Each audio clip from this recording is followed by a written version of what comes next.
The House will be in order. The chair lays before the House communication from the Speaker. The Speaker's Rooms, Washington, D.C., December 5th, 2024. I hereby appoint the Honorable Daniel Muser to act as Speaker pro tempore on this day. Signed, Mike Johnson, Speaker of the House of Representatives. Pursuant to the order of the House of January 9, 2024, the Chair will now recognize a member from lists submitted by the majority-minority leaders for morning hour debate. The Chair will alternate recognition between the parties with time equally allocated between the parties, and each member, other than the majority-minority leaders and the minority whip, limited to 5 minutes. But no event shall debate continue beyond 11:50 a.m. this morning. The Chair recognizes the gentleman from New York, Mr. Kennedy, for 5 minutes. Thank you, Mr. Speaker. Mr. Speaker, I rise today to honor the life and legacy of Shirley Chisholm as we mark the 100th anniversary of her birth, November 30th, 1924, and as we commemorate her many achievements by posthumously awarding the Congressional Gold Medal. The daughter of immigrants, Shirley Chisholm represents the American dream realized. Born and raised in Brooklyn, New York, she would go on to be a trailblazer, a catalyst for change, and an inspiration for generations after her. In 1968, she would become the first black woman elected to the United States Congress, and in 1971 was a founding member of the Congressional Black Caucus. In 1972, she became the first black woman to run for a major party's nomination for president. But before forever changing the national political landscape, Shirley Chisholm sought to change her neighborhood, jumping into local politics in the 1950s after receiving a bachelor's degree from Brooklyn College and a master's in childhood education from Columbia University. Amid her community, she became an authority on issues concerning child welfare and was a staunch advocate for education reform. After being elected to serve in the New York State Assembly in 1964, she worked to expand food and nutrition programs for the poorest in her community and fought to provide disadvantaged students with educational opportunities. She brought an unwavering commitment to justice, equality, and opportunity to Congress, serving New York's 12th district for 7 terms. It was here, in these halls, and in this very chamber, that Shirley Chisholm advanced policies that provided healthy food options for mothers and children, expanded child care, and strengthened health care coverage, and much, much more. Shirley Chisholm's famous declaration during historic presidential bid, "Unbut and unbossed," continues to resonate as a call for courage, authenticity, and integrity in public service. I'm deeply honored to represent the district that serves as her final resting place at Forest Lawn Cemetery in Buffalo, New York. It was in our community that she married her husband, the late Assemblyman Arthur Hardwick Jr., and it's here that the two of them made their home following her retirement from Congress. Her presence in our community is a powerful reminder of her enduring legacy. We are forever indebted to her for her service in advancing civil rights, women's rights, and making our nation more equitable for all. Yet, let us remember Shirley Chisholm not only for her achievements, but for the doors she opened and for others to follow. May she rest in peace and power. Mr. Speaker, I rise today in solemn remembrance of Private First Class Alan Gang, who passed away on November 10th, 2024. Born into a family with deep military roots, he entered the United States Army at the age of 19.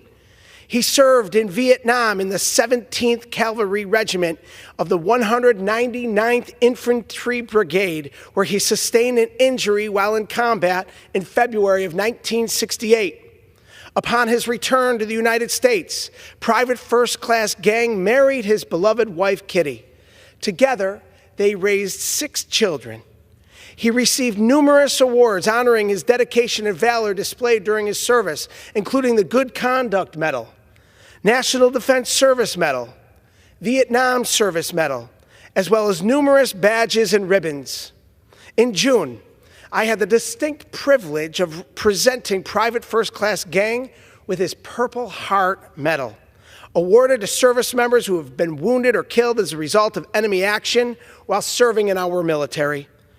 A lifetime member of the Disabled American Veterans and a member of the American Legion Post 721 in his beloved South Buffalo, he exemplified the enduring spirit of camaraderie and service.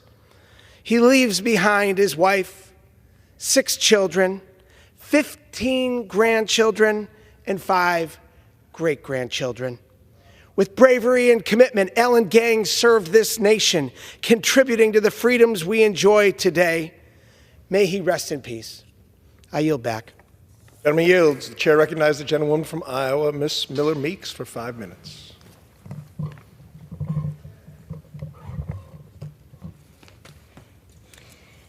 Thank you, Mr. Speaker. I rise today in recognition of the economic heartbeat of Iowa, our small businesses. In Iowa, over 99% of businesses are small, many of which are family-owned. That's over 282,000 small businesses employing more than 616,000 people. At a time of great economic uncertainty across the country, Iowa has been a beacon of hope and proven to be one of the best states to own and operate a business. This past weekend, we celebrated Small Business Saturday, encouraging folks to shop local for the holidays. As we approach Christmas and the New Year, I urge Iowans and Americans everywhere to continue supporting small businesses and shopping local during this holiday season. Small businesses are the backbone of our economy, and without them, we don't have large businesses, and our nation's economic engine would falter.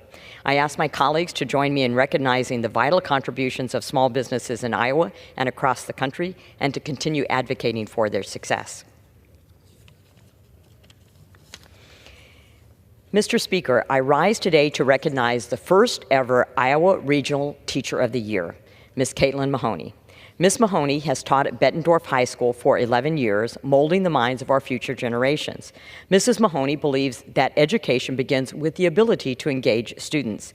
She has worked vigorously to adapt the school algebra curriculum, enabling hundreds of students to move on to higher education. She also works as a student counselor, pushing students toward achievements previously unthinkable. It is the creativity and passion of educators like Mrs. Mahoney that will push this nation across the finish line of our educational goals. The fostering of our youth must be at the forefront of concern in this nation if it is to remain the greatest country in the world. She will be competing against other finalists for the title of the 2025 Iowa Educator of the Year, the winner of which will be announced later this year. I wish her all the luck in the world. Mr. Speaker, I rise today in support of H.R. 5349, the Crucial Communism Teaching Act. This important bill directs the Victims of Communism Memorial Foundation to develop a curriculum that teach high school students about the dangers of communism and its conflict with the values of American democracy. As communist nations continue ramping up their aggression towards the U.S., it's crucial that we educate the next generation on the stark realities of totalitarian regimes and human suffering caused by communism. By providing students with these critical resources, we can help them understand the importance of liberty, individual rights, free markets, and the constitutional principles that define our nation. This bill will prepare our young people to be responsible citizens who can safeguard the freedoms we hold dear. I urge my colleagues to support H.R. 5349 and ensure that future generations are educated on the lessons of history. Mr. Speaker, I rise today to recognize the Iowa Computer Science Technology Association for helping Iowa rank amongst the top 10 states in the nation for providing access to high-quality computer science education. Iowa's top 10 ranking in the 2023-24 academic year of computer science class availability beats the national average by 24%, with 84% of public schools offering computer science classes. With computer and information technology jobs rising exponentially across the United States, the efforts of these passionate educators will be reflected in the success of Iowa's youth as they set the standard in the workforce. As we move forward in the ever-changing technological climate, it's imperative that we continue to develop innovative ways of helping our students achieve success, not only on the national stage, but on the world stage as well. This is a win for the people of Iowa and for America. The fight for educational success is never over, and we must continue to prioritize education, continually aiming for a brighter future for our students. Mr. Speaker, I rise today as Saturday, December 7th, will be the honoring and remembering of the 83rd anniversary of the attack on Pearl Harbor, a day that will live in infamy, a day that claimed the lives of 2,403 American heroes. On December 7th, 1941, a peaceful Sunday morning was torn apart when Japan launched a surprise assault on our naval base in Hawaii. Ships were sunk, planes were destroyed, and lives were lost. And indeed, there is the USS Arizona Memorial that remains there today. But from this devastating attack, our nation's strength and unity emerged. Pearl Harbor awakened an unshakable spirit of patriotism and resolve. Americans, ordinary men and women, answered the call to defend freedom and protect the ideals that make this country great and that continue democracy throughout the world. Let us honor those who sacrificed everything and remember their courage and dedication. Their legacy lives on in the enduring strength of this nation, a nation that will never falter in the face of adversity and will always stand for freedom and justice. With that, Mr. Speaker, I yield back. Gentlewoman yields. The chair now recognizes the gentlewoman from Michigan, Ms. Tlaib, for 5 minutes. From Detroit to Bhopal, we have a right to breathe clean air. This week marks 40 years since the Bhopal chemical disaster in India, and the survivors are still sick and waiting for justice. Union Carbide, driven by corporate greed, caused one of the worst chemical disasters in history, poisoning the residents and the communities. I was honored to meet some of the survivors and proud to join them in their fight for justice. I joined Senator Merkley and Representative Jayapal to introduce a resolution reaffirming the need for stronger laws to prevent these tragedies and keep communities safe. Many of our communities in Michigan's 12th district live in shadows of corporate polluters. So this fight is personal to me. We are tired of greedy corporations poisoning our communities and getting away with it. In the Bhopal chemical disaster, around 20,000 people were killed when poison gas was released into the air. Nearly 500,000 people have suffered illnesses and premature death after the initial incident. And of course, the U.S. refused to extradite the CEO of Union Carbide, the company that owned and ran Bhopal facility, to face criminal charges. We need and deserve a better world, not a world where the color of your skin, your income, or your neighborhood where you were born puts you at a higher risk of being exposed to pollution that causes disease and death. And we see it in places like Detroit and Dearborn South End community, where there's higher rates of cancer and asthma. We cannot tolerate a world where corporations take all the profit and none of the liability. Dow Chemical knowingly took responsibility for this disaster when it bought the company, yet they still refuse to compensate the survivors. Dow is headquartered in Michigan, and if they think their actions are just going to be lost in history, well, I'm here to say that they've got another thing coming. Dow must pay what's owed to the people of Bhopal. Mr. Speaker, this is a plea on behalf of 182,000 families who will have students with disabilities in Michigan. Year after year, we continue to fall short on the promise to fully fund the Individuals with Disabilities Education Act, which many call IDEA. Failing to help our students to obtain the services they need to learn is, again, years that we cannot get back for our children. With this shortfall, we continue to undermine our students with disabilities. The education gap is continuing widening. There's currently 22% dropout rate for students with disabilities in Michigan, where for non-disabled students, it's only 8%. Students use assessments to measure student proficiency and achievement, and under the IDEA, students with disabilities are expected to participate in state assessments. However, every year between 2017 and 2022, the state of Michigan has requested the Department of Education to approve a waiver to increase the 1% gap required by the federal government for the number of students with disabilities who can take the Michigan's alternative assessment. It's because we're at double. We often don't do enough to support our kids who need to go through this, nor do we advise our parents properly. Budget cuts often shortchange individuals' learning plans that are crucial for students with disabilities. However, according to the Autism Alliance of Michigan, the dropout rate for students with disabilities is double the amount, but disparities are even worse for students of color with disabilities. We need to fully fund IDEA, and we know that will help Michigan serve our students. It will help reduce the amount of inappropriate assessments and improve access to information and support for our school districts. But it is disheartening to see the state of Michigan's Department of Education now before an administrative hearing judge because they are not in compliance with the federal laws. This is the first time in 27 years that our U.S. Department of Education had to drag a state through an administrative hearing process. And it's shameful that we're at this point after over a year of negotiations. We got to do better. These are our children. And again, we cannot get these years back for them. We have to do right. Mr. Speaker, Detroit is not only the most beautiful, blackest city in the country, but it also houses the most important trade corridor in the nation. 27% of trade comes through our amazing city. Tariffs are one tool, but they have costs and benefits that must be considered regarding trade.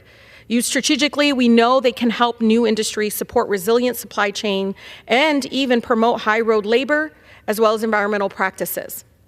However, the cost of Trump's tariffs proposal would be devastating for our families.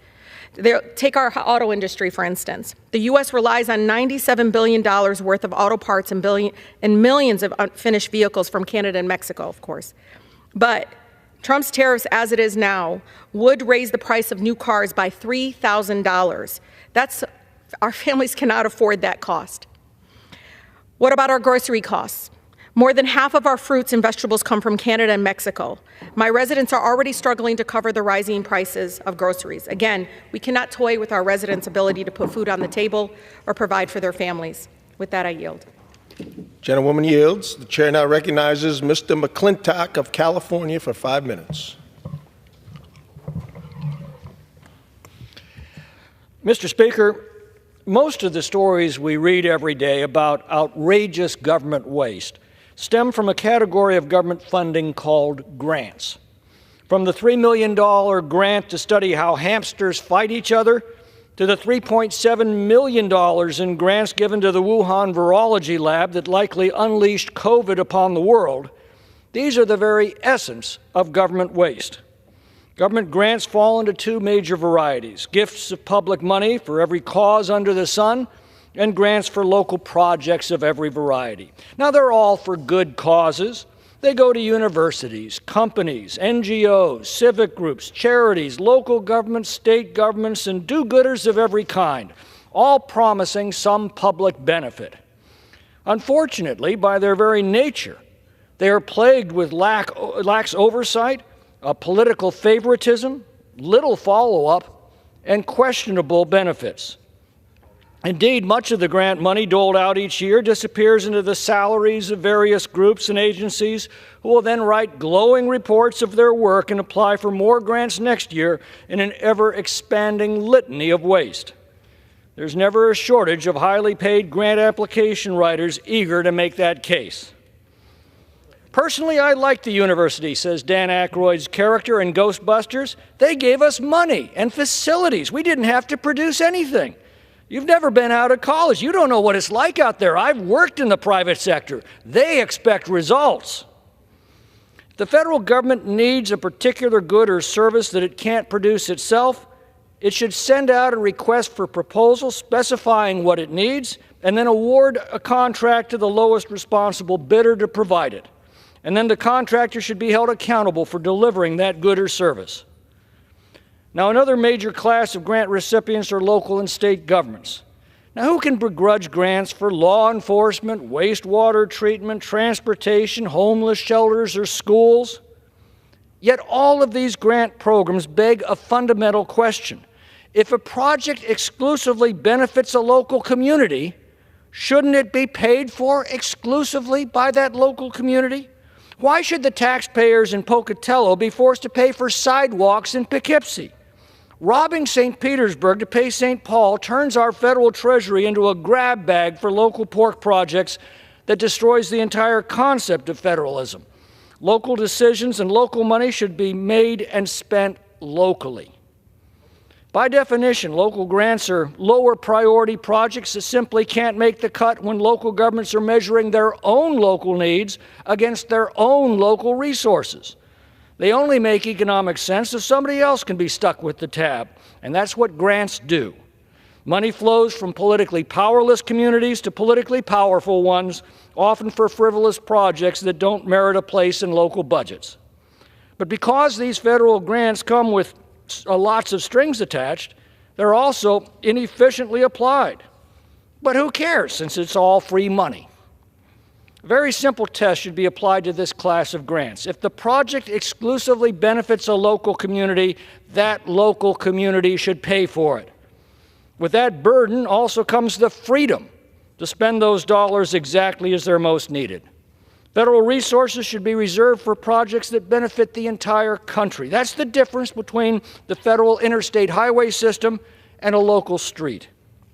This is not a small matter. Between 2016 and 2020, federal grant spending ballooned from $675 billion to $972 billion, and that's exclusive of Medicaid grants to states. That's nearly half of the annual federal deficit right there. Now, weeding them out or reforming them is no easy task because a thriving political ecosystem of wealth and favor supports them. In last year's spending spree, both parties indulged themselves with 8,222 congressional earmarks, a particular subset of grant spending where individual congressmen hand-pick their recipients. So here's a modest proposal for the Doge boys. Stop the cash bonanza to every self-described deserving cause and influential community with a good grant writer. Budget writers and appropriators should look with extreme skepticism on every grant that awards money without results or that robs taxpayers in one community to pay for projects in another. It is time that we protected and reserved the federal treasury for the general welfare of the United States as our Constitution envisioned. I yield back. Gentleman yields. The chair now recognizes the gentlewoman from Ohio, Ms. Beatty, for 5 minutes. Mr. Speaker, today I rise with a heart full of pride to celebrate a little magic from my district in Columbus, Ohio, a place where innovation, creativity, and community come together. And today that magic has an exciting connection to the Capitol Christmas tree. What's the magic?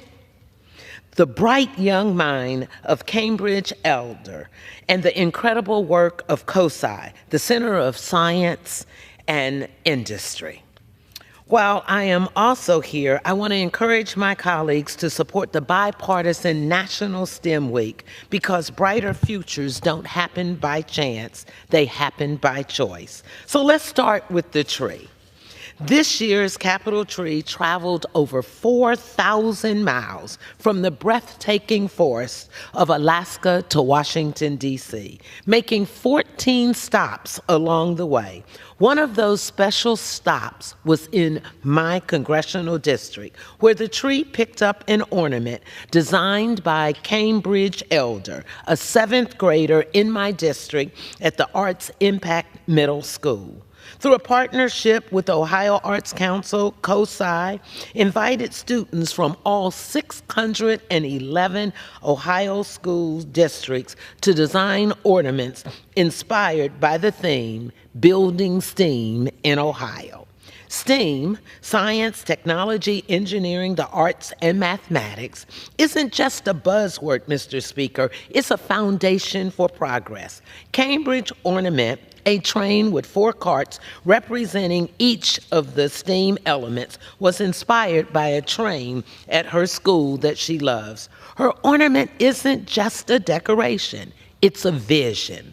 It's a symbol of what happens when we invest in our children and give them the tools to dream big. Cambridge's story reminds us of the vital role institutions like COSI play in sparking curiosity, discovery, and innovation. Under the bold leadership of Dr. Frederick Berkeley, COSI has become a powerhouse of education and inspiration, earning its title as the nation's #1 science museum.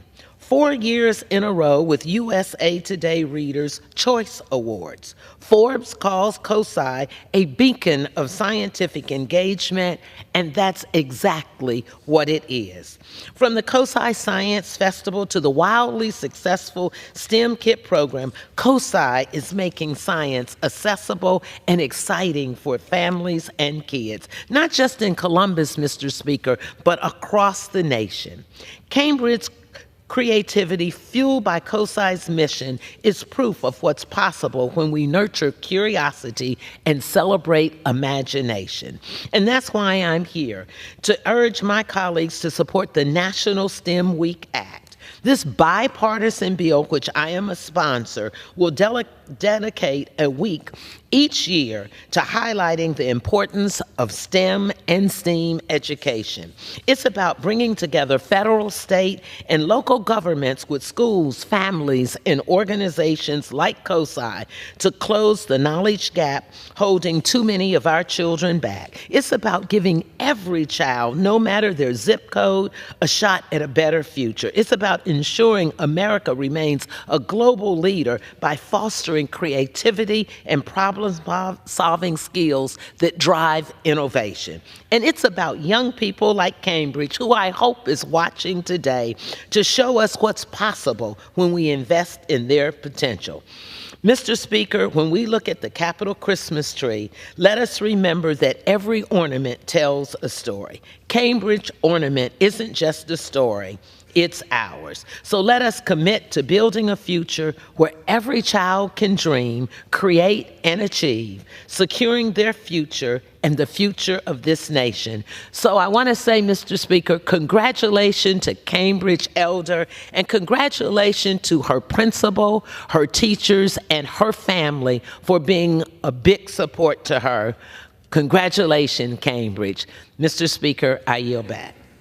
Gentlelady yields. The chair recognizes the gentleman from Pennsylvania, Mr. Muser, for 5 minutes. Thank you, Mr. Speaker, very much. Mr. Speaker, small businesses are the strength of our economy. We all know that. Employing half of all Americans and driving prosperity across our communities and our country. Yet these businesses continually are put under siege by an avalanche of federal regulations. The Biden administration has imposed $1.5 trillion in regulatory costs and 326 million hours of paperwork on small businesses. That's hard to believe, but true. Time and money that entrepreneurs should be spending growing their businesses and, of course, creating jobs. That's why I strongly support the Prove It Act, which we'll be voting on today. This legislation forces federal agencies to analyze the true cost of their regulations and consider the direct and indirect burdens on small businesses. So very important. It allows small businesses to challenge unfair rules, ensures greater transparency, and even exempts entrepreneurs from regulations if agencies fail to comply with these requirements. Small businesses should be able to focus on expanding operations, hiring workers, and serving their customers, not navigating federal government's continuous red tape. The Prove It Act will empower small business owners, protect jobs, and restore common sense to our regulatory process. Let's defend the American entrepreneurial spirit by passing the Prove It Act and unleashing the full potential of every small business throughout our country, and certainly throughout my state, the Commonwealth of Pennsylvania. Thank you, Mr. Speaker, and I yield back. The gentleman yields. The chair recognizes the gentlewoman from Texas, Ms. Lee Carter, for 5 minutes. Thank you. Mr. Speaker, I rise to recognize National Influenza Vaccination Week and to emphasize the importance of protecting our communities through vaccination. Each year, the flu affects between 9 and 41 million Americans, leading to 12,000 to 52,000 deaths, depending on the severity of the season. In the 22-23 flu season alone, we saw approximately 360,000 hospitalizations and 21,000 deaths nationally. In Houston, home to the world-renowned Texas Medical Center, our healthcare professionals are on the front lines during peak flu season, managing increased patient loads and saving lives. The flu is not just a season inconvenience. It is a serious health threat. particularly for children like my own, older adults, and those with chronic conditions. Vaccination is our best defense, according to the CDC. Getting a flu shot reduces the risk of severe illness, hospitalizations, and death. I'm highly concerned about the anti-vax messages that are spread throughout social media and even on the news. And I'm highly concerned that our next administration is selecting potential nominees on our most revered health agencies that have anti-vaccination messaging.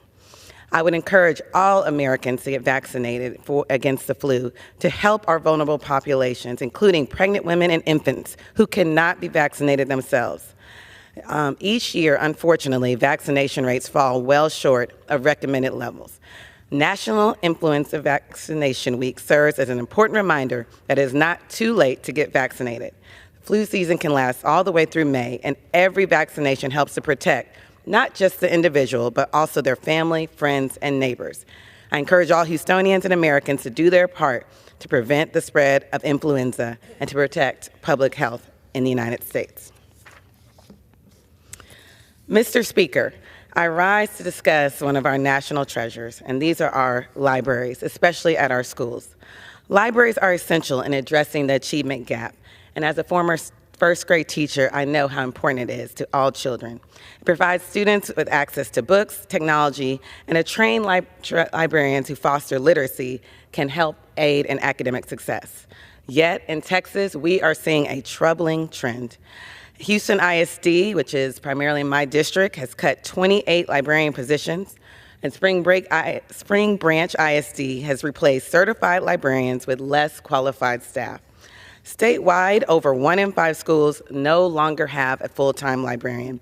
These cuts disproportionately affect underserved communities where students rely on libraries for resources that they lack at home. At the same time, Texas has approved a Bible-based curriculum for public schools. And while this curriculum is optional, it does nothing to close the achievement gap. Instead of focusing on ideological initiatives, we should invest in proven solutions like restoring librarian positions to provide equitable access to education and ensure all students can thrive. Books, which could include the Bible, but many other books, are gateways to opportunity, and librarians are essential guides in that journey. Let's invest in real solutions to ensure every child has the tools to succeed. Okay. Finally, Mr. Speaker, I rise today to honor the legacy of several Texas Southern University faculty researchers in the 18th Congressional District in the great city of Houston. Since the foundation of Texas Southern University, a historically black college and university, it's remained a pillar of Third Ward and the African American community and Houston at large. It is home to more than 1,400 outstanding faculty and staff members who each play a critical role in helping this historic institution shape and mold the future of America's finest students. So I'd like to recognize a few of the contributions of these faculty who have blazed a path in their respective fields of study. Dr. Robert Bullard, who my mother, Congresswoman Sheila Jackson Lee, worked with closely, is the founding director of the Bullard Center for Environmental and Climate Justice. He's a distinguished professor of urban planning and environmental policy, and often referred to as the father of environmental justice.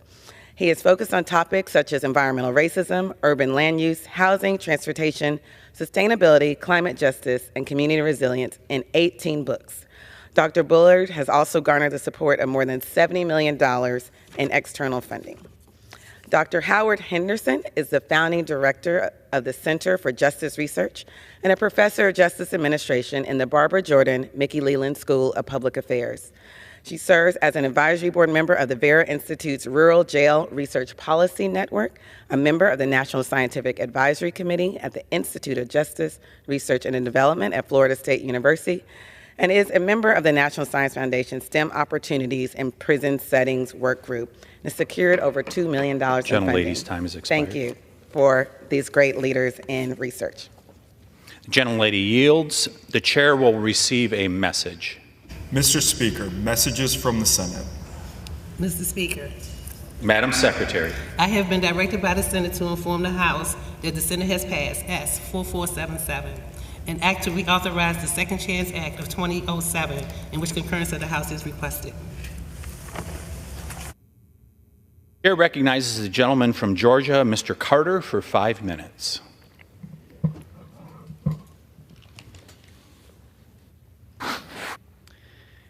Mr. Speaker, I rise today to mourn the loss of the former Georgia Department of Natural Resources Commissioner Joe Tanner, who sadly passed away on Sunday, November 24th. Mr. Tanner held an impressive career in the state government for 26 years, making him the longest-serving commissioner of the Georgia Department of Natural Resources. He was first appointed to the position of commissioner for the Georgia Department of Natural Resources in 1972. Mr. Tanner served as commissioner until 1984 and completed a second term of service from 1990 to 1995. Mr. Tanner accomplished many impressive achievements throughout his career. He was responsible for over 400 legislative efforts and consolidated 38 state agencies into the DNR.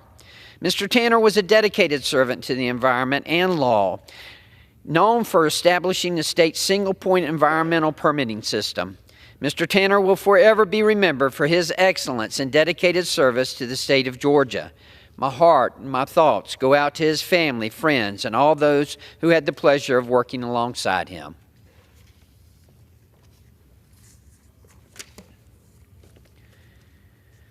Mr. Speaker, I rise today to congratulate Cassandra Cannon for her placement in Inc.'s 2024 Female Founders 250 list. Since launching her luxury lingerie company, Lake, Ms. Cannon has expanded her company immensely, growing Lake's revenue by 50%, customer base by 185%, and roster of employees by 134% in 2023 alone. Prior to launching the company, Cannon was preparing to begin medical school, and her co-founder, Ann Reed Lattimore, was working in the pharmaceutical industry.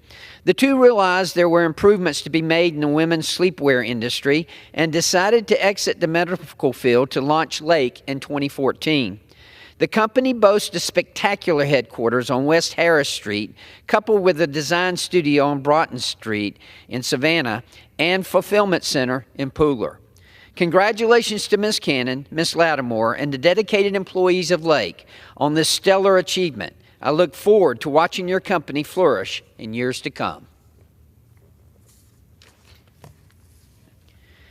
Mr. Speaker, I rise today to congratulate Kia on 15 years of manufacturing in the state of Georgia.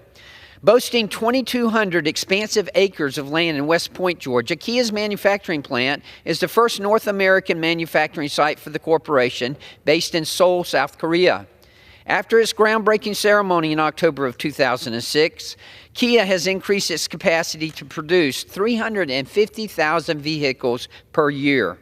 Soon, Kia will complete its $217 million expansion to allow for the production of electric vehicles in addition to the plant's customary products. I would like to extend my most sincere thanks and congratulations to Kia and its Georgia team for their hard work and contributions to growing and strengthening American manufacturing. Congratulations to Kia and its Georgia team on this significant milestone, and I look forward to watching your company continue to provide jobs, opportunity, and top-notch products in Georgia for many years to come.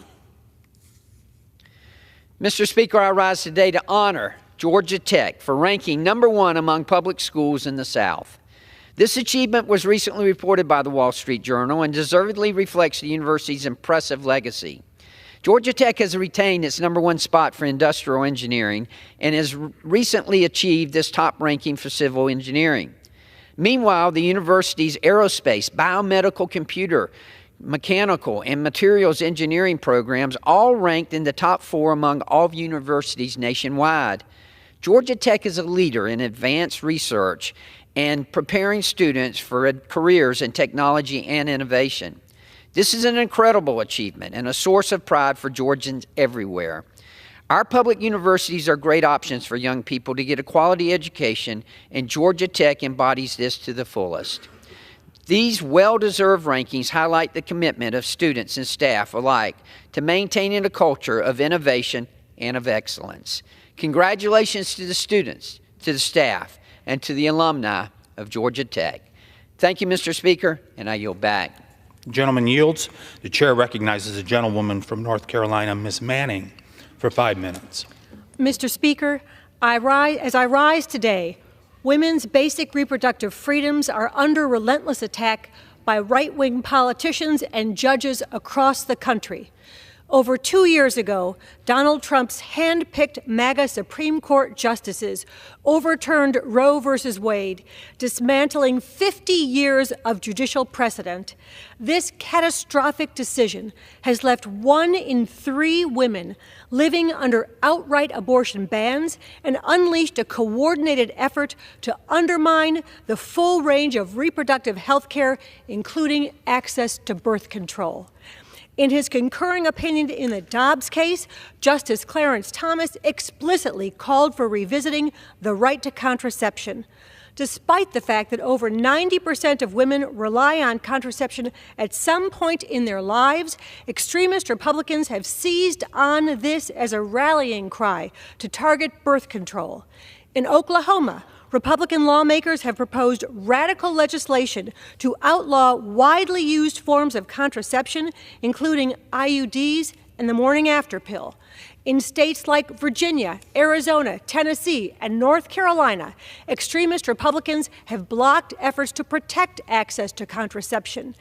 Adding to this alarming trend, Trump's Project 2025 blueprint outlines a dangerous agenda to further dismantle reproductive health care, including targeting emergency contraception and insurance coverage for birth control.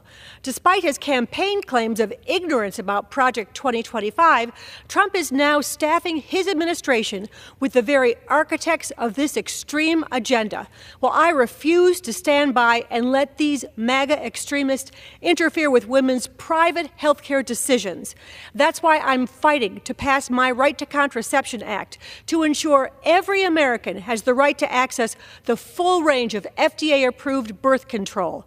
This legislation is a safeguard against the growing threats to contraceptive rights. It ensures that every American can make crucial decisions about their health, their family planning, and their future. The Right to Contraception Act guarantees the right to access contraceptive services and protects healthcare providers' ability to deliver them. It also secures access to the full range of contraceptive methods, including birth control pills, IUDs, and emergency contraceptives like Plan B. In June, I was proud to announce a discharge petition to bring my bill to the House floor for a vote, and I invited my Republican colleagues who claim to support the right to contraception to join me in signing it. All these months later, not a single House Republican has signed that petition. This comes after 195 House Republicans voted against the right to obtain birth control in the last Congress, and the legislation was blocked by Republicans in the Senate. To quote award-winning poet and fellow North Carolinian Maya Angelou, when someone shows you who they are, believe them. Time and time again, extremist Republicans have shown us exactly who they are. Their attacks on reproductive rights didn't stop with Roe. In fact, they're just getting started. In contrast, we Democrats believe that every American has the right to decide whether, when, and with whom to have children. No politician or judge should have the power to take that right away. Republicans purport to believe in small government. Well, let them start by staying out of our bedrooms and our doctor's offices. While I may soon be departing Congress because of the outrageous gerrymandering by the Republican-controlled legislature in North Carolina, let me be clear. I will never stop fighting for women to receive the basic reproductive health care they need and deserve. And with that, Mr. Speaker, I yield back. The gentle lady yields. The chair recognizes the gentleman from Kansas, Mr. Mann, for 5 minutes. Thank you, Mr. Speaker. When I come to this floor, I often speak about how our brightest days are yet to come, about the next generation of Americans, about the future we should be working to build for them. Currently, the Biden administration and Washington's embrace of fiscal insanity is a stumbling block to reaching that future. In November, America's national debt climbed to $36 trillion. $36 trillion. This is not normal. Washington has a spending addiction and is just expected that Americans and future generations of Americans will pay for it. Our nation, our children, and our future grandchildren and future great-grandchildren cannot afford for us to continue kicking the can down the road. Last year, the U.S. Census revealed that the median household income was nearly $80,000. Today, if everyone decided to pitch in and tackle our debt, every American household would need to contribute almost $273,000 to bring our balance to zero. Compare that price tag to the average mortgage in the United States, which is about $245,000. 4 years ago, our national debt was nearly $28 trillion. Over the course of 1,400 days, the United States accumulated a debt of $68,352 per second. No American family could survive that way, yet year after year, this is the way our federal government acts. This is not sustainable. If any member of this body had a loved one who is racking up debt at this rate, none of us would encourage them to mindlessly continue their spending habits. We do what we could to help them evaluate their spending and get them back on the right track. Yet only about half of this body seems to care about how this or how our federal government spends our tax dollars. Our fiscal house is an utter disaster, and we need to get serious and start finding solutions. Since I sworn to Congress, I've sounded the alarm on our national debt. I've opposed bloated spending packages that only focused on funding far-left wish lists. I fought to reduce and reprioritize our federal spending. I've challenged this body to think about the blank checks we are writing and ask ourselves, is there a way to do this more efficiently? This petition often has been ignored while Washington sticks to business as normal and spends. Enough is enough. This is not fiscal responsibility. This is fiscal insanity. On November 5th, 2024, America made it clear that we no longer want business as usual in this town. It's time to get our fiscal house in order and to get our country back on track. As America approaches its 250th birthday, President-elect Trump was spot on in creating the Department of Governmental Efficiency as a perfect gift to our nation and to the next generation of Americans. Mr. President, hear me loud and clear. We will work with you to make our government work for the people again, to make it efficient again, and to clean up our fiscal house. Let's work together to end the federal government's out-of-control spending once and for all. This challenge is not going to be easy, but America is worth it. The future of our country is worth it. The next generation of Americans are worth it. And I know that we can do it. We're going to have to do it together, and our brightest days truly are yet to come. Thank you, Mr. Speaker, and I yield back. Gentleman from Kansas yields. The chair recognizes the gentlewoman from California, Ms. Lee, for 5 minutes. Thank you, Mr. Speaker. I rise in support of strengthening United States relationships with Africa and the Caribbean.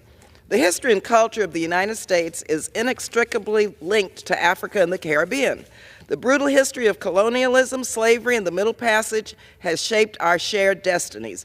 As people of African descent in the Americas and Africans on the continent, we commemorate all of our tragedies and triumphs of the last 4 centuries. We know that there is strength and comfort in celebrating our shared Black ancestry and identity. These vital historic ties are an opportunity for the United States. As I travel in Africa and the Caribbean, I hear from many people, business leaders and government leaders. They are actively seeking to partner with the United States. They specifically want to work with Americans to tackle global challenges that impact us all. And yet, Washington too often ignores or cannot hear these voices.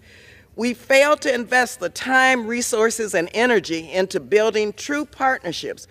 Now, we have entered a new era of global competition. Governments like those of China and Russia openly seek to be the partner of choice. There is a void, yes, thanks to our neglect, that they are filling.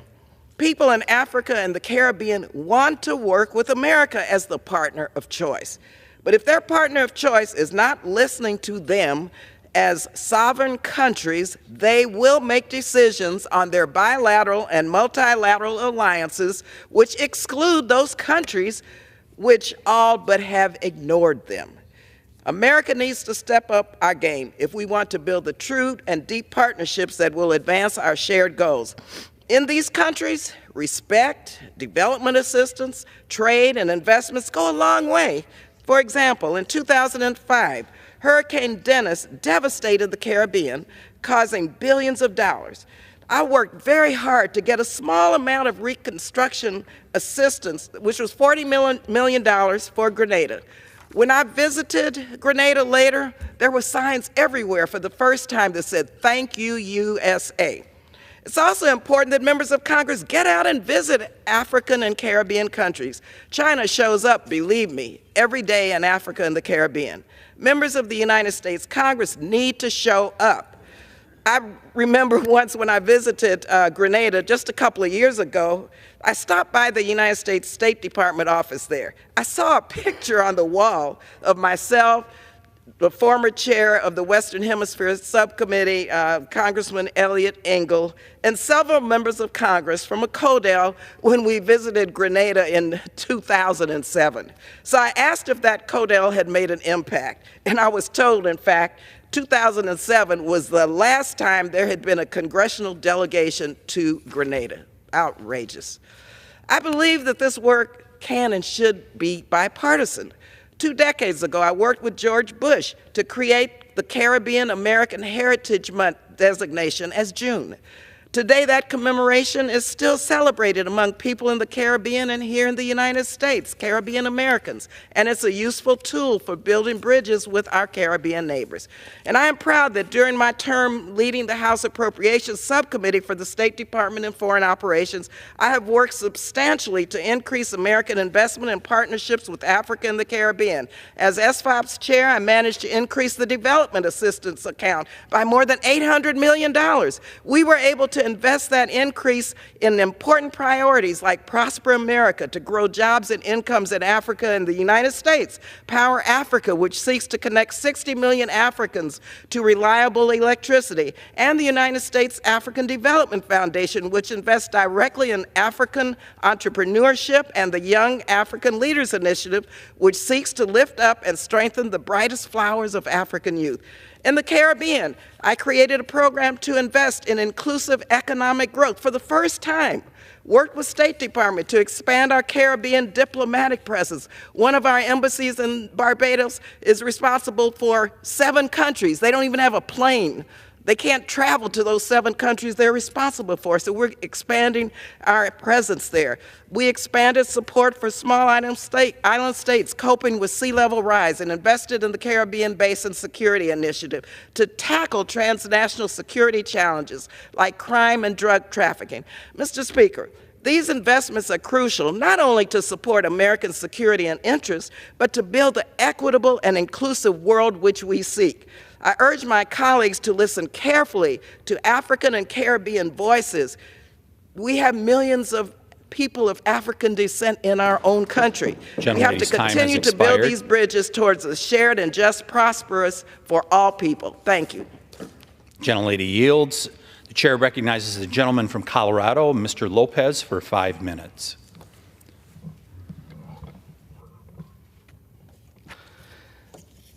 Thank you, Mr. Speaker. I rise today to address an issue that affects all of us deeply, the safety of our roads and the lives of those who travel on them. Each year, preventable tragedies unfold on our highways. Families are shattered, lives are cut short, and dreams are lost, not because of chance, but because of somewhere along the way, safety standards were neglected, corners were cut, and human lives were undervalued. This isn't just about statistics or regulations. It's about people, fathers, mothers, daughters, sons, friends, and neighbors, people who trust a system in place to protect them. Systems like the Federal Highway Safety Standards, which exist for one purpose, to save lives. These guidelines are not arbitrary. They are the result of decades of research, real-world testing, and collaboration among safety experts, engineers, and policymakers. We know what works to prevent accidents, protect construction zones, and keep our roads safe. And yet, in Colorado, time and time again, we see these safeguards disregarded with devastating consequences. Think about the mother driving home from her night shift who never made it to her kids because her car was rear-ended in an improperly managed construction zone. Think about the newlyweds, full of hope and plans for the future, killed when a semi overturned due to inadequate lane shifts and insufficient traffic controls. These are not just accidents, they are preventable failures. Failures to prioritize safety, failures to honor the trust of those who use our roads, failures to follow the very standards designed to prevent these tragedies. Federal highway safety standards are not optional. They are essential safeguards meant to ensure that every person who steps onto a highway has the best chance of getting where they're going, alive and uninjured. Cutting corners on these standards isn't just irresponsible, it's unacceptable. Every poorly designed lane shift, every missing warning sign, every unfunded safety measure represents a choice to put cost or convenience above human life. The Colorado Department of Transportation has a responsibility, a moral and professional duty to follow these standards without compromise. This is not about bureaucracy, this is about humanity. The failure to adhere to these safety guidelines is a failure to uphold the sacred trust we place in them every time we step onto the highway. It is a failure to protect the workers in construction zones who deserve to go home to their families at the end of the day. It is a failure to protect the people who rely on these roads for their livelihoods, their loved ones, and their lives. Mr. Speaker, we cannot stand idly by construction zone fatalities in Colorado reach record highs. We know that CDOT receives over 40% of its funding from federal programs, yet it continues to operate with a lack of transparency and accountability. Legislators seeking answers to basic safety questions through core requests have faced roadblocks. Meanwhile, Colorado's construction zone deaths have increased year after year, making 2024 the worst year since 2020. These points is to a systemic failure, not just within CDOT, but within the leadership overseeing transportation in our state. This is not just a Colorado issue, it's a regional one. Colorado is part of the Department of Transportation Region 8, which includes Montana, North Dakota, South Dakota, Utah, and Wyoming. If these issues persist in Colorado, how can we be certain they're not happening across the region? Competent leadership from the regional director to the execution level is critical to ensure that safety is not an afterthought, but a priority. Federal oversight must demand adherence to safety standards and hold agencies accountable for every dollar spent and every life put at risk. Today, I call on all of us, lawmakers, transportation leaders, and community members to demand better, to demand that federal highway safety standards be followed to the letter. There is no excuse, no delay, and no corner worth cutting when lives are at stake. Every life matters, and every injury prevented is a victory for humanity. Together, we can ensure that our roads are places of safety, not sorrow. We owe it to every driver, every worker, and every family to make this a reality. There is no need for loss of life on our highways because we know better and because we can do better. Thank you, and I yield back. Gentleman from Colorado yields. The chair recognizes the gentlewoman from Virginia, Ms. McClellan, for 5 minutes.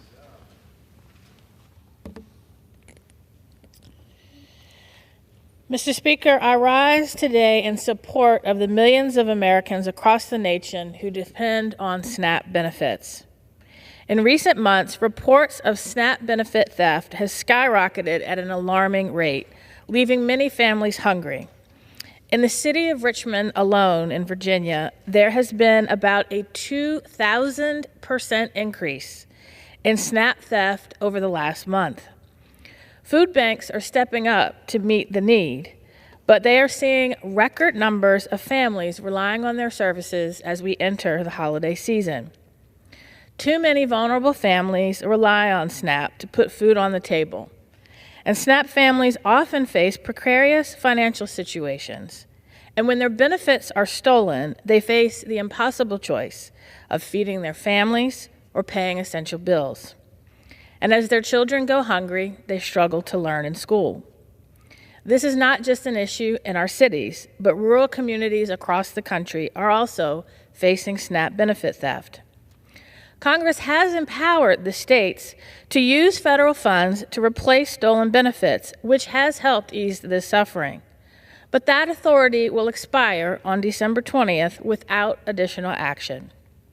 That's why I'm calling on House appropriators to extend this crucial authority through any funding bill that we pass, and urge my colleagues to pass H.R. 205, the SNAP Theft Protection Act of 2023, introduced by the gentleman from Maryland, Mr. Ruppersberger.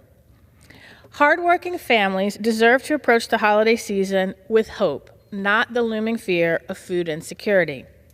We must act swiftly to ensure that vulnerable communities are not left behind. Thank you, Mr. Speaker, and I yield back. Gentlelady from Virginia yields. The chair recognizes the gentleman from Georgia, Mr. McCormick, for 5 minutes. Thank you, Mr. Speaker.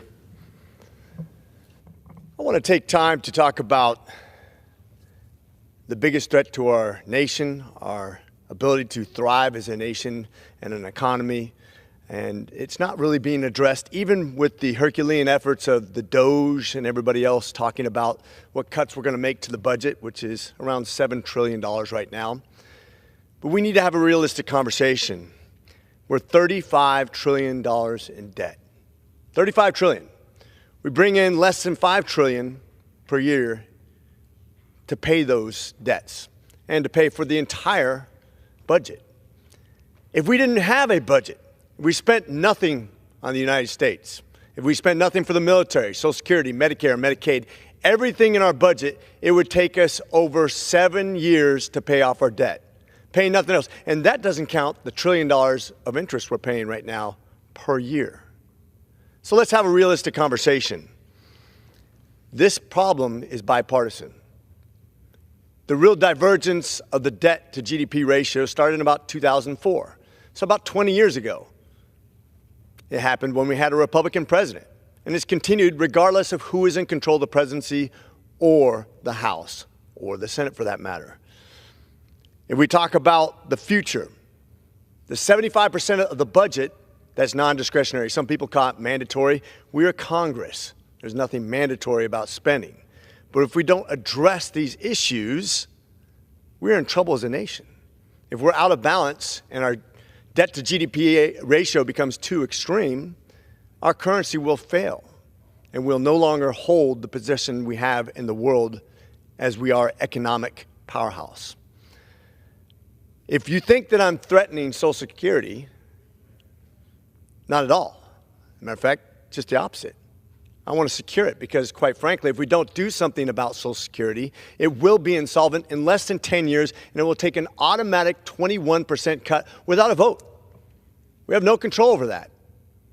Or we can, as Congress, say, no, we're just going to print a whole bunch more money and saddle our children and our grandchildren with that burden into the future and increase our debt ratio again, threatening our currency. If you think I'm here to threaten Medicare, again, you're mistaken, greatly mistaken. If we do nothing within about a decade, it will be cut automatically by 11%, or we'll have to make the emergency standard to print more money and again saddle our future generations with debt they cannot pay. Debt that will saddle our economy, saddle our ability to function as a government, debt that will disrupt everything we know in America to be good. Our abilities, our opportunities, all the things that make us thrive as a nation. As Coolidge famously said, the business of America is business. Business cannot thrive if we don't have an American currency as the standard of the world. So therefore, I want us to have those serious conversations. I want us to not have those automatic cuts. And I want to make sure that we do what we can do to cut as much of the deficit spending as possible. Remember, 30% deficit per year cannot be conquered just by one budget. But we have about 2 years to take this opportunity because, quite frankly, so many times I keep on hearing my peers in this Congress talk about the things we need to give away. That comes at a cost to all Americans. Doesn't matter if you're Republican or Democrat.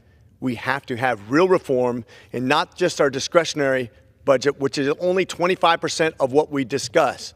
25%. We have to have an entire budgetary process that's bipartisan, so we can have a solution for all Americans going forward. And with that, I yield. Gentleman from Georgia yields. The chair recognizes the gentlewoman from New Jersey, Ms. McIver, for 5 minutes.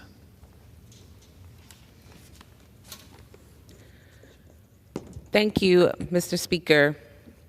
Today I rise to celebrate the life of Honorable Mildred C. Crump, a visionary leader and trailblazer from my beloved city of Newark, New Jersey, who passed away this past Sunday, December 1st, 2024. Mildred was a woman of many firsts, and her wisdom, guidance, and unwavering belief in justice helped shape my life and my career and transform the lives of so many others. As the first African American woman elected to the Newark City Council and as the council's first woman president, Mildred broke barriers and demonstrated a steadfast commitment to equity, justice, and community empowerment. Her dedication to improving the lives of others, whether through her pioneering work as New Jersey's first African American Braille teacher or her tireless advocacy for housing, education, and civil rights, has left an everlasting mark on our city, state, and nation. Council President Crump was more than a role model. She was a relentless advocate and champion for people, and a brilliant community strategist. She blazed a path for so many and was always a source of unwavering support. For those of us who had the honor of learning from her, we are grateful for her. Mildred's leadership, compassion, and vision will be profoundly missed. All Norkers mourn the loss of this exceptional woman. I send my deepest condolences to her children, Larry and Sherry, the rest of her family, and her loved ones. I know Mildred's legacy and impact will live on. It lives in me and many others. Thank you, Mildred C. Crump. Thank you on behalf of all of the little Black and brown girls you inspired and provided a light to shine. We love you forever. Thank you, and I yield back my time. The gentlelady from New Jersey yields. The chair recognizes the gentleman from Pennsylvania, Mr. Thompson, for 5 minutes.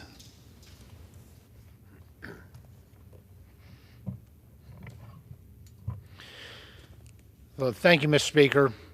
Mr. Speaker, tonight is the beloved annual tradition of the National Christmas Tree Lighting Ceremony, and I rise to recognize the Austin Area School District's contributions to this display. The Austin Area School District in Potter County, Pennsylvania, is the smallest public school in Pennsylvania.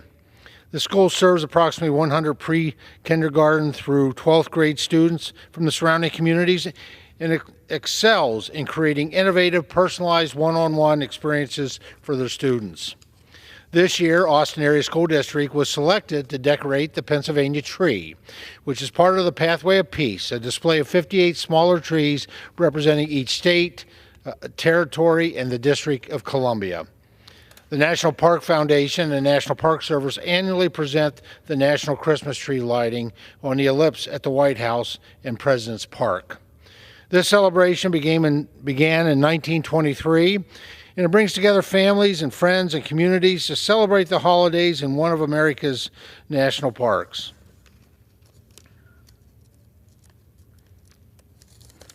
With the collaboration from the National Park Service, Department of Education, and National Park Foundation, local schools from each state decorate their trees with ornaments honoring their unique traditions and heritage. When tasked with creating ornaments for the tree, students were asked, "What makes your state beautiful?" Well, Pennsylvania is rich in history and natural beauty, and Potter County has a distinctive lifestyle. Austin Area School District's art teacher, Mrs. Bethany Brown, and English teacher, Mrs. Megan Walk, had students create a list of what makes our region feel like home. Students considered Pennsylvania's outdoor activities like hunting and fishing, kayaking, camping, and stargazing, as well as historic events significant to Potter County. This attraction is open December 7th through January 1st, and visitors viewing the Pennsylvania tree will see that our students showcase many unique attributes of Potter County.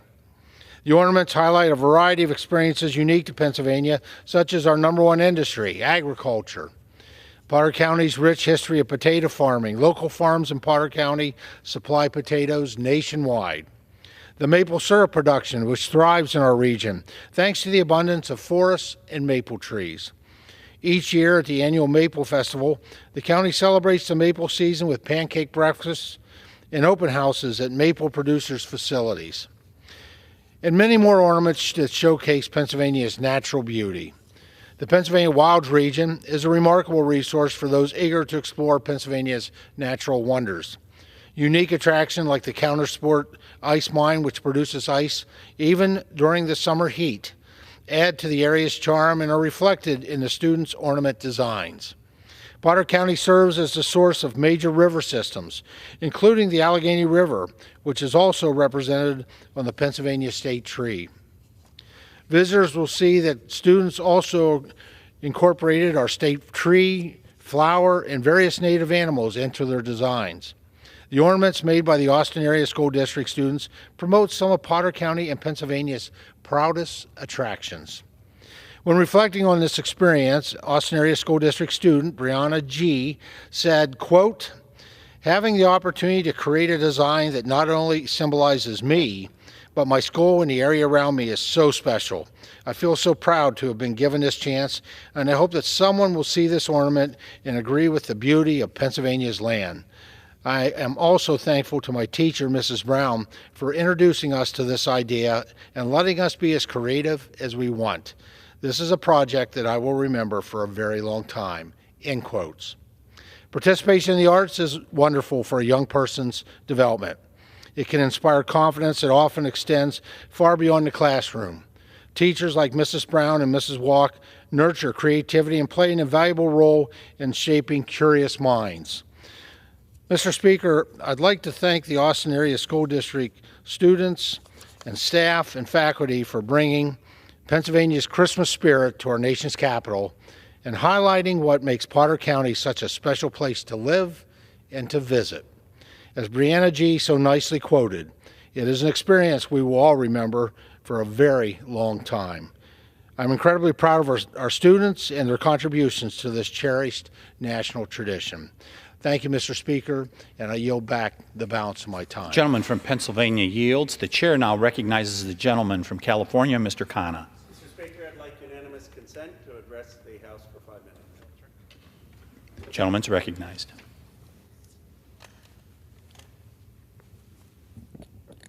Mr. Speaker, I rise today to condemn the unholy alliance between soulless wealth and power that is stripping Americans away of our freedom.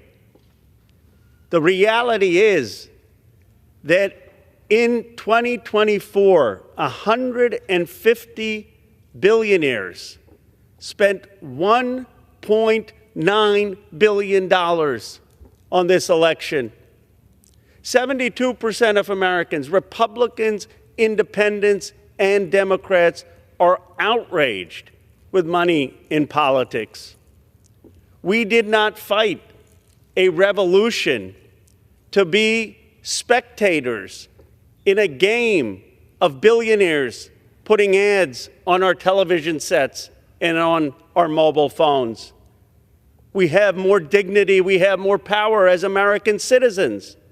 Our founders would be rolling over in their graves if they saw what has become of modern American democracy. $2.7 billion of super PAC spending.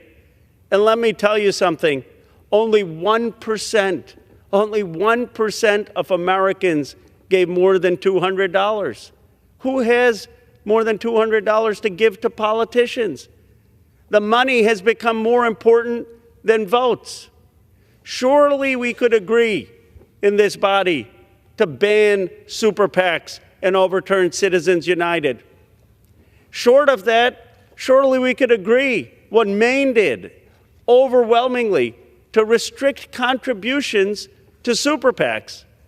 Why should it be that a politician can only receive a contribution up to $3,300, but somehow super PACs should be allowed to get millions of dollars? We need to make sure, like Maine, in every state, that at the very least super PACs are restricted so billionaires aren't buying our elections. I founded the No PAC Caucus in the United States Congress. We need to end PAC money, lobbyist money that is corrupting the soul of our democracy. We may not agree on every issue, but when you look at why politicians sold our jobs overseas, why Wall Street raided our manufacturers and hollowed out industry after industry to worship shareholder profits, then you have to look at the influence billionaires have had on our democracy. Let's return power to our citizens. Let's ban super PACs. Let's at least regulate billionaires from contributing to super PACs. Let's ban members from accepting PAC and lobbyist money. That will be worthy of our time in Congress. I yield back, Mr. Speaker. The gentleman yields. The chair recognizes the gentleman from Arizona, Mr. Siscomani, for 5 minutes.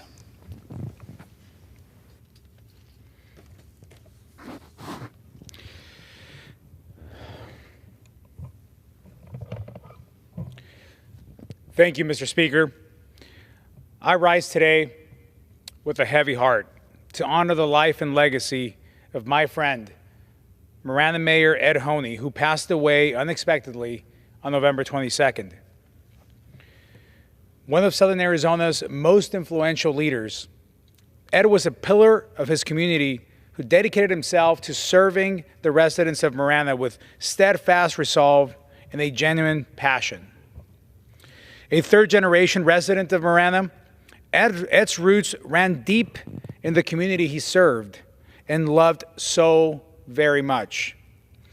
Ed graduated from Marana High School and went on to serve his country during the Vietnam War as a member of the Navy and was a lifetime member of the Veteran of Foreign Wars Post 5990 in Marana.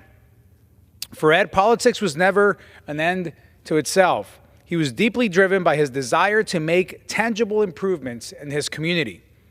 His career in public service spanned 37 years across 3 terms on the town council, including serving as mayor since 2005. He was very committed to improving transportation infrastructure, strengthening public safety, and promoting economic growth in Marana and across the region. He often reminded me, and quite frankly, everyone around him, that he started calling me congressman way before I even decided to go for this job. I'm deeply proud of the strong federal-local partnership Ed and I built to benefit our constituents. In total, we worked together to preliminary direct over $4 million in federal funding in Marana. But it was more than just a mayor-congressman relationship. To both of us, it was just 2 friends working together for our communities. Ed's legacy of servant leadership will have a positive impact in his community long into the future. Laura and I will continue to keep his family, friends, and loved ones in our thoughts and prayers. As we remember Mayor Ed Honea, let us honor his memory by continuing the work he was so passionate about, building stronger communities and helping each other succeed. I will sure miss you, my friend. With that, I yield back. The gentleman from Arizona yields. The chair now recognizes the gentlewoman from Ohio, Ms. Capter, for 5 minutes.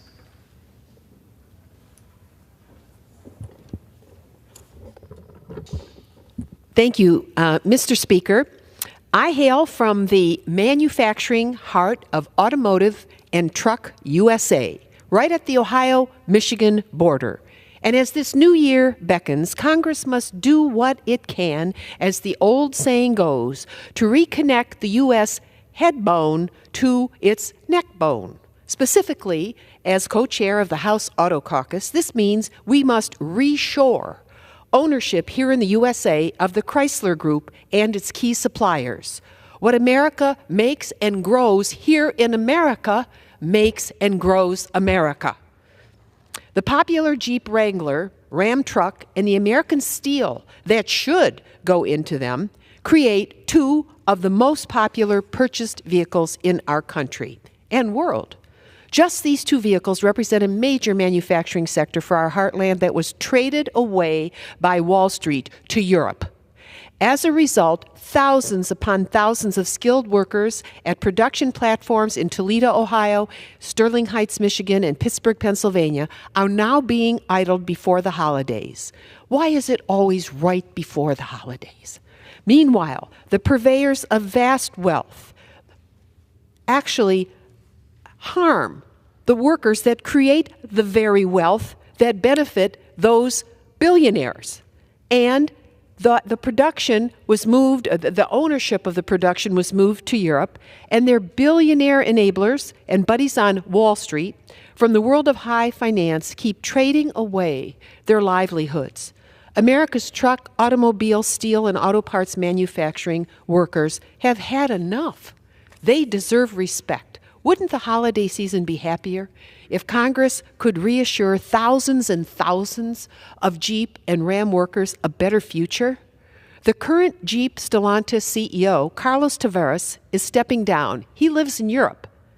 And after his dreadful 10 years as leader of this Lodestar automobile company that was created in this country, are you ready? He earns a whopping $43 million a year, not counting all his perks and stock options, and he just got another $1 million raise after his dreadful, I can't even call it leadership, heading the company. He just got rewarded that additional $1 million. Meanwhile, workers in Toledo and Sterling Heights get pink-slipped and hit the unemployment lines. How cruel. This has to stop.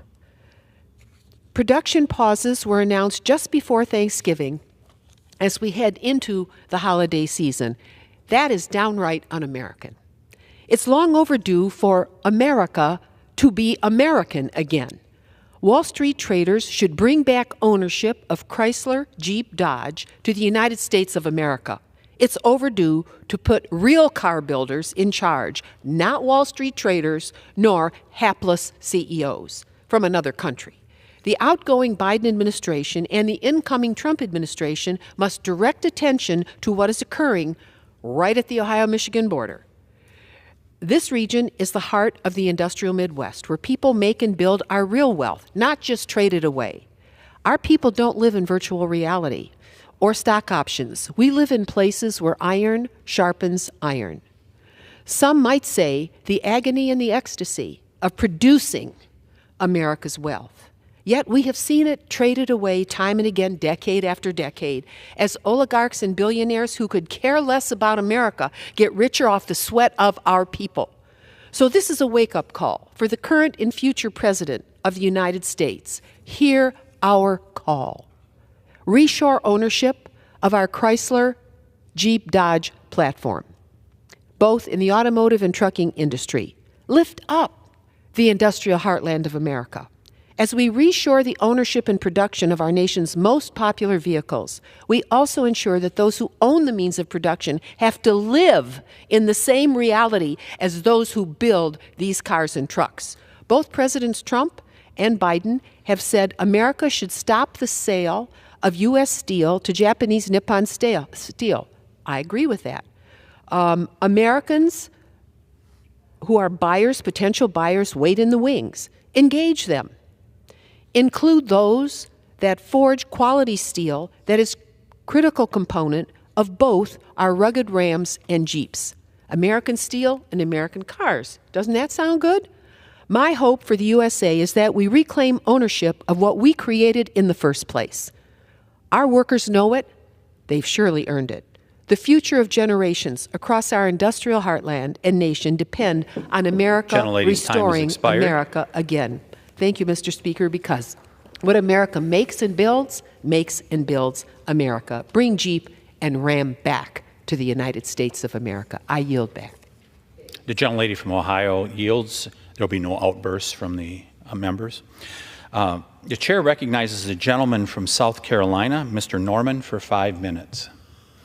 Before I got in the political arena, I was in a family construction and development business, and very seldom have I ever heard of or witnessed a company that, well, it was seldom that they would last 20 years, 50 years, 70 years, and especially 100 years. Well, Mr. Speaker, today I rise to celebrate a company that has done just that. They've been in successful business for 100 years in outstanding work in the engineering, construction, alternate project delivery, and service by the United Infrastructure Group located in South Carolina. United Infrastructure Group, or UIG, was founded in 1924 by Frederick Triplett, as a partnership named Small and Triplet Construction Company. The company began construction of its first bridge in Morristown, Tennessee, then continued in Alabama, Florida, Georgia, and the two Carolinas. The company completed its first major bridge project in 1926 in Chester County, South Carolina, carrying SC9 over the Catawba River to replace the existing ferry. For the next 20 years, before the death of Frederick, who served as a pioneer in the bridge construction industry, his legacy continues in his two sons, Fred and Tom. An innovator and inventor, Fred graduated from Clemson College in 1948 with a civil engineering degree and began working in his father's business. He was known for designing and building overhead gantry cranes used on bridge projects during the 1950s and the 1960s. In 1976, he was named Employer of the Year for South Carolina for modifying a crane with hand controls to assist a disabled veteran and a former crane operator. His other son, Tom, like his father, was respected by the contemporaries for his contribution to the construction industry and local, state, and federal organizations, but one of the most memorable characteristics of being an avid American pilot. His legacy lives on with his son, Jim Triplett, who is an accomplished pilot in his own right and is the current Chief Executive Officer of the United Infrastructure Group, Inc. Many in the industry regard Jim as a top professional in his field and one who has had a major impact on the highway industry in the Carolinas as a leader in the bridge construction and design, build, delivery for over 30 years. He began working for his father at age 9 in 1974. He received his Bachelor of Science in Computer Engineering from Clemson University in 1986. He practiced structural engineering with Ralph Whitehead and Associates until 1992 when he returned to work at the United Contractors. In 1995, Jim acquired the majority interest of the company and later acquired several other former Triplets companies to unify the companies into a single entity. The United Infrastructure Group prides itself on fostering growth and diversity in resources and disciplines by developing and motivating exceptional leaders in a Christian environment to achieve excellence by every standard of the measure. Their commitment to not only producing excellent work, but excellent people that has left a lasting impact on South Carolina. The growth of their family businesses represent the heartbeat of the American dream. On behalf of the 5th District of South Carolina, it is my most sincere pleasure to recognize the United Infrastructure Group for 100 years of outstanding service. The United Infrastructure Group and the Triplett family have set the gold standard, a century of dedication, service, and commitment for which they will long be remembered. And for that, I hope you'll all join me in celebrating this momentous occasion. I yield back, Mr. Speaker.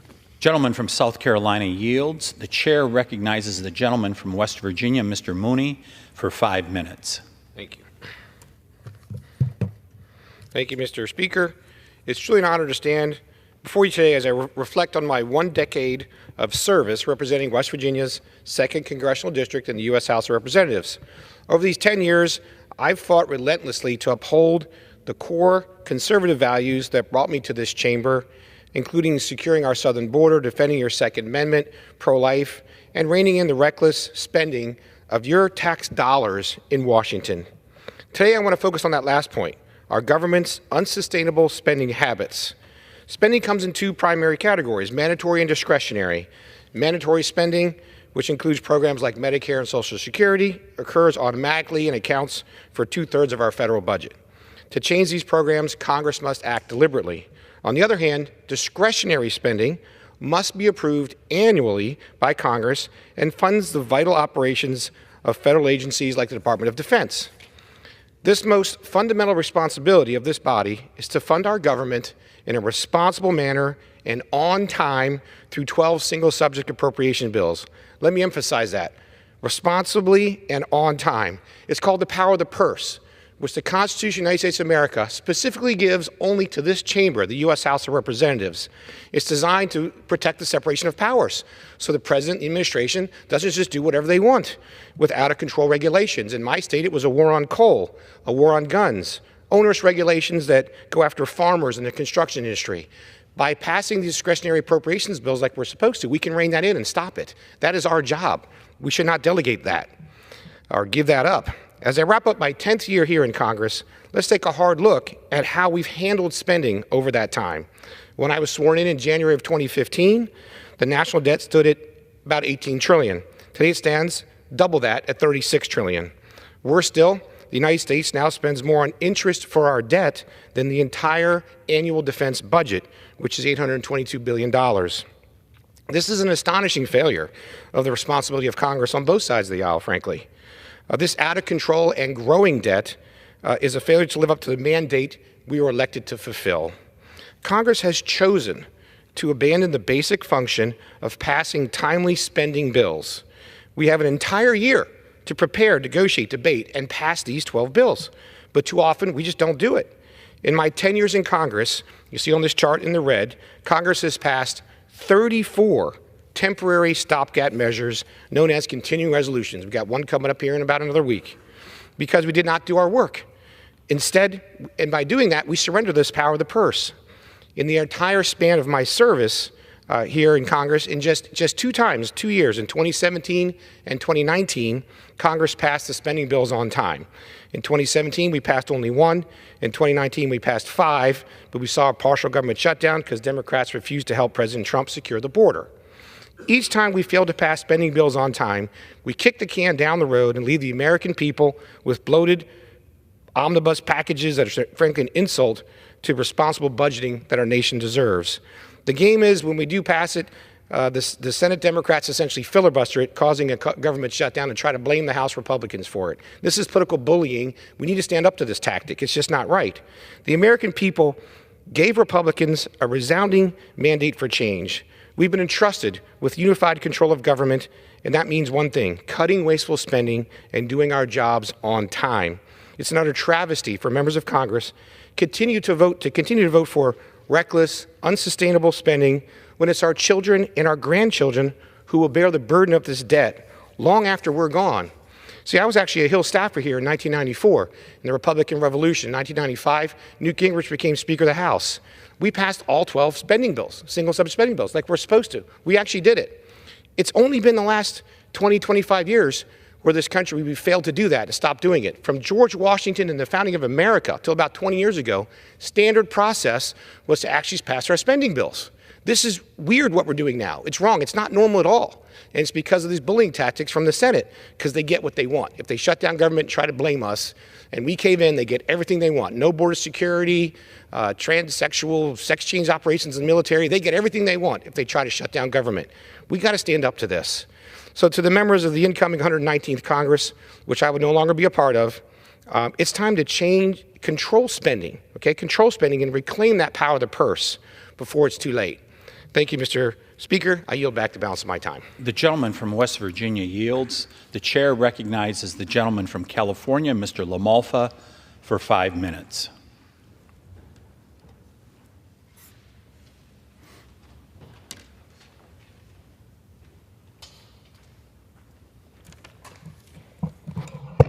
Thank you, Mr. Speaker. We know that small businesses are really the cornerstone of the American economy. Entry-level jobs, the corner mom and pop stores, the things that really make a town, a small town, or a neighborhood work well.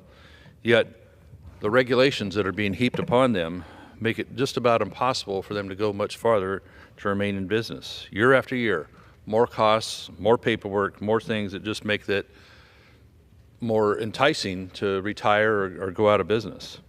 Federal regulations play a big part of that. In my home state of California, state regulations heaped upon them play a big role as well. So what do we get? Well, some of the bad ideas that come out of California, they bring and emulate here.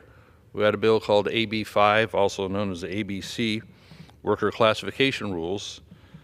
So what happens? That starts affecting what they call gig workers, or people that are really not contractors, but that are contractors, but they're trying to corral them into being employees, mainly so they can be unionized or such. And that isn't it at all. So what happens? AB 5 passes in California. It messes things up for a while. They have to pass another law to straighten out some part of it, including things like Uber rides and Lyft and things like that. And so they got an exemption for them, but there's a lot of other people who have not got that exemption.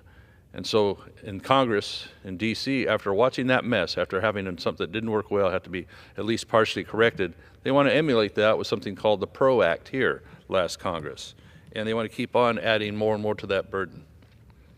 So what we see, again, in my home state, the California Air Resources Board, they come up with more and more emissions rules on vehicles. Now, we're not talking about being against clean air and having more efficient vehicles, but that comes from the marketplace. It comes from technology advancing as it can, instead of state mandates saying, oh, we will just force you to electrify all vehicles by 2035 or 2040 or 2045 or whatever round number fits the narrative that day for a date and time.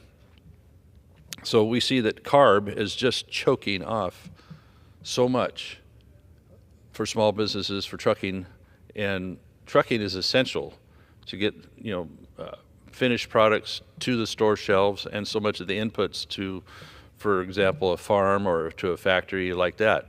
A lot of times a ship will bring things in to port, a train might move it a long ways, or the truck might move it directly to where it's needed in manufacturing or processing, and then brought to your store shelves. Well, those prices just keep going up because they force more and more mandates on trucks, on locomotives, of a technology that doesn't even exist or certainly hasn't been perfected yet on those diesel engines. Diesel does power the country, like it or not, and it will do so for a long, long time. But the mandates that they place at CARB is making it so much more expensive, and at some point, maybe we'll just have to go a few weeks without food and other issues, other supplies being on the shelves to finally get that point across, that the truckers can't do it anymore in my home state. So you see what farmers go through with trying to comply with water supply issues, where more and more water is being pushed towards environmental water and less towards actually farming and growing food in my home state. The San Joaquin Valley has been devastated over the years with the water being taken away and flushed out to the delta to supposedly help something called the delta smelt, or with so-called saltwater intrusion coming up in the bay and salting the water that gets farther inland. Well, they don't need nearly the amount of water that they're letting be wasted going through the delta and out to the ocean to take care of some of those problems. And indeed, the municipalities around the delta, they need to be looking at how much effluent are they putting into the delta, into that estuary, or into the ocean directly by not having cleaned up their act with the effluent coming out of the sewer treatment plant, sometimes just straight sewer. So that is where a regulation is needed on the city folks, not on the farmers, and not having the water taken away. So what I'm talking about is that these small businesses, like farms, like downtown, like trucking companies, like all that, are being devastated by regulations, a lot of them starting at my California home state level, but then emulated here in Washington, D.C. And what seems like is so often is that one hasn't even talked to the other about how the rules would be effective, how they would actually be devastating, how they would be implemented in a way that isn't hurtful. Government is supposed to help the people. Government is supposed to help people, whether they're the ones being protected by these so-called polluters or the ones needing to receive the products that they're making. And business is a big part of that. A colleague earlier said the business of the U.S. is business. Expired. And if we're not allowing these people to be in business, then those jobs will be exported. We'll be importing everything from China at lower quality. We need relief from that at the federal level as well as the state level from this regulatory overreach. Thank you. I yield back. Gentleman from California yields. Pursuant to Clause 12A of Rule 1, the chair declares the House in recess until noon today.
The House will be in order.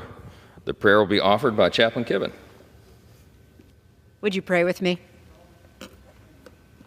Creator God, you have privileged us with the mandate to sow seeds of peace and love, justice and mercy. You, who are the source of all life, have entrusted us with the care for one another in the time we share together on this great earth. On these men and women in these chambers, you have laid the mantle of governance and leadership, calling on them to be wise in the sowing of wisdom, careful in the establishment of laws, discerning when making choices which will direct the future of our nation. As they bear the concerns of their constituents, give them both clarity and conscientiousness. May they aim for civility and not division. And may all of us who gather in this place, who labor for both the welfare of our country and the common good of its citizens, reap the joy of our labors and the fruit of our faithfulness as we each seek to be good stewards of your generous bounty. With the guidance of your Spirit to lead us this day, we offer our prayers in your sovereign name. Amen. Amen. The chair has examined the journal of the last day's proceedings and announces to the House the approval thereof. Pursuant to Clause 1 of Rule 1, the journal stands approved. The Pledge of Allegiance will be led by the gentlewoman from the Virgin Islands, Ms. Plaskett. I pledge allegiance to the flag of the United States of America and to the republic for which it stands, one nation, under God, indivisible, with liberty and justice for all. The chair will entertain up to 15 requests for 1-minute speeches on each side of the aisle. For what purposes does the gentleman from Wisconsin seek recognition? Mr. Speaker, I seek recognition to address the House for 1 minute and revise and extend my remarks. Without objection, the gentleman is recognized for 1 minute.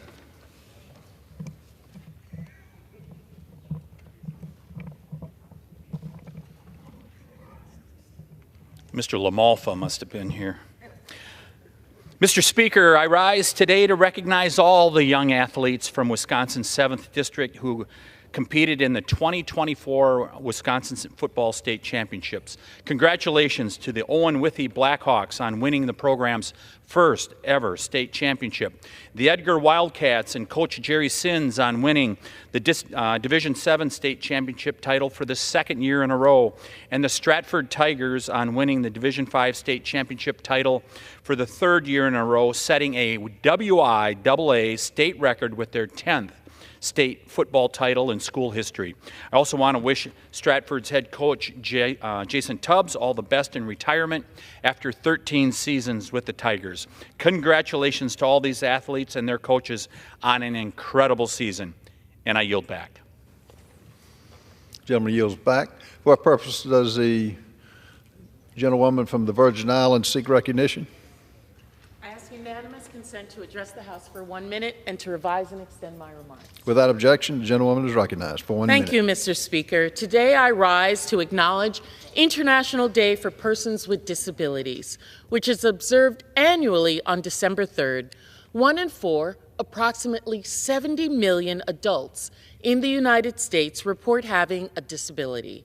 In the Virgin Islands, my home, approximately 10,000 people report that disability. Despite significant progress within the disability rights movement, in December of 2022, 40% of adults with disabilities reported experiencing unfair treatment and discrimination. As elected officials and legislators, we have special responsibility to advocate for the rights of persons with disabilities. We must pass legislation that supports their right to affordable, accessible, and quality housing, educational opportunities, healthcare, technology services, transportation, rights of work. We must continuously champion policies that improve and make the world a more equitable place for all Americans. Today and every day, I remain dedicated to creating a barrier-free world that values the diversity and uniqueness of each individual. I yield back. Gentlelady yields. For what purpose does the gentleman from Pennsylvania seek recognition? Mr. Speaker, request unanimous consent to address the House for 1 minute and to revise and extend my remarks. Without objection, the gentleman is recognized for 1 minute. Thank you, Mr. Speaker. I rise to recognize the importance of our nation's correctional officers. The correctional officers at the Bureau of Prisons facilities across my district and nationwide are the backbone of our correctional systems. These dedicated professionals work tirelessly and are critical in maintaining safety and security within our federal correction facilities and detention centers. Unfortunately, the Bureau of Prison has faced unprecedented challenges in recruiting and retaining correctional staff. Multiple BOP facilities in Pennsylvania's 15th Congressional District understaffed by at least 20% of their authorized levels. Under current law, these essential workers may not receive pay during a government shutdown. Uncertainty over when the next paycheck will arrive should not exacerbate the staffing shortages and difficult conditions of working in a prison environment. Yesterday, I introduced the Keep Our Correctional Officers Paid Act, which would guarantee that correctional officers who are required to show up to work every day of the year continue to receive a paycheck in the event of a government shutdown. Mr. Speaker, this crucial legislation recognizes the unwavering dedicated work of correction officers in ensuring public safety and provides the Bureau of Prison staff with certainty. I urge my colleagues to support this critical legislation. Thank you, Mr. Speaker, and I yield back the balance of my time. What purpose does the gentlelady from Washington seek recognition? Mr. Speaker, I seek unanimous consent to address the House for 1 minute and revise my remarks as needed. Without objection, the gentlewoman from Washington is recognized for 1 minute. Mr. Speaker, I rise today to recognize the life and service of Aaron Pointer, who is retiring from the Metro Parks Tacoma Board after more than 20 years of service. During his career in professional sports and public service, Aaron has broken records and barriers and expanded recreation opportunities in Pierce County. While growing up in Oakland, California, Aaron was passionate about all sports and played basketball and baseball at the University of San Francisco. In 1961, he signed a contract with the Houston Colt 45s, which is today known as the Astros.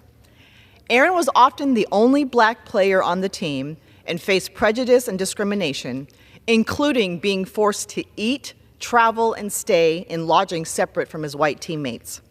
Despite this, Aaron broke records on the field and became the last pro baseball player to hit over 400. After retiring as a player, Aaron continued his exceptional career in sports through officiating football. He was the first black official in the Pac-10 Conference, and in 1978, he became an NFL referee where he officiated for 17 years. He empowered the next generation of athletes with Pierce County Parks, where he supervised sports leagues and athletics for young people. He's also been a longtime member of the Tacoma Pierce County Black Collective, working for more equitable education, healthcare, and economic opportunity for the black community. I am so proud to recognize Aaron for his impactful career at the highest levels of professional sports, and I thank him for his years of service to our community. I yield back, Mr. Speaker. What purpose does the gentlelady from North Carolina seek recognition? Ask unanimous consent to address the House for 1 minute, Mr. Speaker. Without objection, the gentlewoman is recognized. Thank you, Mr. Speaker. Mr. Speaker, the Biden-Harris Education Department has once again failed America's hardworking taxpayers. For 3 years in a row, the Education Department failed its audit. In other words, the Education Department has been unable to manage effectively, efficiently, or with any sense of accuracy the resources entrusted to it. Accuracy, transparency, and consistency are critical when it comes to managing finances. The Education Department has taken a different approach. Its student loan data was full of errors, and it made up estimates it could not defend to its auditor. Bungling and bad budgeting appear to be the Education Department's blueprint. I can't tell if this is due to general ineptness or deliberate wasteful spending of taxpayer dollars, but I can tell you it's an embarrassment. The American people deserve better. I yield back. What purpose does the gentlewoman from Washington seek recognition? Permission to address the House for 1 minute and revise and extend my remarks. Without objection, the gentlewoman is recognized for 1 minute. Thank you, Mr. Speaker. I rise today to thank and celebrate the leadership and commitment of my good friend, Congresswoman Debbie Lesko from the great state of Arizona for her 16 years of public service in the Arizona House of Representatives, Arizona Senate, and now the United States House of Representatives. As chair of the House Energy and Commerce Committee, I've witnessed Congresswoman Debbie Lesko as a fierce advocate for her district and a real ally in advocating for American technological and energy leadership.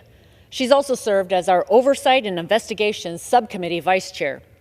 Her spirit and determination have made our committee and the House of Representatives as a whole a better place. I look forward to seeing Congresswoman Lesko succeed in her new role, and I know she will bring that same spirit and determination to the Maricopa County Board of Supervisors. Thank you, Mr. Speaker. I yield back. What purpose does the gentlewoman from Arizona seek recognition? Thank you, Mr. Speaker. I seek unanimous consent to address the House for 1 minute. Without objection, the gentlelady is recognized for a minute.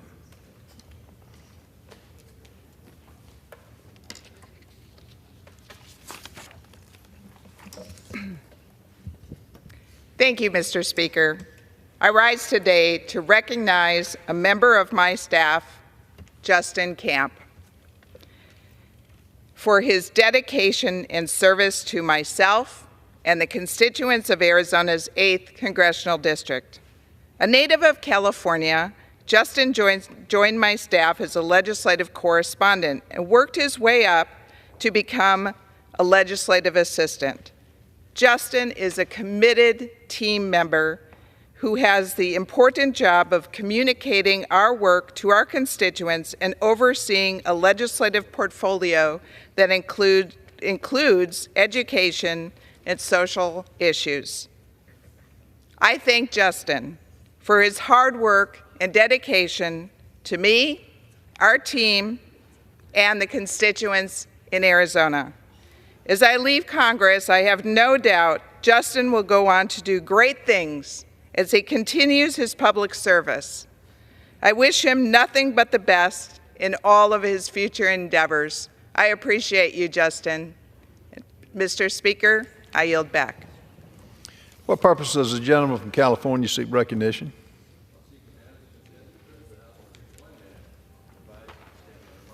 Without objection, the gentleman is recognized for a minute. Thank you, Mr. Speaker.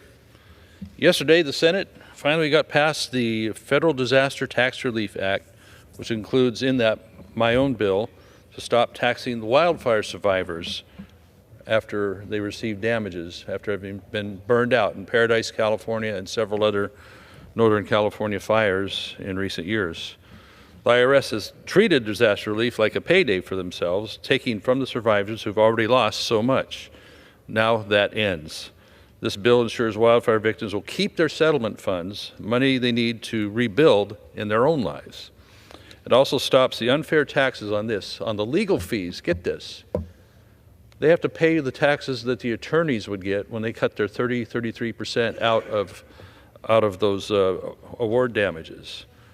Also restores for their lost wages, taxes, and other recovery costs. Taxpayers can claim refunds for taxes wrongly paid since 2020, putting over $500 million back where it belongs, with the people. This isn't just dollars and cents, it's about doing what's right for those facing the disaster. After years of work, I'm really glad to see this legislation could finally clear both houses of Congress and get these folks the relief they've needed for so long after merely being disaster victims of wildfire. I yield back. What purposes does the gentleman from South Carolina seek recognition? Mr. Speaker, I ask unanimous consent to address the House for 1 minute, revived to extend my remarks. Without objection, the gentleman is recognized for a minute. Thank you, Mr. Speaker of Rock Hill, South Carolina. Unfortunately, there are over 500 schools in the United States that are subverted with Chinese communist propaganda. The endorsement of communism in American classrooms has led to a disgusting 28% of young adults who have a favorable opinion of communism, and another 19% believe that a dictatorship is the best political system. American families must stand up against communist atrocities and support democracy, which is why this week House Republicans will consider Crucial Communism Teaching Act, introduced by courageous Congresswoman Maria Alvarez Salazar. This bill will provide truthful curriculum to students about the failures of communism and totalitarianism. House Republicans, led by Speaker Mike Johnson, will safeguard democracy and not allow communist infiltration. In conclusion, God bless our troops as the global war on terrorism continues. Open borders for dictators puts all Americans at risk of more 9/11 attacks imminent, as warned by the FBI. Trump will reinstitute existing laws to protect American families with peace through strength. I yield back. What purpose does the gentlewoman from Hawaii seek recognition? To revise and extend my remarks. Without objection, the gentlelady is recognized for 1 minute.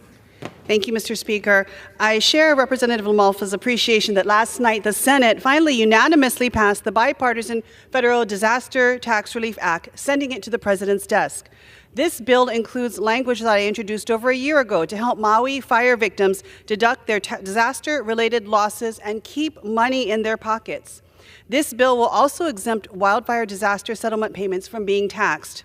As Maui and other fire-impacted communities across the country focus on their recoveries, they deserve certainty that the financial relief they receive will go entirely to them and to their ohana. For months, this bill and the financial relief it provides to our Maui ohana have been among my top priorities in Congress. I am proud to have been part of a majority in the House in signing a discharge petition forcing a vote on this bill and passing it overwhelmingly back in May, where it has remained with the Senate. I'm grateful to have been part of this bipartisan effort with my friends, Congressman Greg Steube, Doug Lamalfa, and Mike Thompson. While this has been a long journey together, I am proud we have gotten this over the finish line, and I hope President Biden will sign this bill into law as soon as possible. Thank you, Mr. Speaker, and I yield back. What purpose does the gentleman from Ohio seek recognition? Without objection, the gentleman is recognized for 1 minute.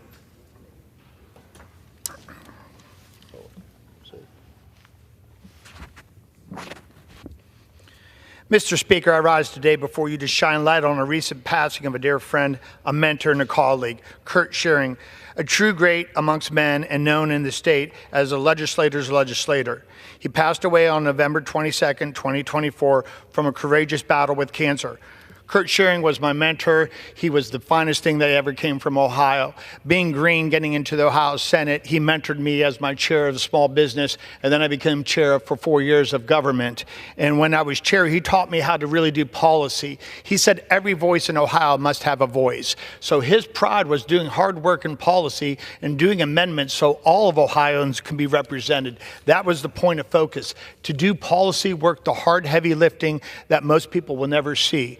Some of his accomplishments were he allocated $7 million for the jumpstart of the expansion of the Pro Football Hall of Fame in Canton, Ohio. He was instrumental in getting $50 million in the brand new movie of Superman that was filmed in Cleveland, Ohio. He is an advocate of Canton Urban League, the Stark County Young Republicans, the Canton JCs, and a lot more than that. Kurt Schering will be missed. He was a dear friend, and Ohio is better that he existed. Thank you, Mr. Speaker. With that opportunity to speak to the public, and that I yield back. Of what purpose does the gentleman from Kentucky seek recognition?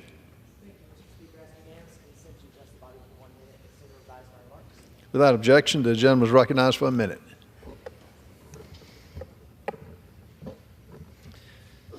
Mr. Speaker, I rise today to honor the life and legacy and service of Mr. Thomas Cork Sr., a United States Marine Corps veteran from my hometown of Louisville, Kentucky, who recently passed away at 95 years old. In 1948, Thomas Cork left Louisville to serve our country as a Montford Point Marine, making history as part of the first group of black men to enlist in the Marine Corps. As part of the famous 1st Marine Division, his bravery and service directly helped lead to the end of the Korean War. But like many other black veterans, when he returned home, he wasn't given the reverence he earned. We're trying to atone for that. So today, as we honor his life and service, I want to express our gratitude on behalf of all those who didn't and should have. Thomas Cork Sr. is an American hero who fought 2 battles, in the Pacific and on the home front. His legacy will live on for generations to come, and we thank him for his service. I yield back. What purpose does the Ohio seek recognition? Mr. Speaker, I ask unanimous consent to address the House for 1 minute and to revise and extend my remarks. Without objection, the gentleman is recognized for a minute. Thank you, Mr. Speaker. Thank you, Mr. Speaker. I rise today to recognize Kevin Boyle of Broadview Heights, Ohio. Kevin came to America through adoption from El Salvador after his mom met him there while she did mission work. Kevin was very sick and had significant disabilities. The Boyles already had another child, Courtney, who herself had disabilities and significant medical needs. With great faith, they pursued adopting Kevin from a country that adopts out of less than 10 kids per year. After 4 years of waiting, in 2013, Kevin came home to Cleveland as an 18-pound 9-year-old. Yes, 18 pounds at 9 years old. With great American medical care, he very quickly became chubby, silly, and full of life. As an upstanding citizen of Northeast Ohio, Kevin exercised his right to vote for the first time in the 24 presidential election. Today, I celebrate Kevin for this milestone event, and this is an incredible story that should be shared throughout the country, and what a victory. Thank you, Mr. Speaker, and I yield back. What purpose does the gentleman from New York seek recognition? Without objection, the gentleman is recognized for a minute.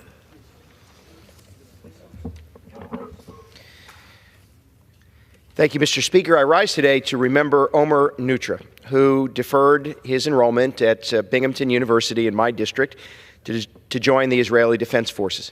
He had been missing since October 7th, 2023, in the barbaric attacks committed against Israeli citizens by Hamas.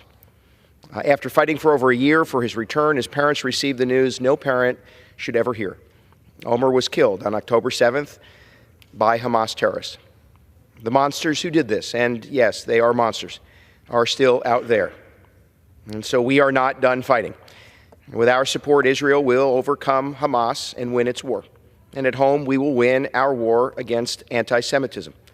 We will win by shining a light on the bigotry and calling out those who sympathize with terrorists.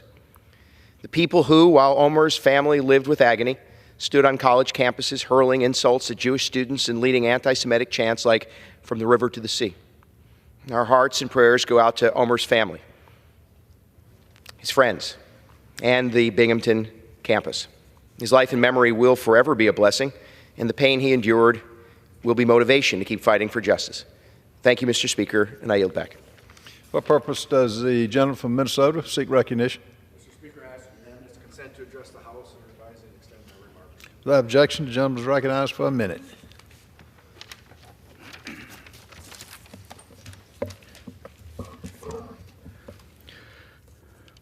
Mr. Speaker, I rise today with a heavy heart to pay my respects to Red Lake police officer Jesse Branch, who was killed in a car crash last week while responding to a call for service. At just 18 years old, Jesse committed himself to a career in law enforcement, starting as a corrections officer with the Red Lake Detention Center and eventually becoming a police officer. During his 17 years in law enforcement, Jesse earned the reputation as a man of integrity who was dedicated to the well-being and safety of his community. Even though Jesse's life was tragically cut short, the positive impact he had on the Red Lake Nation will be remembered for generations to come. Minnesota thanks him for his selfless service and sacrifice. My prayers are with his family, friends, colleagues, and all those who loved him. And I yield back.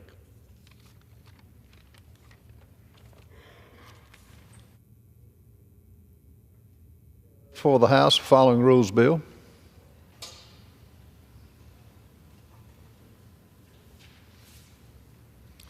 H.R. 7218, an act to amend Title III of Public Health Service Act to extend the program for promotion of public health knowledge and awareness of Alzheimer's disease and related dementias and for other purposes.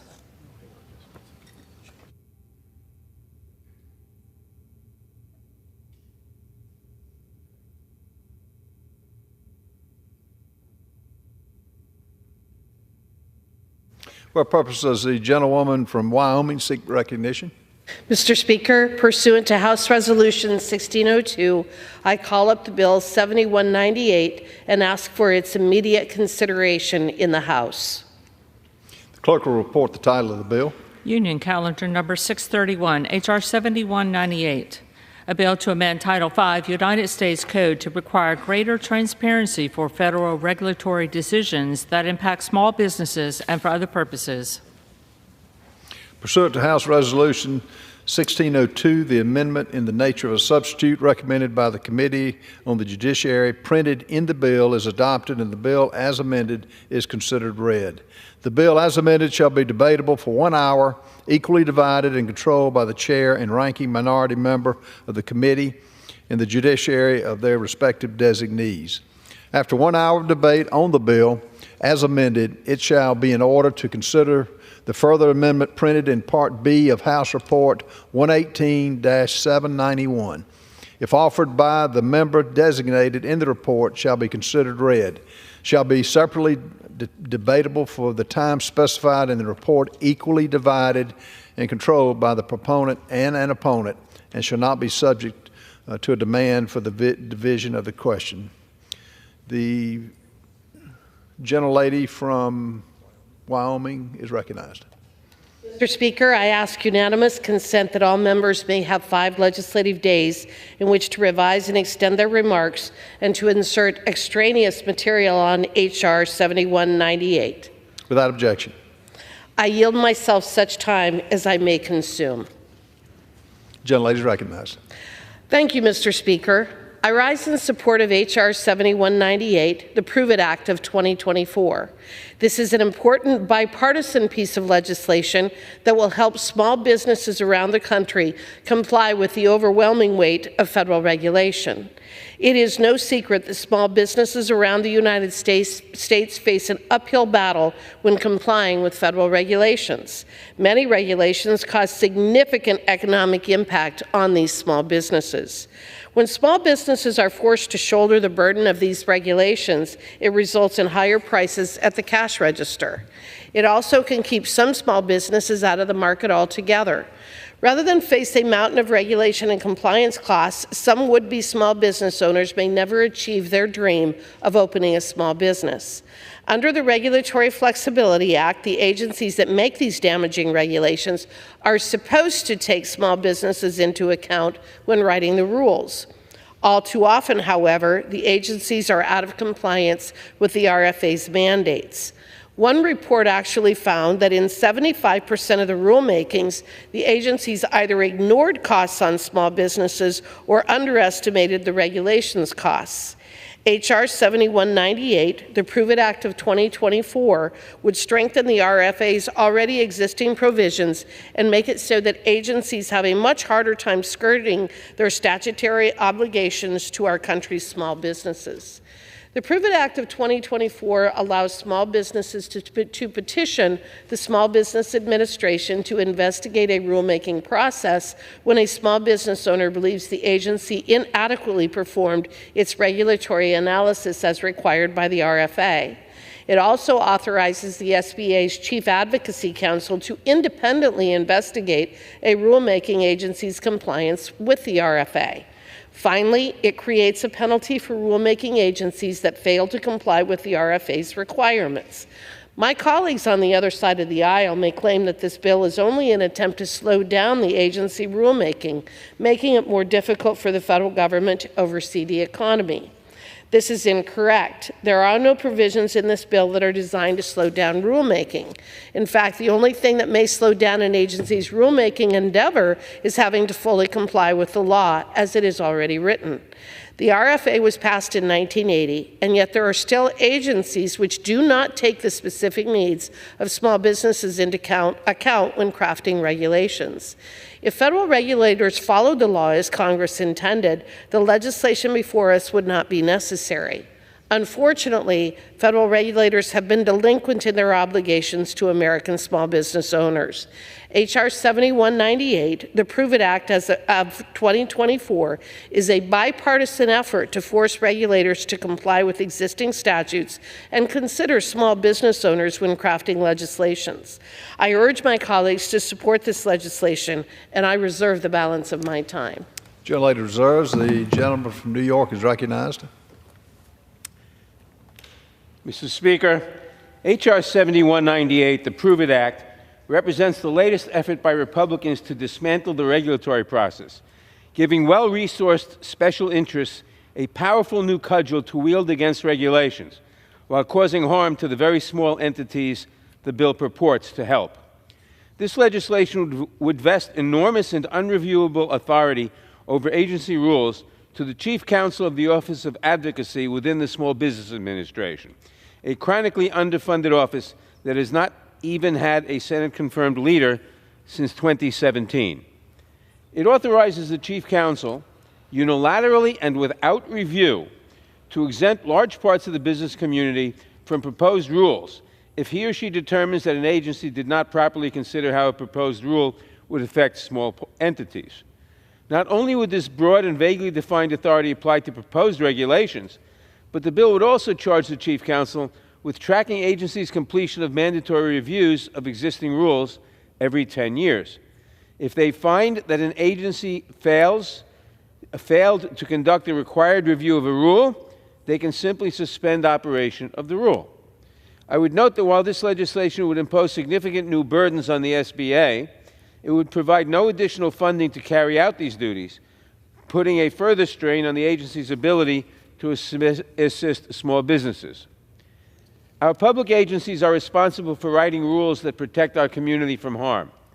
They make sure that the toys our children play with are safe. They make sure that the vehicles we drive and the buildings we live in are up to code. They make sure that the legislation we pass in Congress, tackling issues like climate change and public health, are implemented as we intend. But the Prove It Act would grind all of this to a halt. Rules that would ban toxic chemicals or take contaminated food out of the market would hang in limbo, while petitions mount before this single official to complete their reviews, if they can ever complete them at all. This bill is not about lessening the burden on small businesses. By law, agencies already must take small businesses into account, and these small entities already have power through the Office of Advocacy to champion their concerns. So the bill is entirely unnecessary if that was truly the purpose of the bill. But in reality, this bill is about giving big businesses the ability to shut down the regulatory process. Any group that merely purports to represent small businesses, no matter how large or well-resourced they may be, could petition this one official to block a pending rule they do not like. And there would be no limit to how many times they do this. This is a recipe for chaos and dysfunction. And that, of course, is the point. Republicans do not want to empower the agencies that ensure the drugs we take are safe, that ensure child car seats protect the most vulnerable among us, and that enforce our competition laws to ensure that small business have a chance to thrive. They want to throw sand in the gears of these agencies to ensure that they never issue the regulations we depend on to keep us safe. This bill would do little to help small businesses, but for powerful companies of special interests, it could prove to be a windfall. It is no surprise, therefore, that this legislation is right out of the Project 2025 playbook, which calls for, quote, supercharging, unquote, the Office of Advocacy at the SBA so the entity can, quote, dismantle extreme regulatory policies and advance limited government reforms, close quote. And Republicans are so determined to carry out this dismantling of the regulatory process that they are even willing to violate their own House rules against legislation that will increase mandatory spending, ignoring a CBO estimate that the bill would add millions of dollars to the deficit. We all want to ensure that small businesses can thrive, but this bill would not help them. Instead, it would create uncertainty and chaos while giving big businesses a new tool to dismantle the regulatory process that protects public health and safety and that protects consumers from rising costs. I urge all members to oppose this legislation, and I reserve the balance of my time. Reserves, the gentlelady from Wyoming is recognized. First, Mr. Speaker, I ask unanimous consent to insert the CBO score for this bill into the record. Without objection.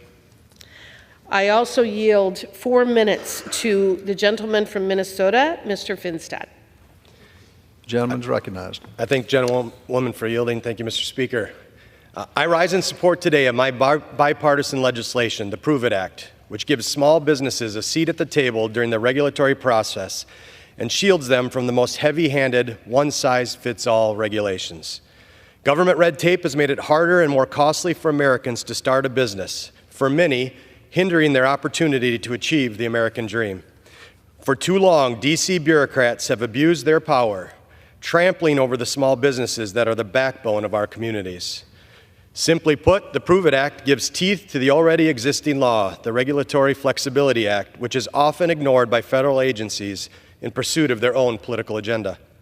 Under RFA, agencies are required to complete an initial and final analysis of their regulations and certify that they will not have a significant impact on a substantial number of small entities. Unfortunately, in many cases, agencies have failed to meet the standards set out by the RFA, and in turn have left our small business owners with the short end of the stick. Throughout the last 4 years, the Biden-Harris administration has improperly certified dozens of regulations as not having a significant impact on a substantial number of small businesses. Moreover, according to the American Action Forum, since 2009, federal regulations have cost American taxpayers and business owners $2.3 trillion to comply with and have added 985 million hours of paperwork for our small businesses to shoulder. The Biden administration alone has accounted for $1.8 trillion of these costs and over 340 million paperwork hours. With these compliance costs and paperwork hours skyrocketing, the Prove It Act is more important now than ever. Specifically, the Prove It Act will require federal agencies to analyze both the direct and indirect costs their regulations would have on our small entities, create a way for small businesses to petition their chief advocate in government to review agencies' work and to make them prove they are fully compliant with already existing laws. If agencies fail to comply with their review process, small businesses would be exempt from the regulations in question. Moreover, the bill ensures that small businesses can easily access pre-existing guidance documents via regulations.gov, and if agencies fail to perform an already required 10-year retrospective review, the regulation would be nullified, giving teeth to this requirement that currently is in statute. I seek unanimous consent to enter into the record letters of support from the National Federation of Independent Business, Job Creators Network, National Stone, Sand, and Gravel Association, National Association of Insurance and Financial Advisors, and a coalition letter on Regulatory Flexibility Act reform by signed over 45 national associations and numerous state and local groups. Without objection. The Prove It Act gives our hardworking American small businesses a voice in the regulatory process. It's time that we strengthen and empower our small business community rather than force them to comply with unnecessary and burdensome regulations. I'd like to thank Representative Caraveo, Representative Moran, and Chairman Rogers for partnering with me on this important legislation, and I urge all my colleagues to vote in support of the Prove It Act. I yield back. Mr. Speaker, I reserve the balance of my time. Gentlelady yields. Recognized. Mr. Speaker, I now yield to the newest member of the Judiciary Committee, proudly carrying on her mother's legacy, the distinguished gentlewoman from Texas, Erica Lee Carter, for 3 minutes. Thank you. The lady is recognized. Yes, thank you, Ranking Member Nadler. Thank you, Mr. Speaker.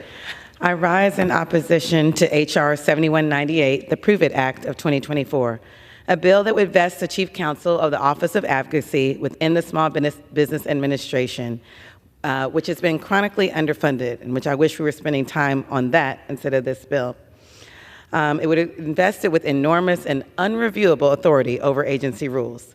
More specifically, H.R. 7198 authorizes the Chief Counsel unilaterally and without review to exempt large parts of the business community from proposed rules if he or she determines that an agency did not properly consider how a proposed rule could affect small entities. In doing so, this bill would empower large companies and undermine the regulatory process that keeps Americans safe by imposing a series of requirements on regulatory agencies. As we all know, regulatory agencies play a critical role in our safety and well-being by writing rules designed to protect our food supply, environment, physical infrastructure, and more. These regulations safeguard the freedoms that all Americans enjoy. While efforts to ease burdens on small businesses can be useful, they should not prevent regulators from doing their jobs in the public interest. The Prove It Act, under the guise of helping all small businesses, would actually allow an unelected administrator within the SBA to circumvent congressional and agency intent with little oversight. It is simply unacceptable that we would task a single official in the SBA with unilateral and unreviewable authority to suspend new and existing protections and safeguards for large swaths of the economy. Not to mention that it would also require agencies to jump through new, vaguely defined and untransparent bureaucratic hoops, which would cause delays and uncertainty, all the while doing nothing to actually help small businesses. In fact, the Coalition for Sensible Safeguards, consisting of over 200 labor, consumer, and environmental organizations, opposed this bill, including the AFL-CIO, Economic Policy Institute, and National Women's Law Center. It is important to convey to the American people that this bill is also simply unnecessary. By law, agencies already take small businesses into account, and these small entities already have power through the Office of Advocacy to champion their concerns. Rules and protections are critical to ensuring the safety and soundness of virtually every facet of our lives, including clean air, clean water, safe toys that my children might use, safe cars where I drive my children to school, and safe workplaces for all of us. And so we should reject any effort that would prevent agencies from issuing these life-saving regulations. Therefore, I urge my colleagues to vote against H.R. 7198, the Prove It Act. Thank you. I yield back. I reserve. Gentleman from New York reserves. Gentlelady from Wyoming is recognized. I yield 3 minutes to the gentleman from Texas, Mr. Moran. Without objection. Thank you, Mr. Speaker. I rise today to support H.R. 7198, the Prove It Act, a bipartisan piece of legislation to protect small businesses from the burdens of federal regulations. I was proud to join Congressman Finstad and Congresswoman Caraveo in introducing this bill and to vote for it in the House Judiciary Committee. This legislation puts teeth into the Regulatory Flexibility Act, which has been discussed today, but it in 1980 required federal agencies to take into consideration the direct and indirect impacts of their regulations on small and family businesses, but it is not being enforced today. Effectively, there is no recourse to those businesses under the Regulatory Flexibility Act, which is why in more than 75% of the cases, these new regulations actually completely ignore that Regulatory Flexibility Act or put a de minimis amount attached to the impact on small businesses. We need teeth to that 1980 Regulatory Flexibility Act, and the Prove It Act will do just that. It'll change what has not been done in the past, and it will restore power to small businesses today to push back against new regulations. Today, small businesses pay 7 times more per employee than medium-sized businesses to stay compliant with federal regulations. And they don't have the resources to keep pace with the ever-growing burdens imposed by the heavy hand of the government. I'm amazed I'm hearing from the opposition words like delay and burden and uncertainty as it relates to the federal government. I'm more concerned with the delays, the burden, the uncertainty, and the inadequate resources that exist for small businesses to respond to these new regulations. Federal agencies seem to ignore the reality and the harm that these regulations cause, which only further discourages American innovation and small business growth. The Prove It Act empowers small businesses to petition the Small Business Administration to review proposed federal regulations and gives them the tools to challenge unnecessary regulation imposed upon them, which they do not have today. It brings more accountability and transparency to the work of government agencies and reaffirms our commitment to stand with small business. If we are going to stand on the side of government or small business, I choose to stand on the side of small business. Small businesses are, in fact, the backbone of our economy, and their innovation keeps the spirit of the American dream alive. I urge my colleagues to vote yes on the legislation to support this crucial role small businesses play as drivers of the economic growth and job creation. I urge my colleagues to support H.R. 7198, the Prove It Act. I yield back. I reserve. Gentlelady reserves. Gentleman from New York is recognized. Mr. Speaker, I now yield 3 minutes to the gentlelady from Colorado, Representative Caraveo. The gentlelady is recognized. Thank you, Ranking Member Nadler. Mr. Speaker, I rise today in support of H.R. 7198, the Prove It Act. I would like to thank my colleagues, Congressman Finstad and Congressman Moran, for working with me to run this bipartisan legislation.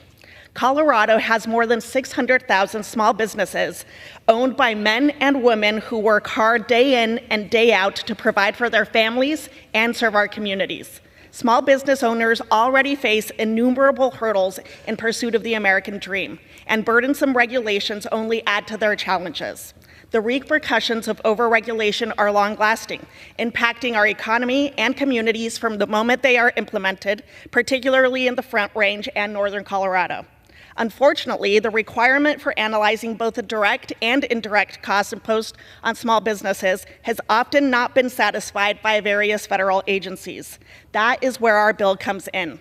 This bill would allow small business owners to be heard when they feel the federal government is imposing expensive roadblocks on them.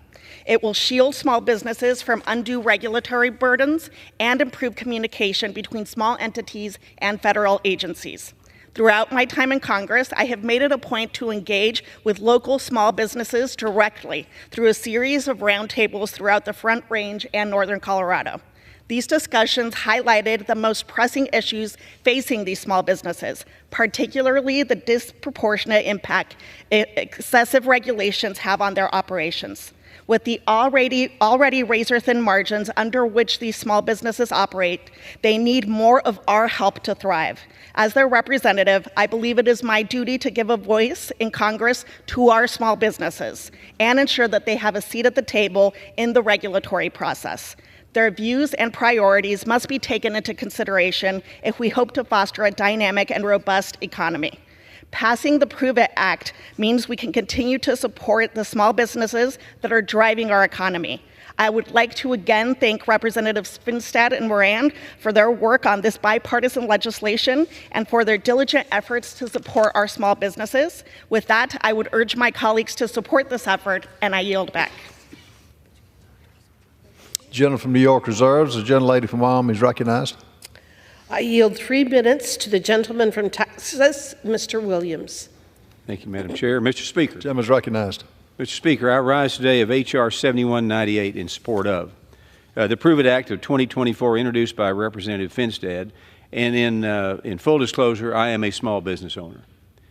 Now, the Prove It Act is an important piece of legislation which will give small business owners the ability to petition the government when an agency fails to accurately account for regulations impacting on their operations. Over the past 4 years, the Biden administration has created an unbelievable amount of $1.7 trillion in new regulations. The Committee on Small Business, of which I chair, conducted a thorough investigation into how it was possible to achieve this unfortunate milestone. We discovered that many agencies are treating the Regulatory Flexibility Act, a law that is supposed to protect small businesses from the most costly regulations, like a check-the-box exercise. They do not uphold the spirit of the law, which is an important check on the administrative state. So the Prove It Act would close many of the loopholes being utilized by federal agencies and give small businesses the ability for their choice and their voice to be heard when the system fails them. Main Street America has been dealing with many different economic headwinds. Inflation and labor shortages alone have made it a challenge for small business to survive, and out-of-control regulations are just one more obstacle that business owners must work to overcome. My committee held over 13 hearings where we brought in real small business owners to discuss the impact regulations on having the regulations had on their operations. Every one of our witnesses said that taking time to understand and comply with the new mandates prevents them from focusing on their core operations, giving service and selling product. These small businesses are the economic engines of the country, and we must do all we can to support their continued success. The Prove It Act takes important steps in ensuring that agencies comply with the intent of the RFA and fully consider small businesses in the rulemaking process. I urge my colleagues strongly to support H.R. 7198. Thank you, and I yield the balance of my time. Gentlelady reserves. The gentleman from New York is recognized.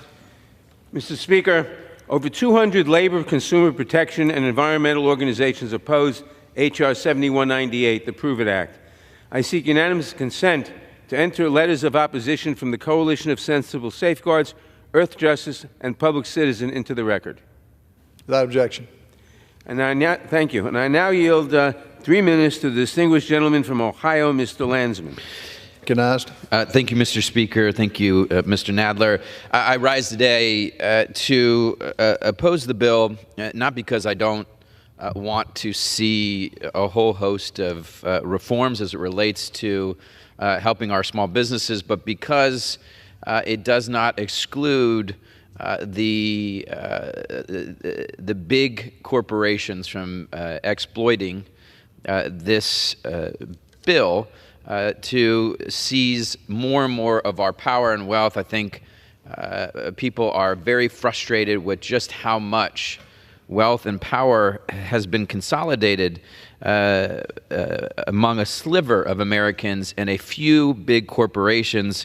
For that reason, at the appropriate time, I'll offer a motion to recommit this bill back to committee. If the House rules had permitted, I would have offered this motion as an amendment to focus the same kind of thinking on our veterans as part of the VA committee and working with our veterans and our VA back home. I've become increasingly frustrated with the layers of bureaucracy that slow down care for our veterans or prevent care for our veterans. And so my amendment would provide an exemption to this bill for rules that are determined to have substantial beneficial effects on veterans and veteran programs. So I ask unanimous consent to insert into the record the text of this amendment. I hope my colleagues will join me in voting for the motion to recommit, and I yield back. Without objection. Gentleman from New York reserves. Gentlelady from Wyoming is recognized. I yield 2 minutes to the gentleman from Minnesota, Mr. Gentleman Stauber. is recognized. Mr. Speaker, I rise to speak in favor of H.R. 7198. I'd like to start by thanking my good friend and colleague from Minnesota, Representative Brad Finstead, for his leadership with this legislation. Small businesses are the lifeblood of our economy. They are the innovators, the job creators, and the backbone of our communities. In my home state of Minnesota, small businesses account for over 99% of all businesses and employ more than half of all of our workforce. When small businesses succeed, America succeeds.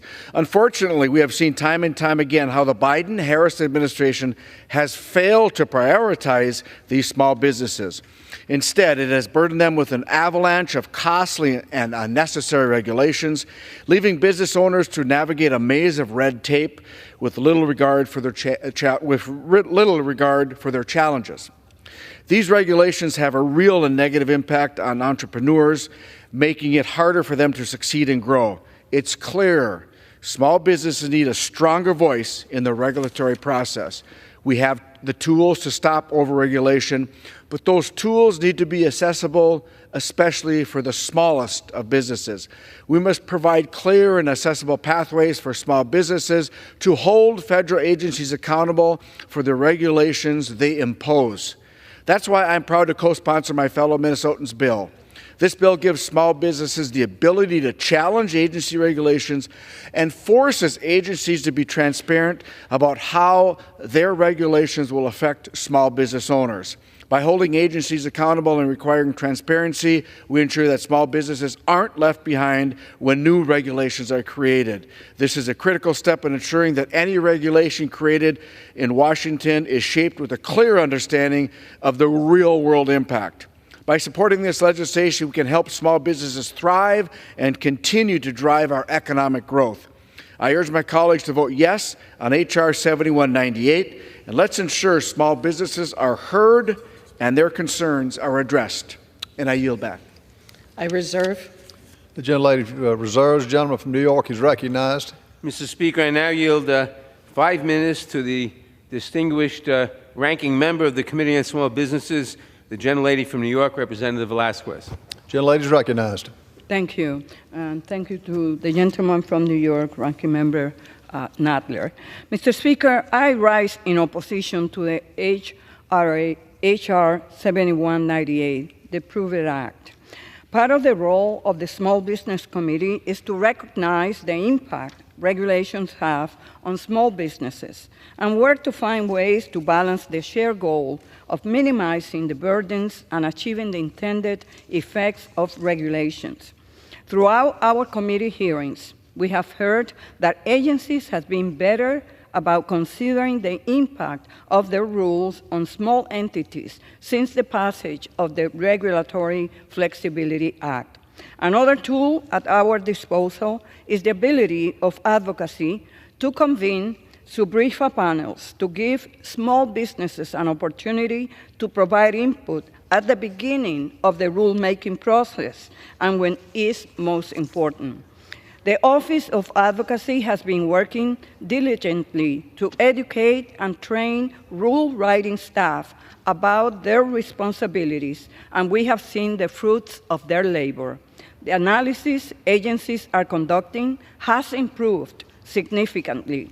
Yet, this bill ignores the current process, and instead of strengthening it to serve the interests of small employers, the bill we are considering today would bring our rulemaking process to a grinding halt. It will also give big corporations a powerful new tool to delay and weaken rules, causing uncertainty and harm to small employers. By creating an unworkable quasi-judicial process within the SBA's Office of Advocacy for reviewing agency certifications, it allows any group that claims to represent small businesses to petition advocacy to block rules that it doesn't like. The Proceedings Act also requires agencies to conduct retrospective reviews based on the indirect costs identified in the initial analysis, without recognizing that agencies may have modified the rule during the rulemaking process.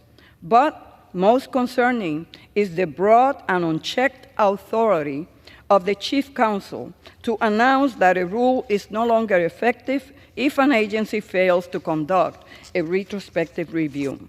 This means a small employer that came into compliance with an existing rule could see it eliminated and then possibly reinstated sometime in the future.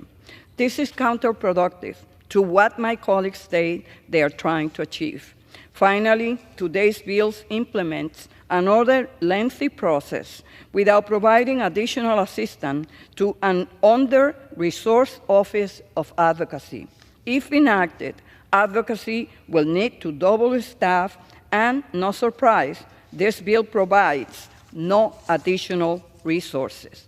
CBOs estimate that agencies and advocacy will need an additional $40 million over the next 5 years to implement this act, and that doesn't include the $70 million added to the federal deficit. Small employers need certainty, and this bill fails to provide it. It will only serve to cause undue chaos and confusion while achieving very little to help and support our nation's small employers. That is why I urge my colleagues to vote no. Thank you, and I yield back the balance of my time. Yeah, from New York Reserves, the gentlelady from Wyoming is recognized. I yield 2 minutes to the gentleman from Texas, Mr. Elsie. Gentleman's recognized.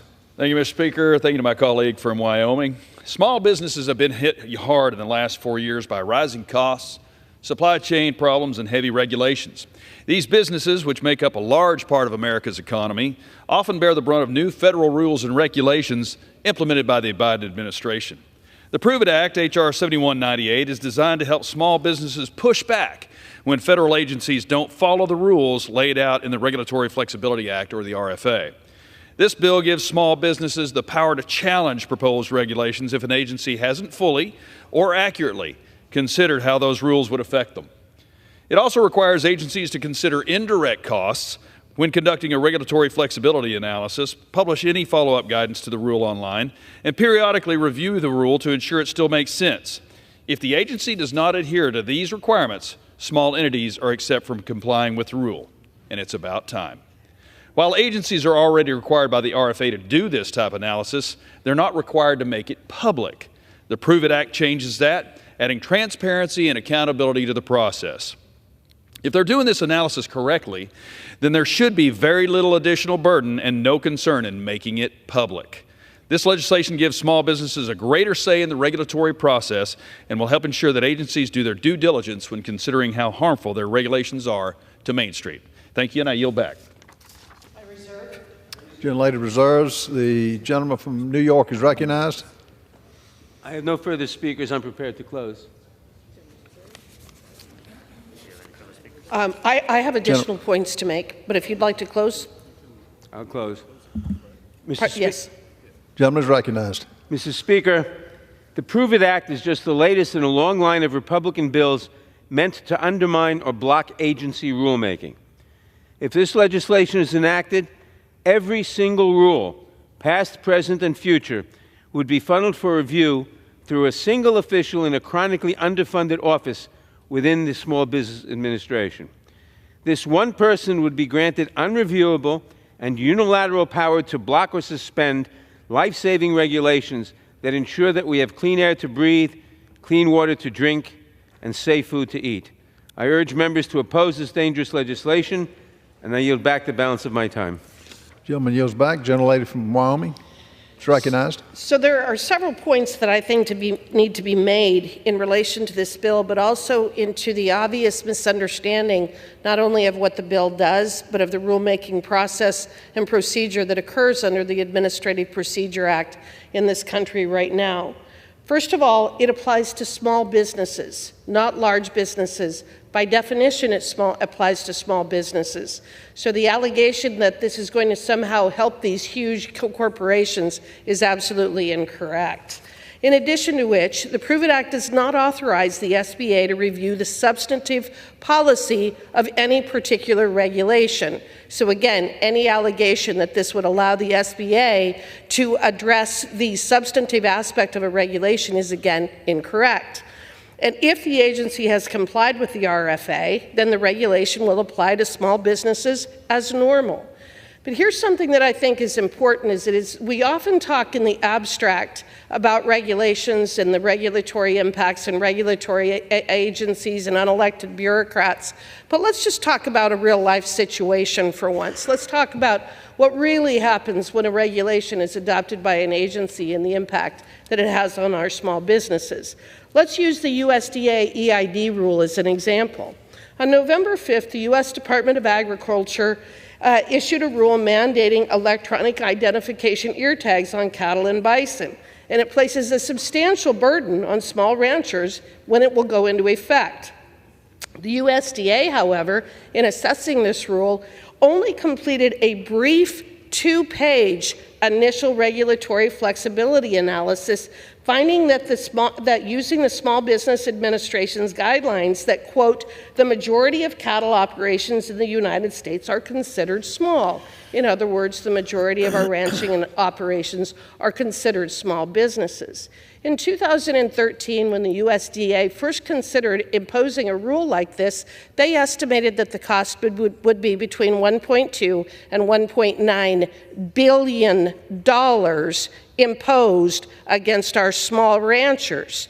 Yet in this latest analysis, they did a 2-page RFA analysis. I can't imagine that anyone on the other side of the aisle would actually believe that that is adequate considering the circumstances and the fact that so many of our ranchers will be financially broken by such a rule. After acknowledging that the proposed rule would have a substantial impact on small businesses, the agency then conducted an insufficient analysis based upon outdated and incorrect information. This entire analysis relies on a cost estimate created by APHIS. This estimate undervalues the cost to ranchers, and it has not even publicly disclosed how it calculated those costs. This example of avoiding the RFA requirements resulted in the USDA ignoring the true cost of the rule and how the burden is shouldered by our small businesses. The USDA and the ear tag manufacturers are also wholly unprepared to alleviate the harm caused by the rule. In fact, many states have run out of the ear tags for even being able to provide them to the ranchers. Under the Prove It Act, the USDA would be required to account for the additional, reasonably foreseeable indirect costs that are borne by ranchers because of this rule, costs that the USDA is currently ignoring. The Prove It Act would give a voice to the ranchers and the organizations that represent them to point out the obvious flaws in APHIS's proposals and flaws which were ignored during the finalization of the rule. I think it's also incredibly important to understand that we're passing this bill today to help small businesses understand the true cost of compliance with regulations and to force regulators to be transparent when crafting their regulations.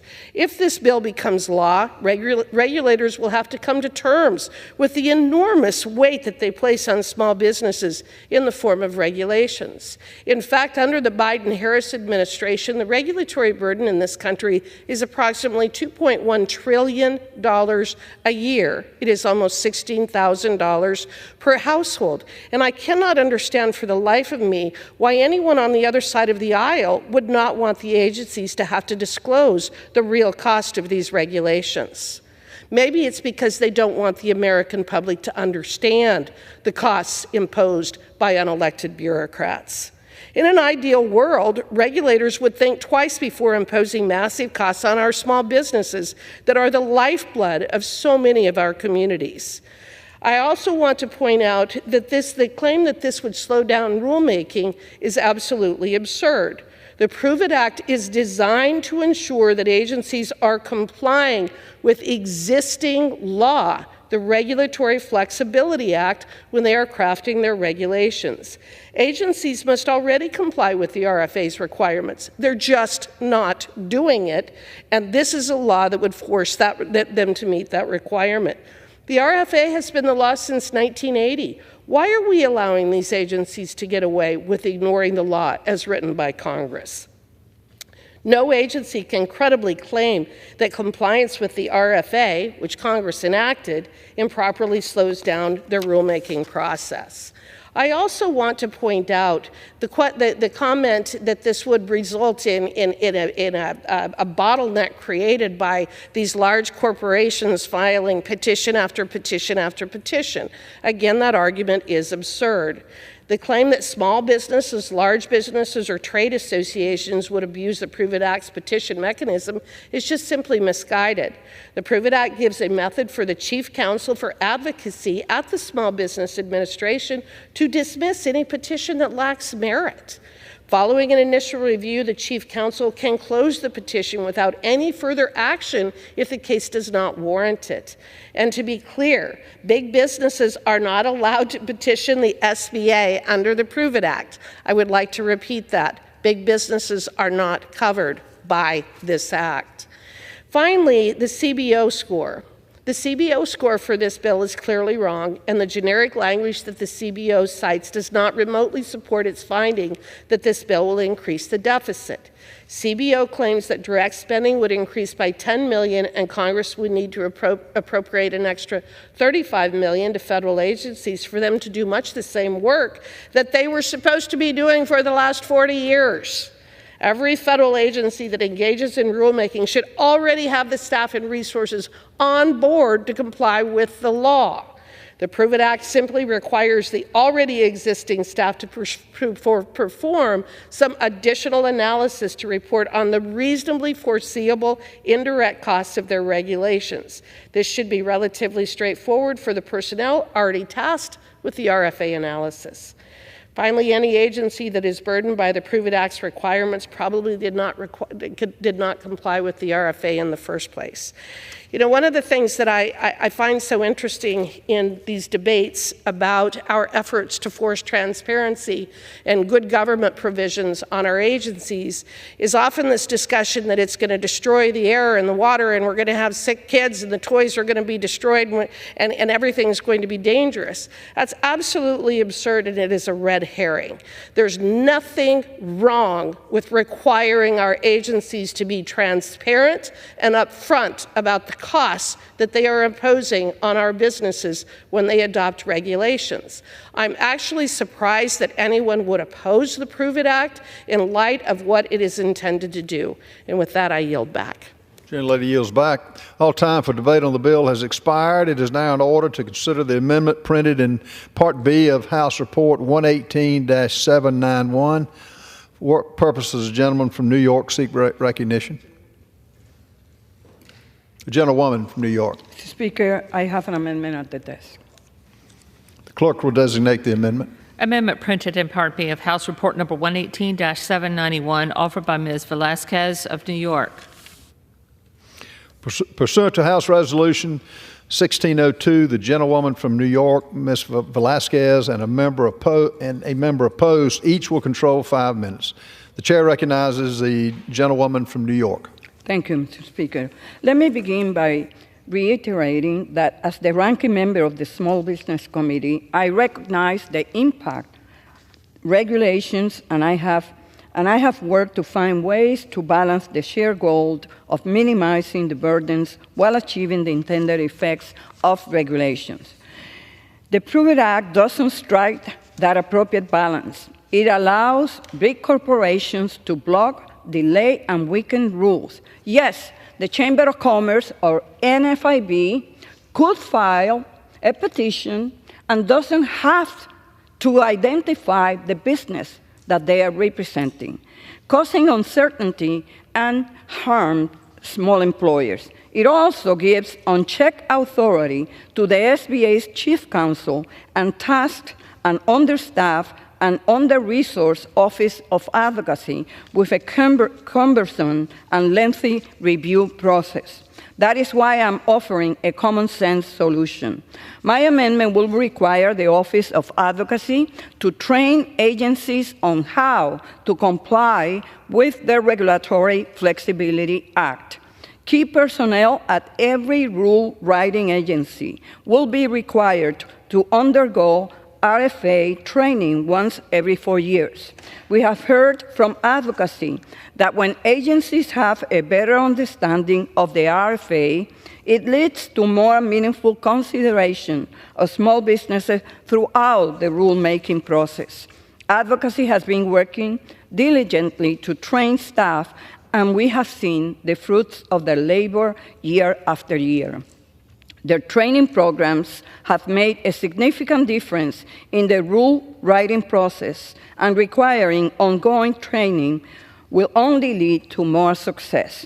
Agencies have shared draft documents with advocacy early in the rulemaking process, and advocacy has worked to help agencies obtain reliable small business data. Their training program has led to much better analysis, and in many instances, enhanced the factual basis for agency certifications or led to modifications to reduce the impact to small firms. We need to foster a constructive working relationship between agency advocacy and federal agencies, rather than create an adversarial one. This amendment will ensure that advocacy is reaching all agencies on RFA compliance on a regular basis. I urge members to support my amendment, and I reserve the balance of my time. It reserves. What purpose does the gentlelady from Wyoming seek recognition? I rise in opposition to the amendment. Gentlelady is recognized. Mr. Speaker, I yield myself such time as I may consume. This amendment simply strikes the entire bill and replaces it with a training mandate. Claiming that training is all that is necessary to help agencies comply with their obligations under the RFA completely ignores the problems that the Prove It Act is going to solve. The Small Business Administration already offers training sessions for regulators and has done so for over 20 years. According to the SBA, they held 9 training sessions and trained 139 federal officials in 2023 alone. Further, the SBA has already trained personnel at nearly every federal agency and department since 2003. Despite this training, however, in 2023, SBA sent 46 letters to agencies across government outlining the deficiencies in their RFA analysis. In 30 cases, the SBA found that agencies conducted inadequate analysis of small business impacts. What this means is that during the rulemaking process for 30 rules, agencies did not comply with already existing law, despite the SBA training they likely received. I urge my colleagues to vote against this amendment, and with that, I reserve. The gentlewoman reserves for Wyoming. The chair recognizes gentlewoman from New York. I yield back. The gentlewoman yields back. The chair recognizes. I have a few more points I'd like to make. That despite the SBA's best efforts to help agencies comply with their obligations under the RFA, those efforts are being ignored.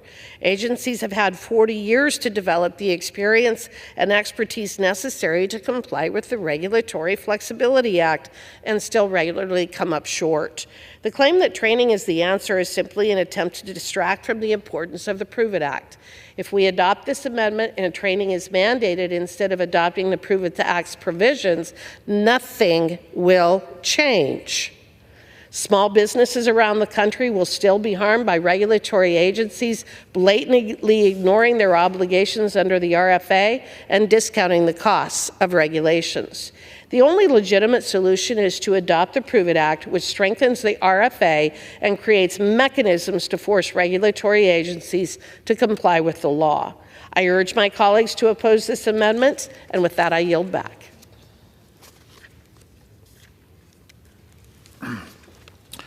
Pursuant to the rule, the previous question is ordered on the bill on the amendment by the gentlewoman from New York. The question is on the amendment by the gentlewoman from New York. Those in favor say aye. Those opposed say no. The noes have it. The amendment is not. For a recorded vote? Does the gentlewoman ask for the yeas and nays to be recorded? Correct. The yeas and nays are requested. Those favoring a yes, a vote of yeas and nays will rise. A sufficient number have risen. The yeas and nays are ordered. Pursuant to the Clause 8 of Rule 20, further procedures of the question will be postponed.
Pursuant to Clause 8 of Rule 20, the chair will postpone further procedures today on the motions to suspend the rules on which a recorded vote of yeas and nays are ordered, or votes objected to under Clause 6 of Rule 20. The House will resume procedures on postponed questions at a later time.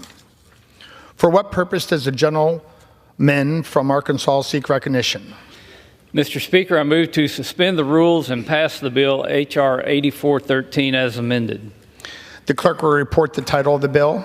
H.R. 8413, a bill to provide for the conveyance of certain federal land at Swanson Reservoir and Hugh Butler Reservoir in the state of Nebraska and for other purposes. Pursuant to the rule, the gentleman from Arkansas, Mr. Westerman, and the gentlewoman from California, Kim Lager-Dove, will control for 20 minutes. The chair recognizes the gentleman from Arkansas. Mr. Speaker, I ask unanimous consent that all members have 5 legislative days to revise and extend their remarks and to include extraneous material on H.R. 8413, the bill now under consideration. Without objection. Mr. Speaker, I yield myself such time as I may consume. The gentleman is recognized.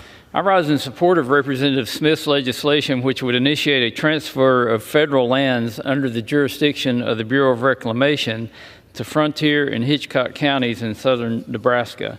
This legislation was introduced at the county's request with the hopes of gaining local control after disagreements arose between local stakeholders and Reclamation. The disagreement stemmed from Reclamation's decision to require the removal of mobile homes surrounding the reservoirs, an action that would significantly impact the local economy. The cost of this transfer has not yet been determined. However, an appraisal will be conducted, and the counties will be responsible for providing fair market value compensation for these lands. I urge my colleagues to support the bill, and I reserve the balance of my time. Gentleman from Arkansas reserves. The gentlewoman from California is recognized. Thank you, Mr. Speaker. I rise in support of the Swanson and Hugh Butler Reservoirs Land Conveyances Act. This bill would authorize the Secretary of the Interior to enter into good faith negotiations with Hitchcock County and Frontier County in southern Nebraska to establish a title transfer agreement for certain lands within the Swanson Reservoir and Red Willow Reservoir lands. The Swanson and Hugh Butler reservoirs serve as home to several communities and popular recreation sites. Transferring ownership of these lands from the Bureau of Reclamation to the counties will allow the counties to manage and develop the land for recreational use and conservation in alignment with the community's needs.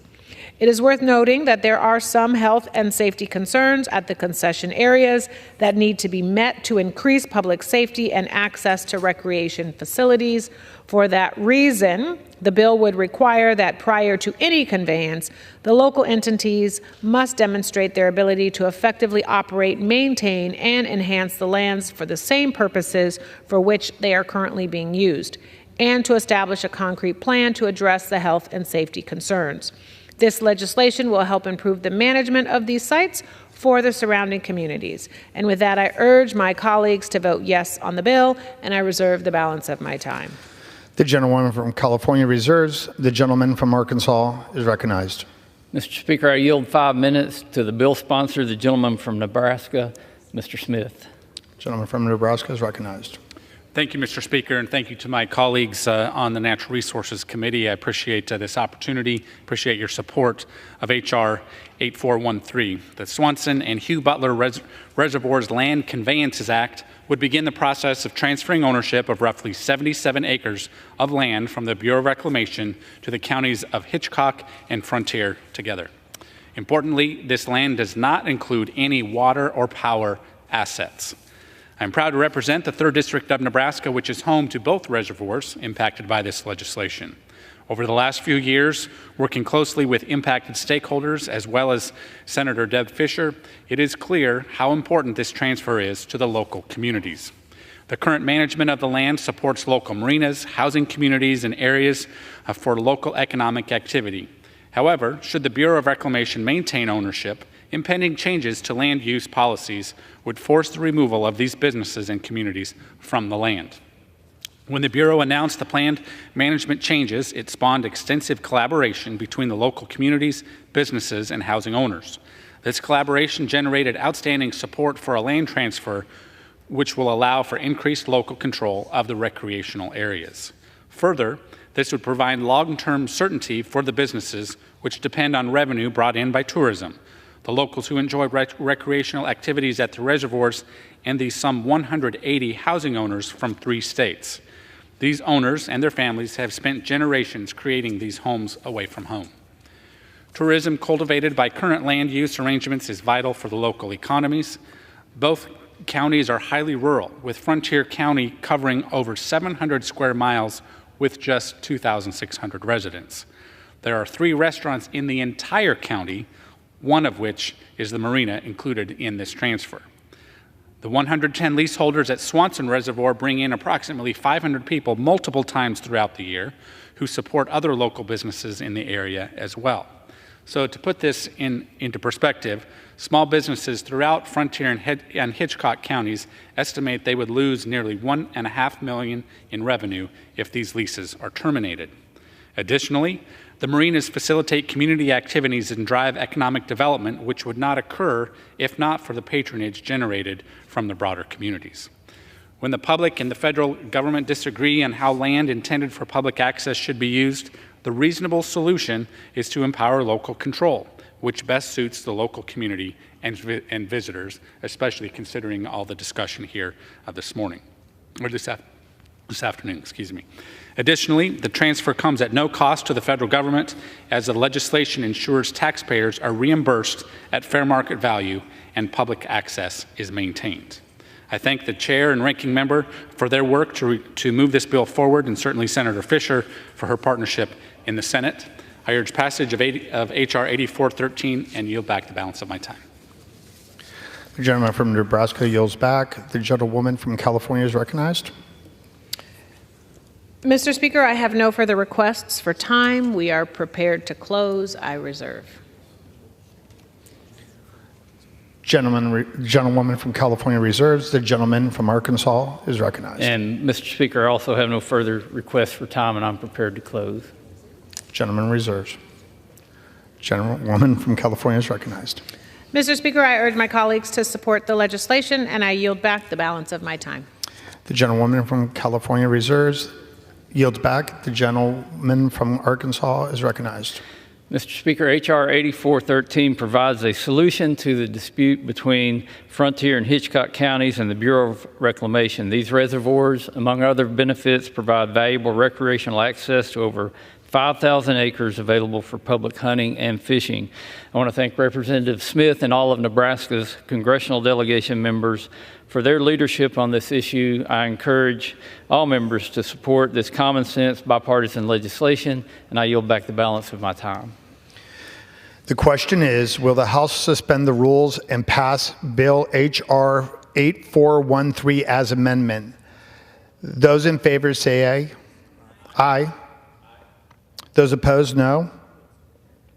In the opinion of the chair, 2/3 being in the affirmative, the rules are suspended. The bill is passed, and without objection, the motion to reconsider is laid on the table. Pursuant to Clause 12A of Rule 1, the chair declares that the House is in recess subject to the call of the chair.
Okay. The House will be in order. Proceedings will resume on questions previously postponed. Votes will be taken in the following order. Motion to suspend the rules and pass Senate 709, H.R. 9598, and H.R. 9600. Amendments number 1 to the 7198 by Ms. Velasquez of New York. The motion to recommit H.R. 7198 if offered, and a passage of H.B. 7198 if ordered. The first electronic vote will be conducted as a 15-minute vote pursuant to Clause 9 of Rule 20. Remaining electronic votes will be conducted as 5-minute or 2-minute intervals. Pursuant to Clause 8 of Rule 20, the unfinished business is the vote on the motion of the gentleman from Tennessee, Mr. Burkett, to suspend the rules and pass Senate 709 as amended, on which the yeas and nays were ordered. The clerk will report the title. Senate 709, an act to improve performance and accountability in the federal government and for other purposes. The question is, will the House suspend the rules and pass the bill as amended? Members will record their votes by electronic device. This is a 15-minute vote.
On this vote, the yeas are 389, the nays are 6, two-thirds being the affirmative. The rules are suspended. The bill is passed. Without objection, the motion to reconsider is laid on the table.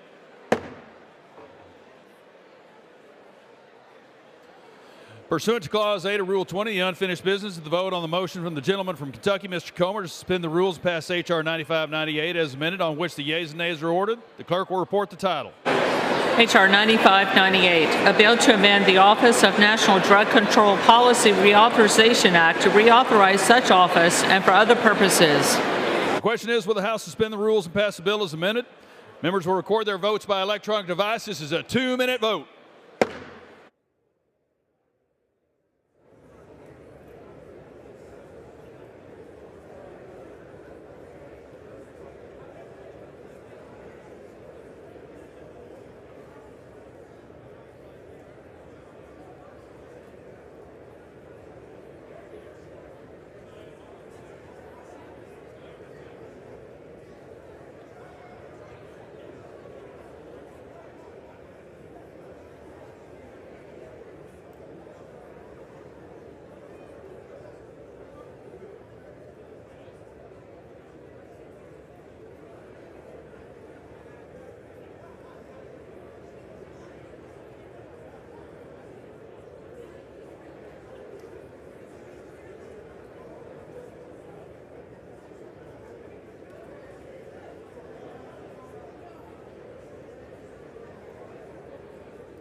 On this vote, the yeas, nays are...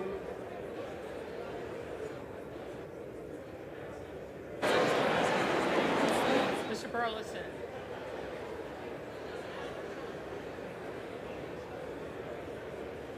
Mr. Burleson votes aye.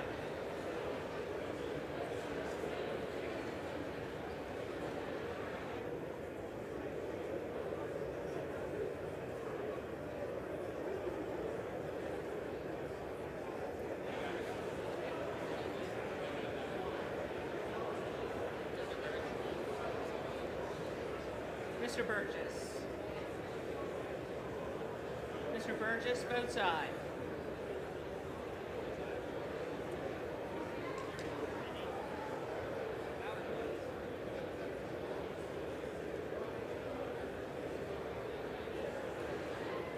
On this vote, the yeas are 399, the nay is 1, two-thirds being in the affirmative. The rules are suspended. The bill is passed, and without objection, the motion to reconsider is laid on the table. Pursuant to Clause 8 of Rule 20, the unfinished business of the vote on the motion from the gentleman from Kentucky, Mr. Comer, to suspend the rules and pass Bill H.R. 9600, on which the yeas and nays are ordered. The clerk will report the title.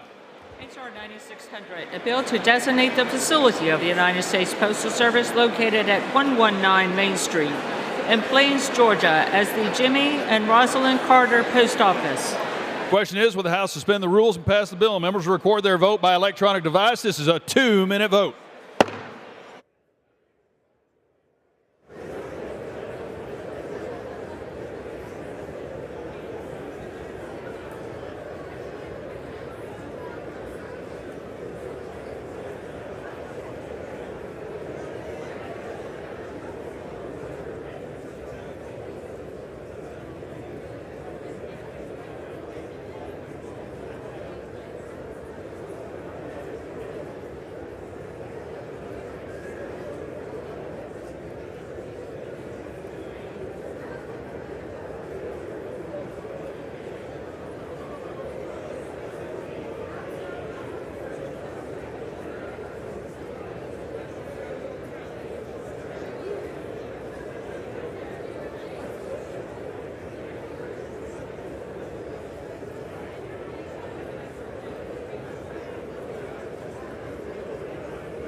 Seconds.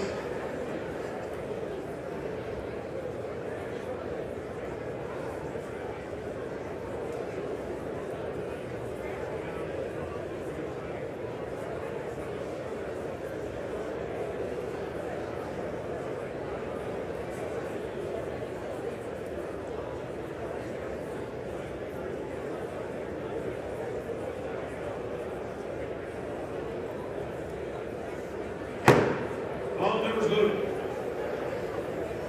Does anybody wish to change their vote?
On this vote, the yeas are 381, the nays are 15, 2 present, 2/3 being in the affirmative. The rules are suspended. The bill is passed without objection. The motion to reconsider is laid on the table.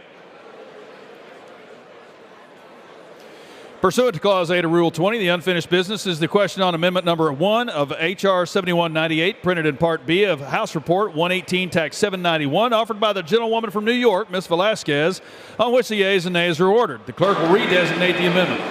Amendment printed in Part B of House Report Number 118-791, offered by Ms. Velasquez of New York. The question is on the amendment offered by the gentlewoman from New York. Members will record their vote by electronic device. This will be a 2-minute vote.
37 seconds.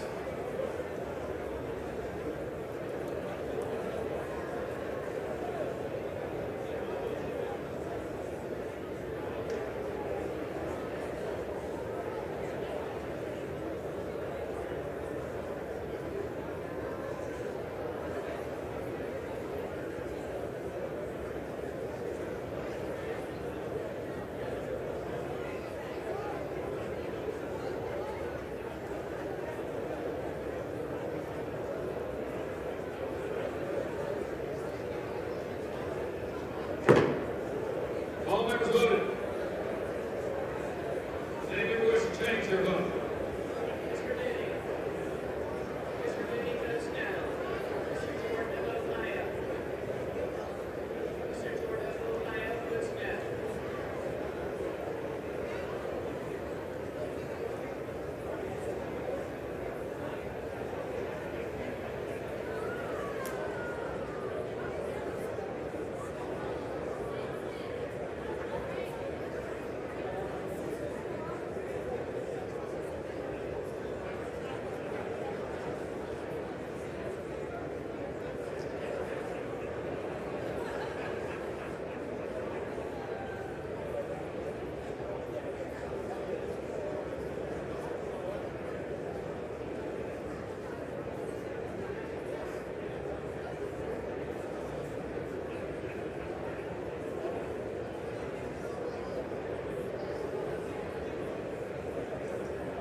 On this vote, the yeas are 199, the nays are 204. The amendment is not adopted.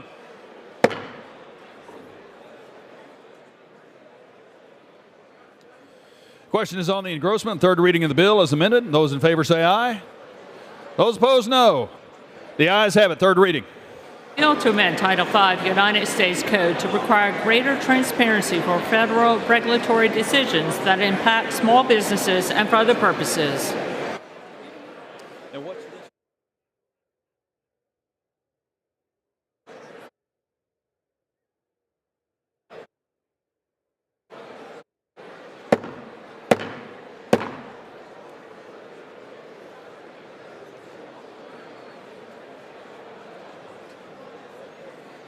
House will be in order.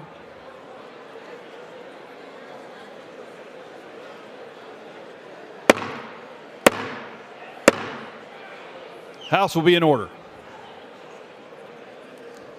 For what purposes does the gentleman from Ohio seek recognition? Mr. Speaker, I have a motion to recommit at the desk.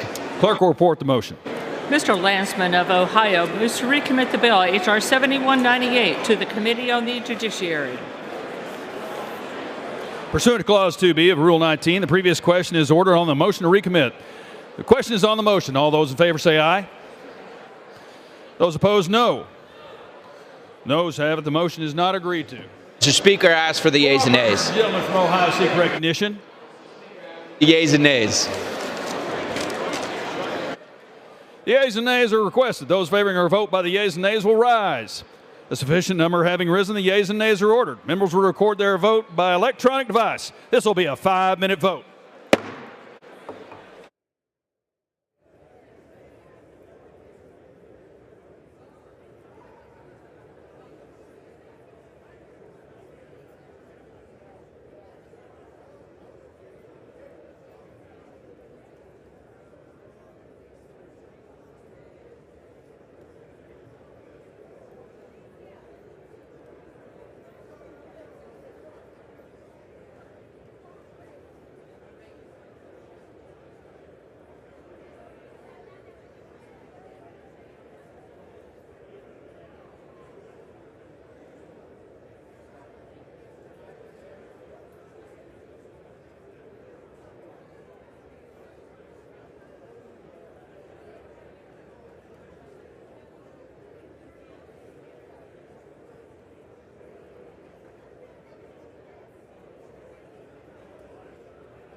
is voting. Does anyone wish to change their vote?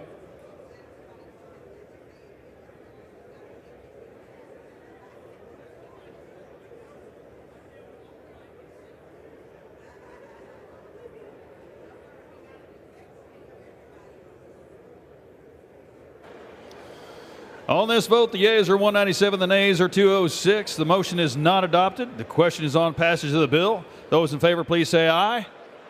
Those opposed, no. The ayes have it. The bill is passed. But for what purposes, gentlemen from New York seek recognition? On that vote, I ask for the yeas and nays. The yeas and nays are requested. Those favoring a vote by the yeas and nays will rise. A sufficient number having risen, the yeas and nays are ordered. Members will record their vote by electronic device. This will be a 5-minute vote.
change their vote.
On this vote, the yeas are 208, the nays are 196. The bill is passed without objection. A motion to reconsider is laid on the table.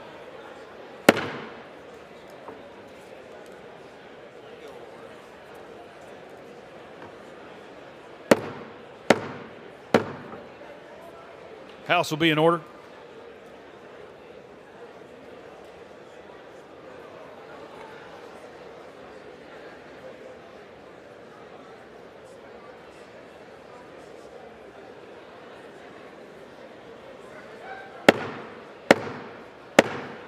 House will be in order.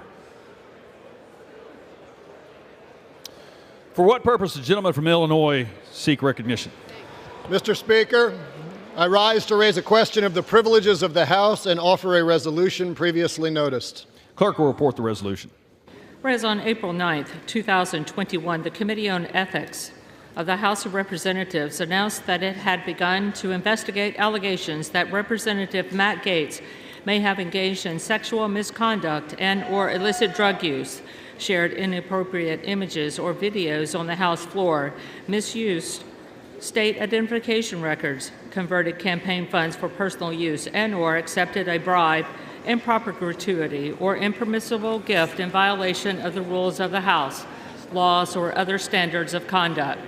Whereas over 3 years, the Committee on Ethics of the House of Representatives compiled an extensive investigative record pursuant to Committee Rules 14A3 and 18A into allegations that Representative Gaetz may have engaged in sexual misconduct and illicit drug use, accepted improper gifts, dispensed special privileges and favors to individuals with whom he had a personal relationship. The House will be in order.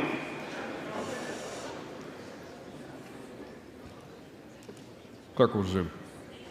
And sought to obstruct government investigations of his conduct. Whereas on November 13th, 2024, Representative Matt Gaetz announced his resignation from Congress. Whereas there is precedent for the Committee on Ethics of the House of Representatives to continue investigating and release reports of its investigations into former members of the House of Representatives. Whereas in 1987, the Committee on Ethics of the House of Representatives released a report on its investigation into allegations of the misuse of campaign funds, improper gifts, the failure to reveal business interest on his financial disclosure, and the acceptance of a bribe by former Representative Bill Boner following his resignation from Congress.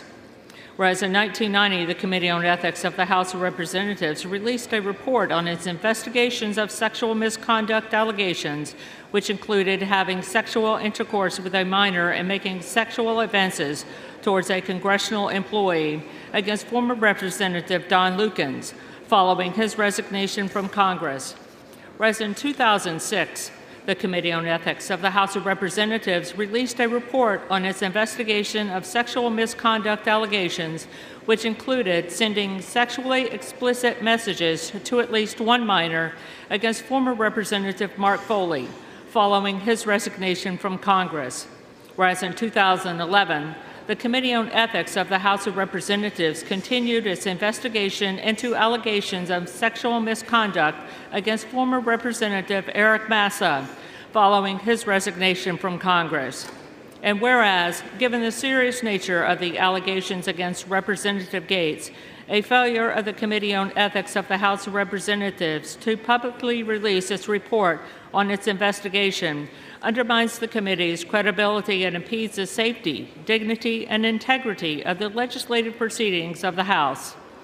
Now therefore be it resolved that the Committee on Ethics of the House of Representatives shall immediately release the latest draft of its report and a summary of its findings to the public, including any conclusions, draft, reports, recommendations, attachments, exhibits, and accompanying materials with such redactions as may be necessary and appropriate to protect sensitive information, including witness identities, related to its investigation into allegations against former Representative Matt Gaetz. The resolution qualifies. For what purpose does the gentleman from Louisiana seek recognition? Mr. Speaker, I have a motion at the desk to refer the resolution to the Committee on Ethics. The clerk will report the motion. Mr. Scalise of Louisiana moves to refer the resolution to the Committee on Ethics. Gentleman from Louisiana is recognized for 1 hour. The member being referenced in the resolution has actually resigned from the House of Representatives. Therefore, the question is moot. Mr. Speaker, I urge a yes vote on the motion to refer, and I yield back the balance of my time and move the previous question. Without objection, the previous question is ordered. The question is on the motion to refer. All those in favor say aye. All those opposed say no. In the opinion of the chair, the ayes have it. The motion is adopted.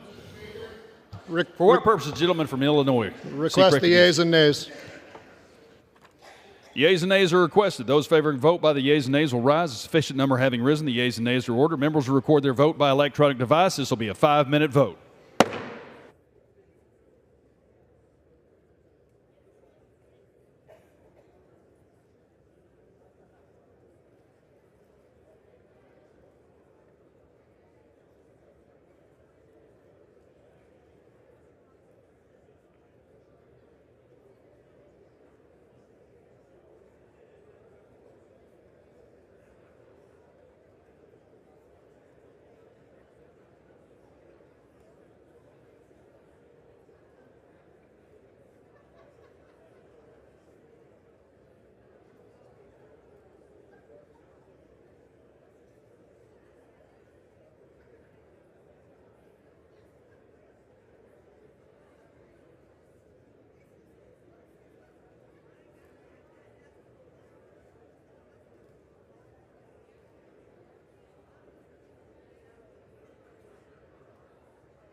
30 seconds.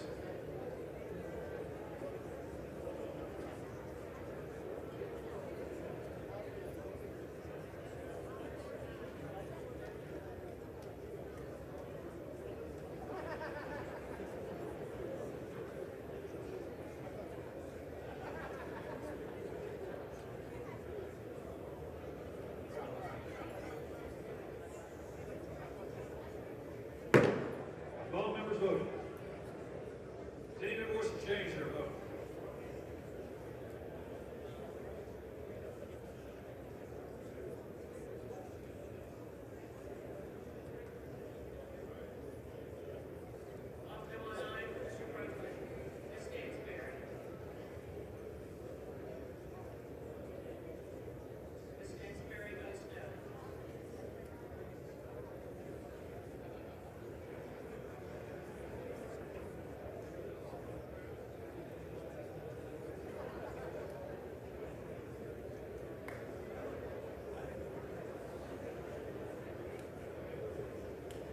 On this vote, the yeas are 206, the nays are 188. The motion is adopted without objection. The motion to reconsider is laid on the table.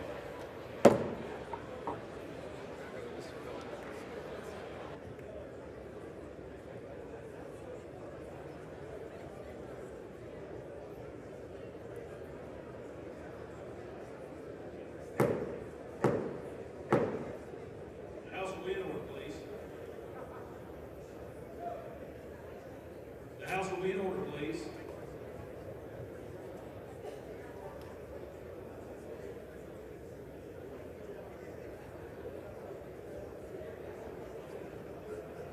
For what purpose does the gentleman from Tennessee rise?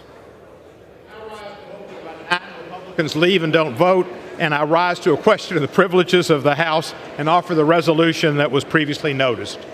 Clerk will report the resolution.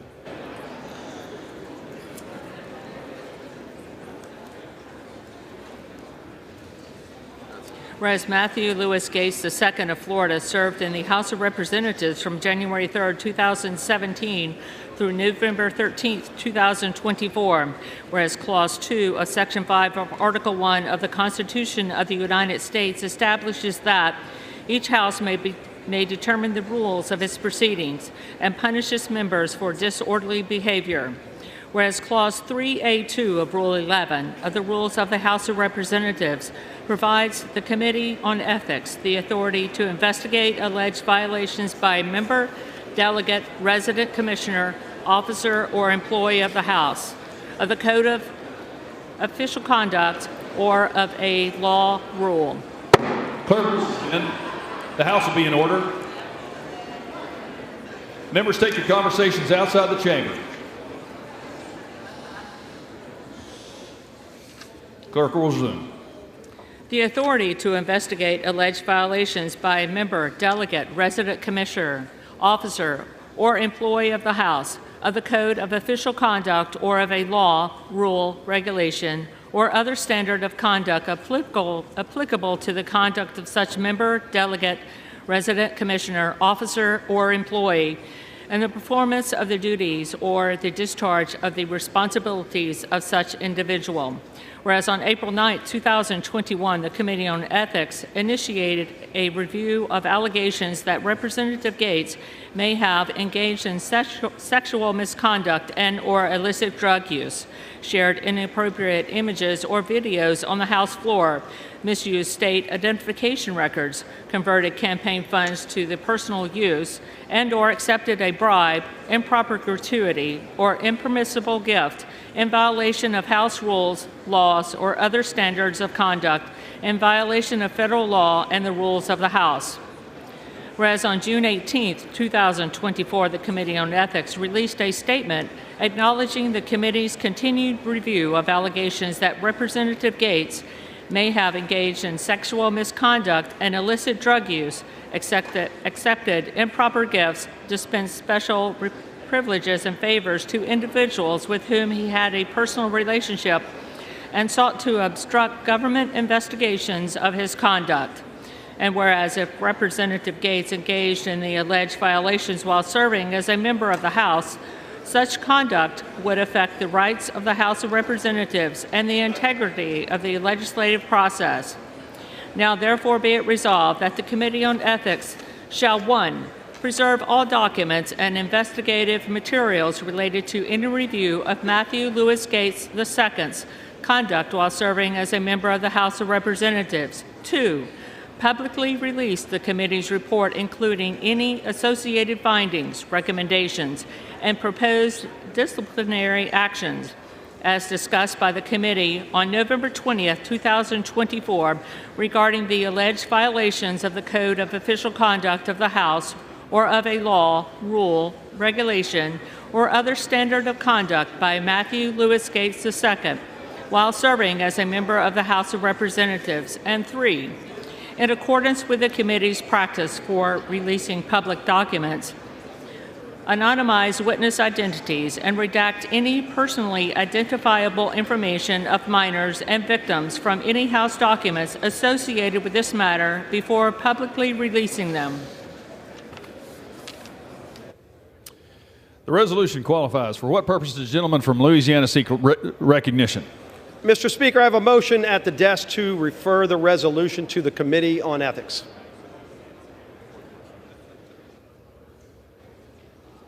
The clerk will report the motion.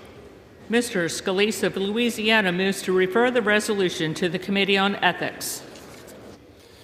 Gentleman from Louisiana is recognized for 1 hour. Thank you, Mr. Speaker. We have heard enough on this. We could talk about it for an hour, 4 hours. The bottom line, Mr. Speaker, why don't we get back to work for the people of this country? I urge a yes vote on the motion to refer, and I yield back the balance of my time, and I move the previous question. Without objection, the previous question is ordered. The question is on the motion to refer. All those in favor say aye. All those opposed say no. Depending on the chair, the ayes have it. The motion is adopted. For what purpose does the gentleman from Tennessee seek recognition? On the outside chance that there's a miracle, I ask for a roll call vote. A recorded vote is requested. Those favoring a recorded vote will rise. Sufficient number having risen. A recorded vote is ordered. Members will record their vote by electronic device. This will be a 5-minute vote.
5 seconds.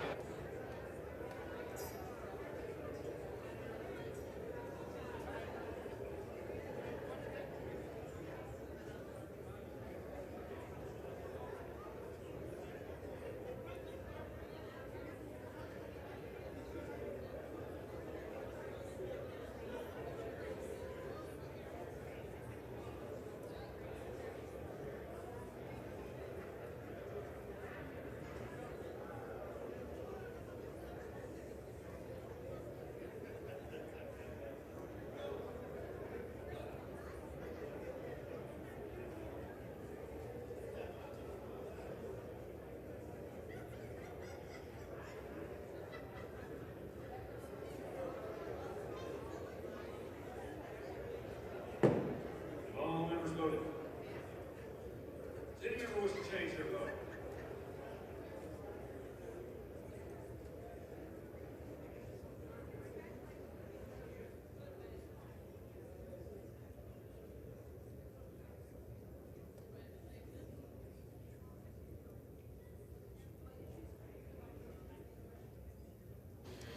On this vote, the yeas are 204, the nays are 198. The motion is adopted. Without objection, the motion to reconsider is laid on the table.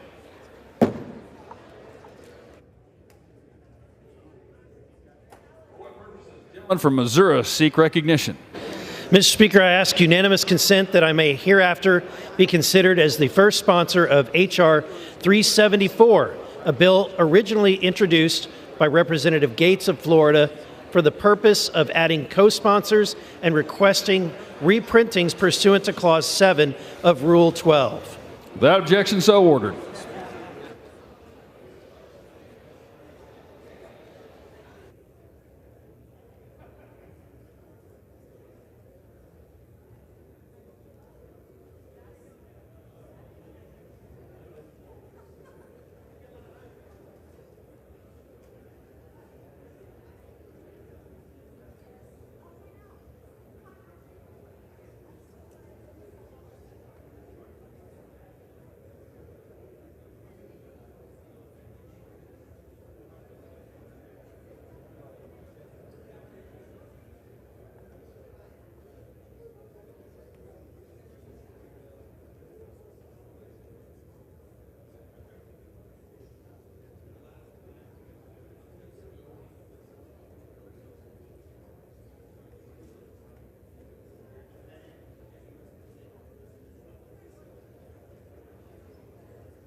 The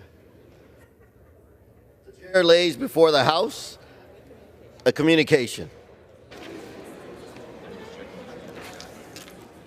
The Honorable Speaker, House of Representatives, sir, encloses my resignation letter to New Jersey Governor Phil Murphy, effective December 8, 2024. It has been the honor of my life to serve New Jersey's 3rd Congressional District. I'm grateful to the people of New Jersey for entrusting me with the great honor of representing them in the United States Senate, and I hope to do so with humility and integrity. Signed, sincerely, Andy Kim, Member of Congress.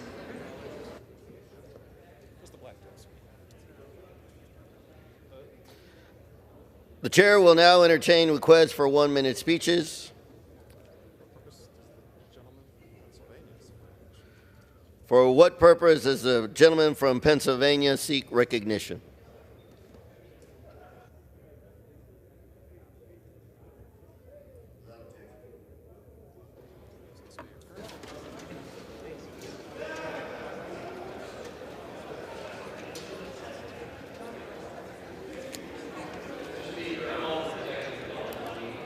Us from price gouging in the defense industry and others. I'm not for the Department of Government efficiency going after veterans' health care to pay for billionaire tax handouts. I use the VA for my care, so do thousands of my constituents in Western Pennsylvania, and yet DOJ proposes cutting $119 billion from veterans health care. That is more than a third of the Department of VA's budget. That's all types of health care, surgical, specialty care, dental care, counseling for combat veterans, and more. It's ridiculous. My question to my friends on the other side of the aisle, to President-elect Trump and others, is this.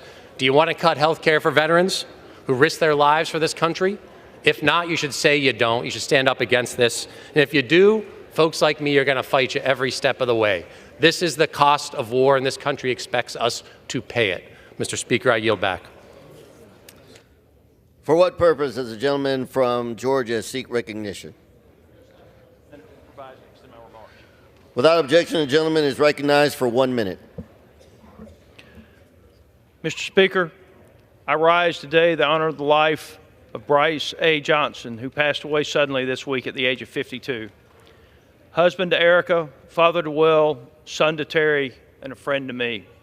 He was a dedicated public servant and served as the Tifton Judicial Circuit District Attorney.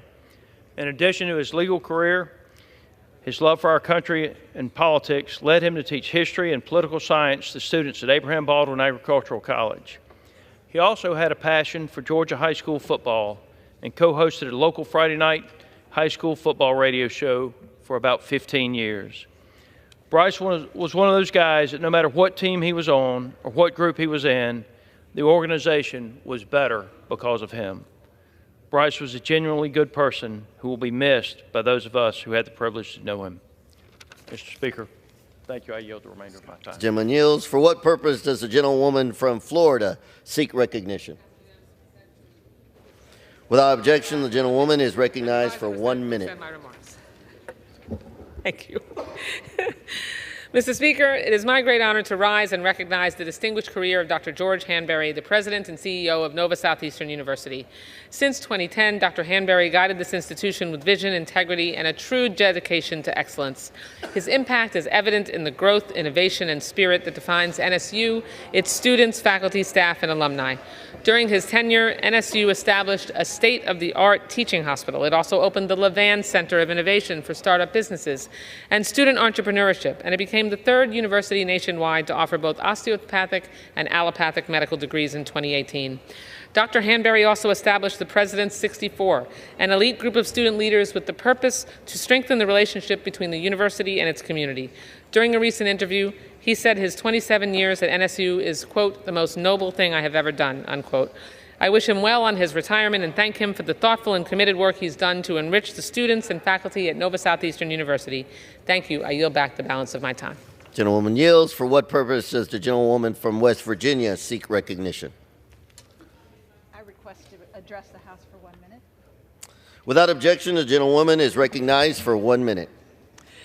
Mr. Speaker, I rise today to recognize my dear friend Debbie Lesko and my colleague, whom I've known for the past 6+ years. Debbie is such a hard worker. She's done such incredible work serving her constituents in Arizona. The wonderful things that she has done for her state for years. She served on the community committee for the Peoria Unified School District, later ran for school board. From 2008 to 2018, she served in the Arizona legislature for 9 years, both in the House and the Senate, where she received special recognitions such as Champion of the Taxpayer, Guardian of Small Business, and Senator of the Year from various organizations due to her outstanding work. Debbie has served on several subcommittees within the Committee on Energy and Commerce during her time in the House of Representatives. She served on several caucuses and founded the wonderful Protect Kids Caucus. In the 118th Congress, House Majority Whip Tom Emmer appointed her as a member of the Whip team. Some of Debbie's bills, including the Hands Off Our Home Appliances Act and the United States Gentleman's time has expired. Can I request another minute?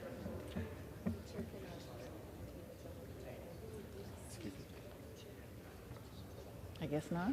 The chair cannot entertain the gentlewoman's All right, request. thank you. For what purpose does the gentleman from New York seek recognition? I ask unanimous consent to address the House for 1 minute and revise consent. Without objection, the gentleman is recognized for 1 minute. Mr. Speaker, I rise today to express my heartfelt gratitude to Joanne Yu for her lifetime of public service on behalf of the AAPI community in my district and the entire city of New York. This year, Joanne will retire after 13 years as Executive Director of the Asian American Federation, an organization dedicated to supporting the 1.5 million Asian American community members in New York City. Under Joanne's leadership, the AAF played a leading role in combating the horrific rise in anti-Asian hate in 2020, organizing and ensuring local community response to provide safety to AAPI New Yorkers. Joanne testified at a public briefing held by the U.S. Commission on Civil Rights on the federal response to anti-Asian hate, and she serves on New York City's advisory board on implementation of the Racial Justice Commission, working to end hate and discrimination of all kinds in our city. Joanne leaves behind a lasting legacy of spirit, courage, determination, and advocacy that will be felt for decades to come. Thanks to Joanne, New York City is a better and far more tolerant The gentleman's place. time has expired. I yield back. Gentleman yields. For what purpose does the gentlewoman from North Carolina seek recognition? Consent to address the House for 1 minute and to revise and extend my remarks. Without objection, the gentlewoman is recognized for 1 minute. Mr. Speaker, I rise today to honor the late Corporal Matthew A. Wyatt. After graduating high school in June 2001, Corporal Wyatt made the courageous decision to serve his country. He joined the Marine Corps, where he was based at Camp Lejeune in North Carolina before deploying to Iraq. And on December 3, 2004, Corporal Wyatt gave his life to stop an enemy attack on his base. He was only 21 years old. Corporal Wyatt bravely acted without hesitation to save the lives of his fellow service members, and today his memory is carried forward by his father, Marine Gunnery Sergeant Alan Wyatt, his mother Verlene, and the entire family who proudly uphold the 3-generation legacy of military service. Corporal Wyatt's stepmother, Lauren, also continues to honor his legacy through her work in my district office, where she serves veterans and military families, ensuring they receive the support they need. To pay tribute to Corporal Wyatt's sacrifice, I'm proud to support legislation to rename the United States Post Office in his hometown of Millstadt, Illinois, in his honor. While no act of gratitude will ever be enough to fill the void left by Corporal Wyatt's absence, I hope this naming will comfort his loved ones and remind him that his sacrifice will not be forgotten. And I yield back. Gentlewoman yields. For what purpose does the gentleman from North Carolina seek recognition? Mr. Speaker, I ask for unanimous consent to address the House for 1 minute. Without objection, the gentleman is recognized for 1 minute. Mr. Speaker, in honor of Disability Awareness Month, we celebrate the inspiring work of Blue Collie Coffee Shop in Lewisburg, North Carolina. Since creating Blue Collie Coffee Shop, Al and Paige Sells have provided meaningful employment opportunities for individuals with intellectual and developmental disabilities. Blue Collie has employed over 16 individuals, helping them gain meaningful skills and confidence while fostering an inclusive work environment where everyone has a chance to thrive. Al and Paige's dedication to creating opportunities and building a more inclusive community is nothing short of remarkable. Their work transforms lives, opening doors and breaking down barriers, 1 cup of coffee at a time. Thank you, Al and Paige, and thank you, Mr. Speaker. I yield back. Gentleman yields.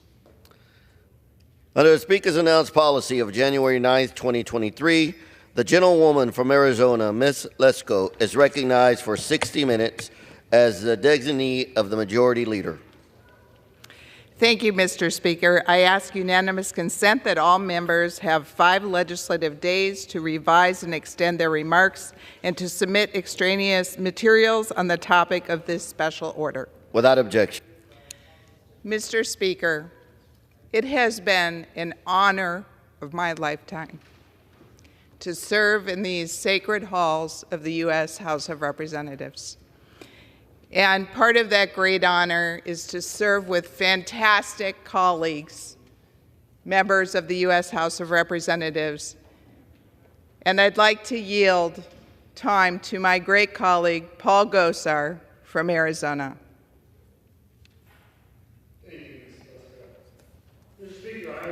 To recognize my good friend, the gentlelady from Arizona, Debbie Lesko, Representative Debbie Lesko.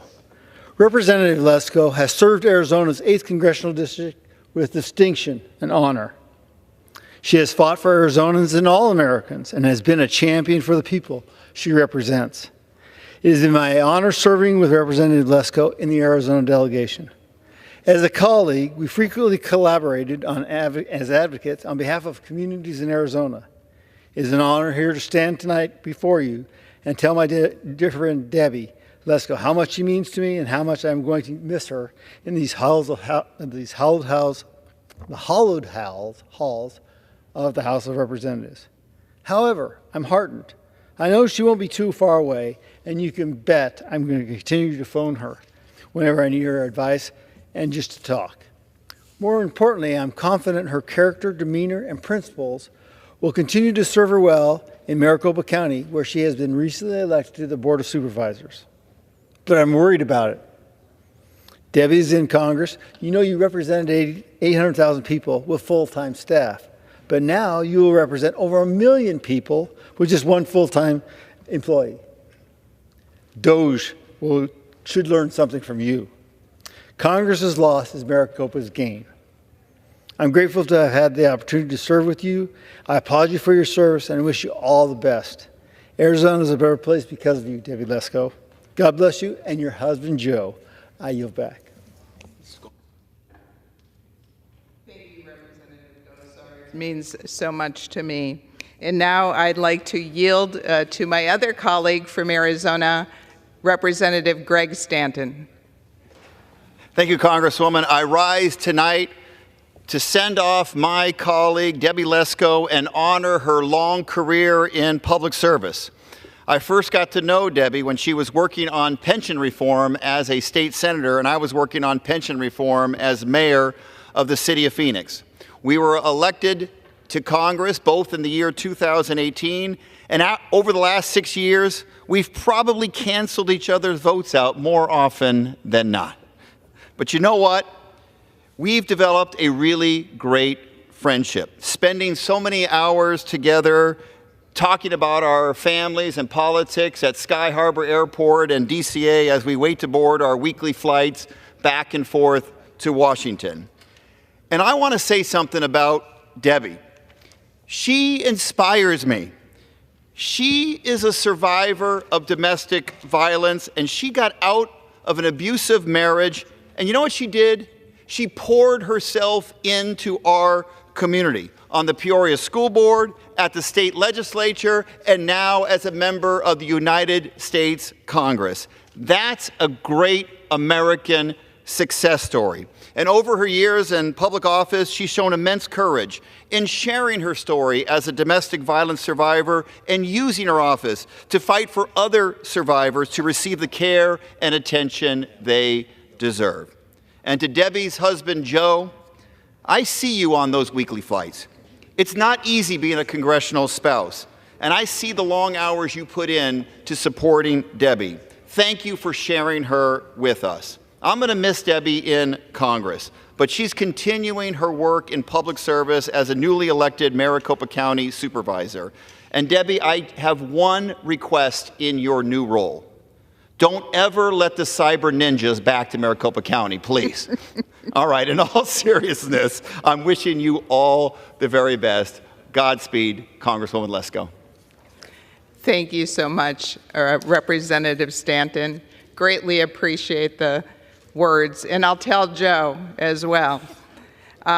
Next, I'd like to yield to my friend and colleague, Andy Biggs from the great state of Arizona, who I've known for many years. Thank you. You didn't have to put the mini in front of that there, Debbie. It's true. Yes, she was a young child when we first met. No, I would say that it's an honor to speak on and recognize my good friend Debbie. When I was when I was serving from the east side of the valley, and Debbie was in the school board, and actually right when you were getting elected on the school board, I started hearing about Debbie Lesko is going to be this great conservative Politico. And I did not know you. I did not know Debbie at that time, but I got to observe her. And then we ended up serving in the state legislature together. And she was dynamic and exciting and actually conservative. And she did, as Greg mentioned, she worked on the pension reform. Now, the bulk of that took place after I left, thankfully, because pension reform, as anybody who's ever done it, is one ugly thing, and it takes a lot of courage. And Debbie exhibited courage, and I would get reports on how you were doing that. And she brought in people with very disparate interests. She worked with them. She got them on board, and she would tell them where the rubber met the road. So that was really awesome. And then I'm here, and then next thing I know, Debbie's here with me. And so the bad news for me is that she's going home to Maricopa County, and she's going to do a great job there. Great news for Maricopa County, which, by the way, is one of the largest counties in the country, and about, 5.5 million people, I think, in the county, something like that, with only 5 supervisors. And Debbie has told me this, and I know that she's told Paul this, and I know she's told Greg this, and I know she's told David and Juan this. She only has 1.5 staffers. And that's really bugging her, I can tell you that. But she's going to do a great job. She's been a great friend. And I will also pay homage to Joe and Debbie's family, who've been so supportive, literally for many years. So, with that,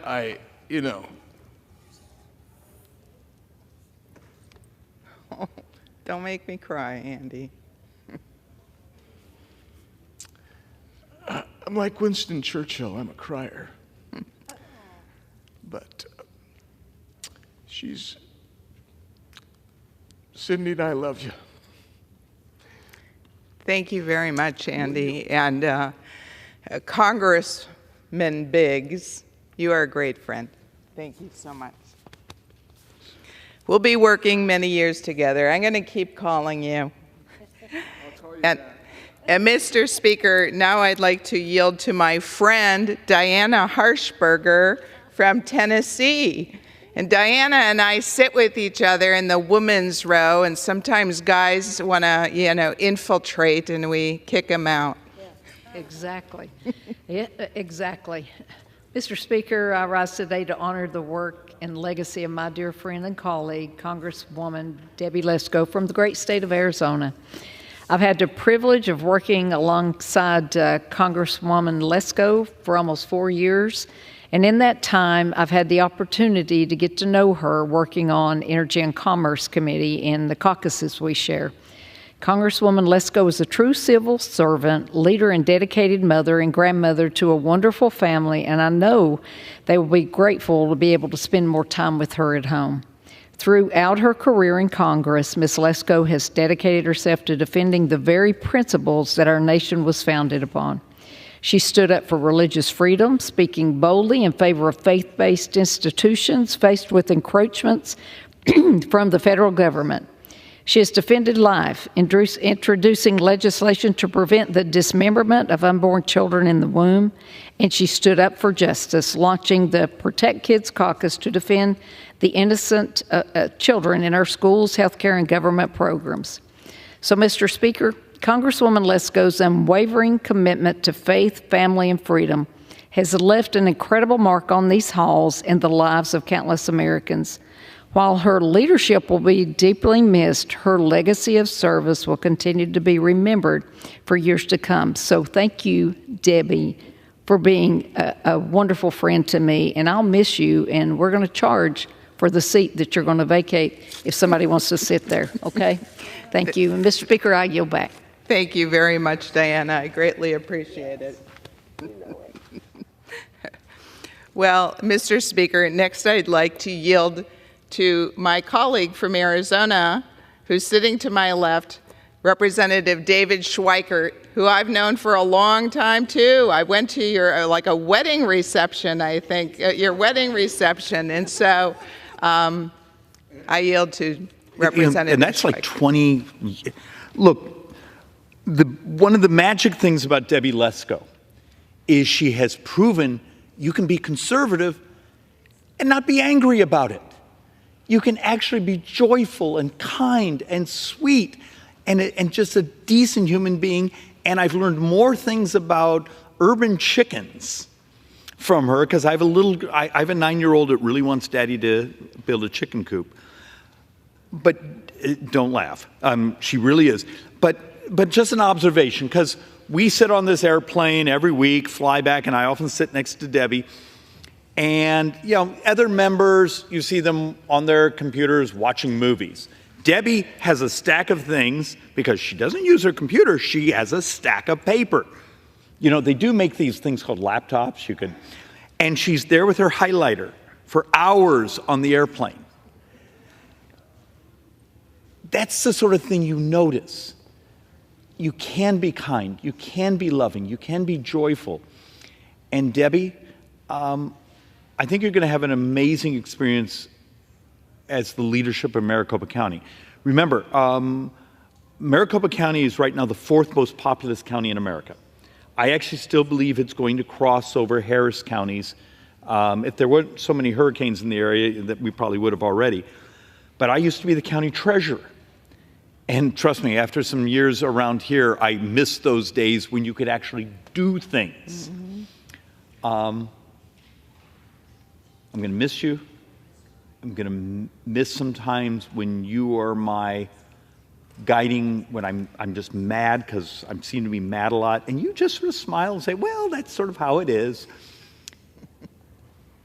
And I think you're going to do amazing things for the people of the West Valley as their supervisor. And we're going to be making some very tough decisions here in the next couple of years where we're going to need the leadership at our state and local levels because a lot of the dollars we don't have anymore to send. So a lot of our problems we're going to be sending to you soon. So we love you, Debbie.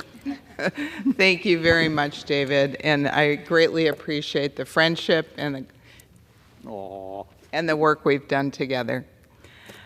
Mr. Speaker, next I'd like to yield to my other Arizona colleague, Juan Ciscomani, who used to work for Governor Ducey, and that's how I met him. And he's such a great member of Congress, and I'm so happy he got reelected because he's in a tough swing district. Thank you. Well, Debbie, Mr. Speaker, I rise today to congratulate and honor and pay tribute to my good friend, Debbie Lesko, who you've been an inspiration to so many. We've worked in different projects together. You've been a speaker and a panelist for some of the programs that Laura and I have done for youth and especially for women. I think you're a shining example, and a lot has been said by those that work the closest with you, which are, of course, our colleagues in the Arizona delegation, of your wit, your grace, your smile, the way in which you carry yourself and you execute on our priorities and our conservative values that, as has been said before, you're conservative, you're just not angry about it. And you've gone out there and you've done the work and you've put in the time. And I agree, seeing you on that plane, you and Joe many times, is great. I will much rather sit next to you than next to David or Greg. So I enjoy those trips back home when I got a chance to sit with you. And you're a hard worker, giving your best to your constituents every single time. And even those that live in the southern part of the state, like myself and others, really admired your work the entire time. I know you're going to do great things for the county of Maricopa as well and for the entire state. My family, Laura, our 6 kids, and I wish you the very best in your next journey. You were a great source for me in my freshman year on questions, from the most basic ones to the most complex ones, and your peace and the way that you tackle these issues was always very inspiring, but also it gave me a great deal of confidence into what we could do in this place. So you've been a great mentor and a great friend. So thank you so much. We love you, and we're going to miss you. Thank you. Thank you so much, Juan. And I'm going to be calling you when I need help from the county. Always. All right. And next, Mr. Speaker, I'd like to yield to my friend who's on Energy and Commerce and my colleague, Morgan Griffith from the great state of Virginia. And I serve as his vice chair on one of the oversight committees on energy and commerce. Well, thank you so much, Mr. Speaker. I rise today to honor my friend and colleague from Arizona's 8th Congressional District, Congresswoman Debbie Lesko. I have had the distinct pleasure of serving alongside her, as she just told you, in the Energy and Commerce Committee, and more specifically on the committee's Oversight and Investigations Subcommittee, which I chair. This Congress, she served as the vice chair of that subcommittee. We explored and investigated many important issues, some of which include COVID-19 origins, and then she did some more work on that. Drug shortages, the potential exploitation of unaccompanied minors crossing our southern border. Her work with me related to world anti-doping in sports was outstanding and really very much appreciated. Everybody here speaking already knows this, but for those folks watching at home, this is one smart, tough lady, and I have really, really enjoyed working with her on a number of issues over her terms here in Congress. Her hard work, her strong conservative record is obviously appreciated back home. As you've heard others say, Mr. Speaker, she just recently won election to a seat on the Maricopa County Board of Supervisors. I congratulate you, Debbie, on a fantastic career in the United States House, and I applaud your decision to continue public service a little bit closer to home as a member of the Board of Supervisors in Maricopa County. But your work will be missed, and it's appreciated, but it also will be missed when we reconvene and start trying to tackle some tough issues, whether it be healthcare or telecom or whatever that Energy and Commerce has jurisdiction over. But thank you for your service. I appreciate you. Thank you very much, Morgan, and I appreciate you. You always have a great legal mind, and I come to you for legal questions, and you're a great person. Thank you. You're very kind. Thank you. You likewise are a great human being. Thank you. Mr. Speaker, I'd next like to yield time to my friend and colleague who serves on the Energy and Commerce Committee, Brett Guthrie from the great state of Kentucky. Thank you, Mr. Speaker. I rise today in honor of my good friend, Debbie Lesko, and her service to our country. What a great member of the Energy and Commerce Committee. I have to say, I know that people should be excited that she's going to come back home and serve, but we were really disappointed that you were leaving because you're just so good at what you do. And as many speakers have said tonight, you're a fighter. You're absolutely conservative, and you're a fighter, but you always bring people along with you, and you can track people because you want to bring them into the fold and not try to fight everybody outside of the tent. And it's just been a pleasure working with you and your grasp of issues and the way you work before big hearings. You know you're going to be prepared. You know you're going to be there, and you're going to make things happen. And it's just been a great privilege. And I remember when you said that you were running for the county supervisors in Maricopa County, and I just looked at it. The first thought is, because I used to serve in the state legislature, and every legislative body in the country is so vital and so important. But I can't help but think, I first thought, you're going to leave the House of United States House Representatives to go back and serve in county government. But it just shows that it's not a title to you. It's how you can best serve. And it just means a lot. I have friends of mine and others, do you think I should run for this? The other said, you're doing a great job where you are. And it's every level of government is important. And I remember when Janice Hahn, I don't know if you were here when she was here, left to go be an LA Board of Supervisors. I said, you're leaving to go back and run for the county board? And she said, it's bigger than a congressional district. So yours probably is or close to it. And it's just a great privilege to be here, to know that I'm with someone who's about service, not about her own title. And we're going to miss you. I want to say that first and foremost, but we're also excited for you. We're excited for the people of Maricopa County because they're getting one heck of a fighter. They're getting one heck of a believer. They're getting somebody that's going to give all their heart and soul. And we're going to miss her here. They're going to love you there as they already do, but they're going to love having you home. And God bless you. You're a dear friend, and I'll yield back. Thank you very much, Brett. I really greatly appreciate it. And give you a hug when you finish. Okay. Well, we can hug now. Okay, great. Right. Congrats. Yeah, congrats. Thank you very much. Well, this is kind of overwhelming, but I want to yield next to one of my friends and one of the ladies that sits next to me in our woman row over here, and that is my friend and colleague from Illinois, Mary Miller. Thank you. Mr. Speaker, I rise today to honor the work and legacy of my friend, Representative Debbie Lesko. It has been such a pleasure to serve with her in the 117th and the 118th Congress. When I first arrived, Representative Lesko was the most generous with her time, helping me navigate my way, answering questions, and offering advice. I was so grateful. Representative Lesko is a genuinely good person, a true servant of our country, and a smart and fine lady also. Thank you for that example that you've given. Representative Lesko has a sincere care for our children and grandchildren and wants to make sure that they are left with a legacy and access to the freedom and opportunities that we've all had to pursue the American dream.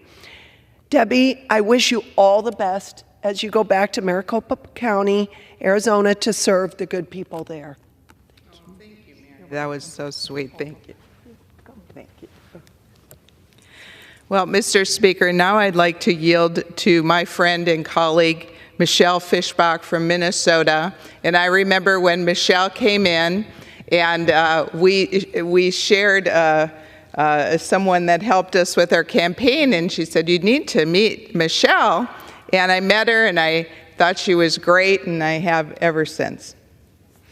Well, thank you. And Mr. Speaker, I rise today to thank Ms. Lesko for her service. And I have been honored to serve with Debbie. And she mentioned, you mentioned we met before I was elected, but I have to admit, it was in a nail salon. Is the first time we met. Nobody else here can probably say that. But, I know that so many of the speakers have talked about Debbie's service, and, it's been incredible. And so they have really honored you with that and talked about that. But I just wanted to say, one of the things that I just loved about Debbie is I've never seen her in a bad mood. Never seen her in a bad mood. And I was her whip representative, so I had to come and ask her how she was voting. And always a smile on her face. And so I congratulate you on your new role in Arizona. And I think that the people of Arizona and your county are going to be so incredibly well served, and you will do a wonderful job for them. And I would like to thank her for her service in Congress, and would like to thank her for her friendship and your kindness.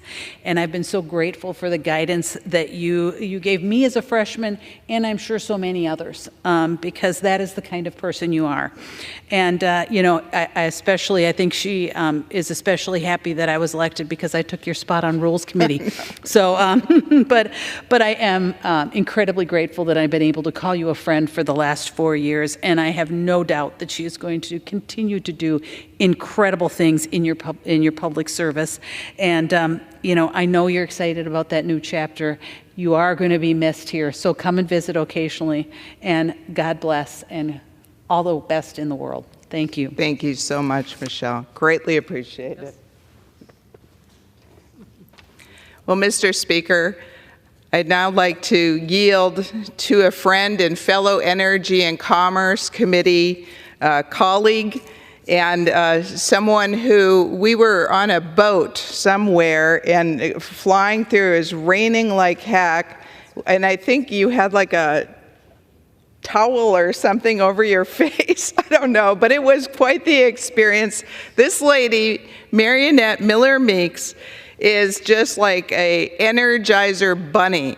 Every place I go, she's there. I don't even know how you do it, Marionette. But, Mr. Speaker, I yield to my friend. Mr. Speaker, I rise today to honor Debbie Lesko, Representative Lesko. Although I am not from Arizona, I would wonderfully be in Arizona to have her as my representative. Now, yes, indeed, we were on a boat in Grand Lake in Oklahoma for a heat and Western Caucus event, and it was, you don't think of Oklahoma as being cold. It was cold and rainy and nasty, but we were troopers and we were out there.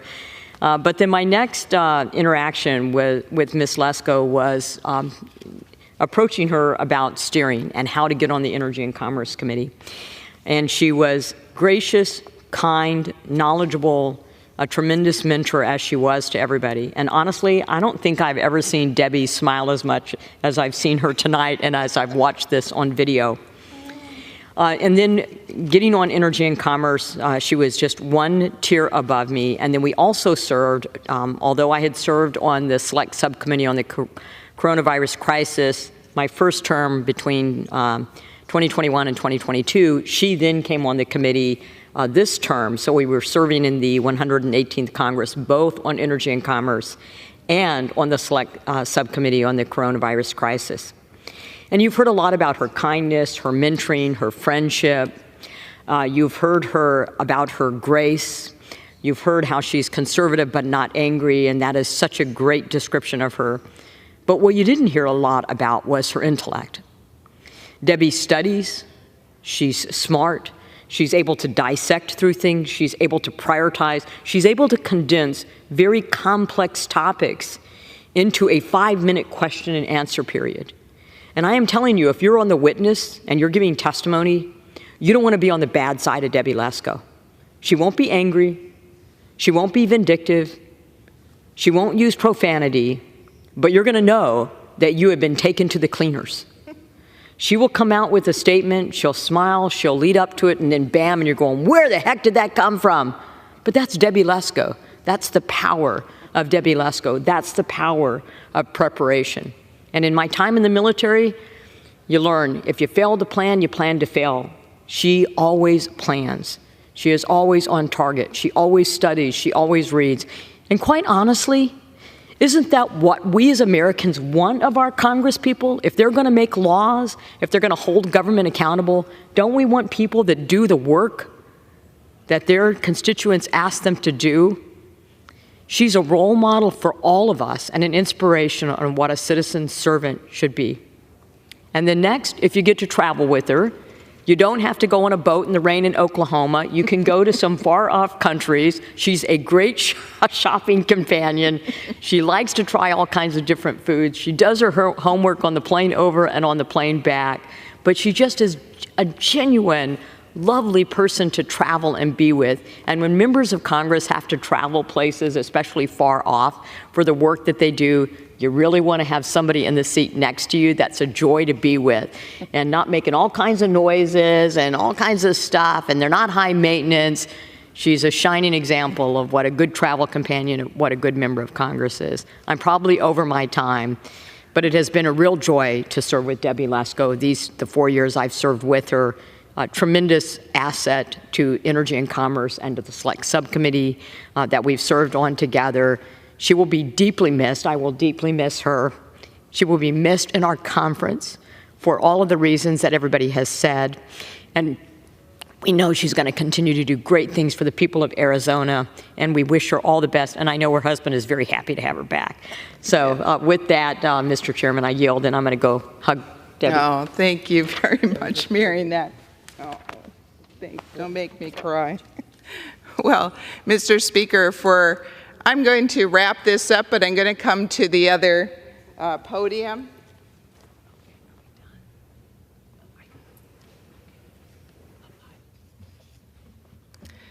Mr. Speaker, serving in the U.S. House of Representatives has been an honor of a lifetime. Very surreal. You know, as someone said before, I think my colleague Greg Stanton from Arizona, over 31 years ago, I left an abusive ex-husband, and I had a little daughter, and there was times I had no money. I remember there was a time I had no place to live. I went to see if I could get into a shelter, and it was full. And to go from that, you know, just trying to survive,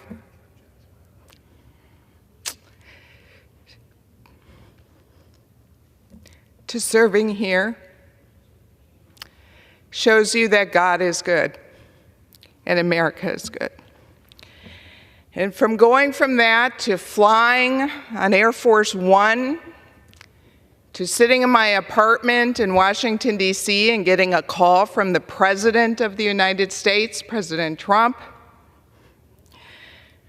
from staying overnight and being invited to Camp David, which not too many people get to do, and to be selected by President Trump of one of only 8 U.S. Congress members to serve on his impeachment defense team.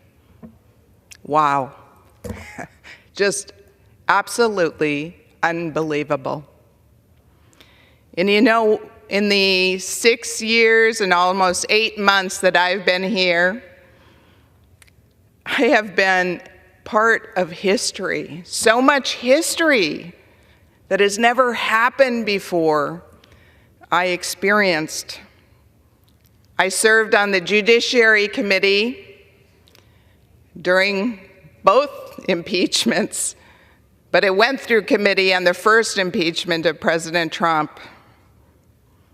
And I saw firsthand how I thought it was so corrupt and politically motivated, and it disgusted me. I was so upset. I really studied hard. I studied all of the so-called evidence, and it was just, it was a dark time in the United States.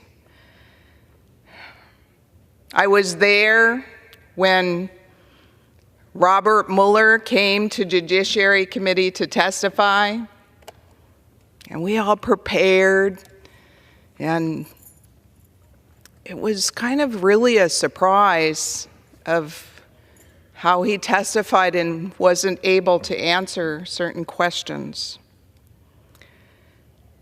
I was here and lived through Congress through COVID, when Speaker Pelosi mandated that we wear masks in all of the committees and on the floor, when Speaker Pelosi put metal detectors right outside of those doors and every single member of Congress had to go through metal detectors as if we were some type of threat.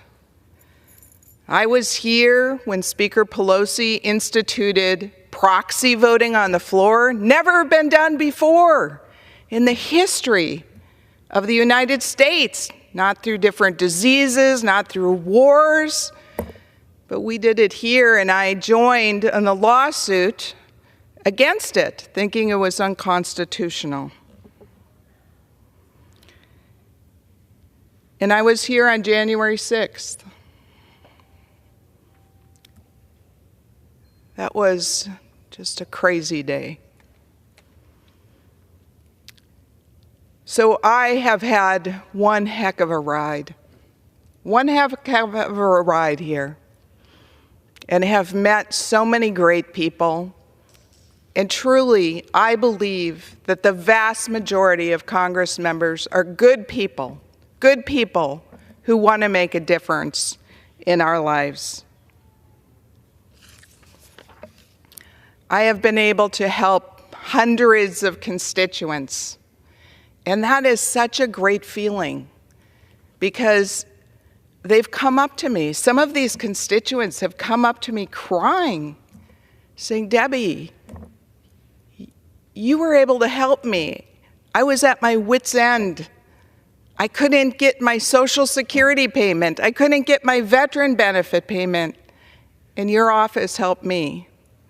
And that's really satisfying to me. I was able to pass legislation. Not only was I a co-sponsor of the big border bill, securing the border, and other great bills, but my own bills, Save Our Gas Stoves and Hands Off Our Home Appliances, was passed out of this House. I was able to serve on the prestigious Energy and Commerce Committee, the Select Subcommittee on COVID, the Judiciary Committee, the Rules Committee, the Homeland Security Committee, and the Science and Space Committee. What an honor. I've also served on the whip team and on the steering committee where we would select which Republicans served on which committees and which Republicans served as chairman or ranking members on the committees. I've made a lot of great friends. Some of them are here today. And I'll never forget you. But now it's time for me to move on. I have a great family at home. My mother's 95. My husband, my loving husband's home. I have 3 kids. I have 6 grandkids. And a brother, a sister that all live within 20 minutes of my house. And I'm here in Washington, D.C. 60, 70% of the time. There's something wrong with that picture. So as I leave, it's kind of bittersweet. But I'm happy. I'm happy I'm going home, and I'm happy I've had this experience of my lifetime. I'll never regret it. So I want to thank my constituents who have always put their trust in me, the voters in my district, President Trump, who has supported me, my staff that has worked in my congressional office, either now or in the past, and the staff here at the Capitol. You've been great people, and I won't forget it. So thank you, and God bless all of you as God has blessed me. Mr. Speaker, I yield back. The gentlewoman yields.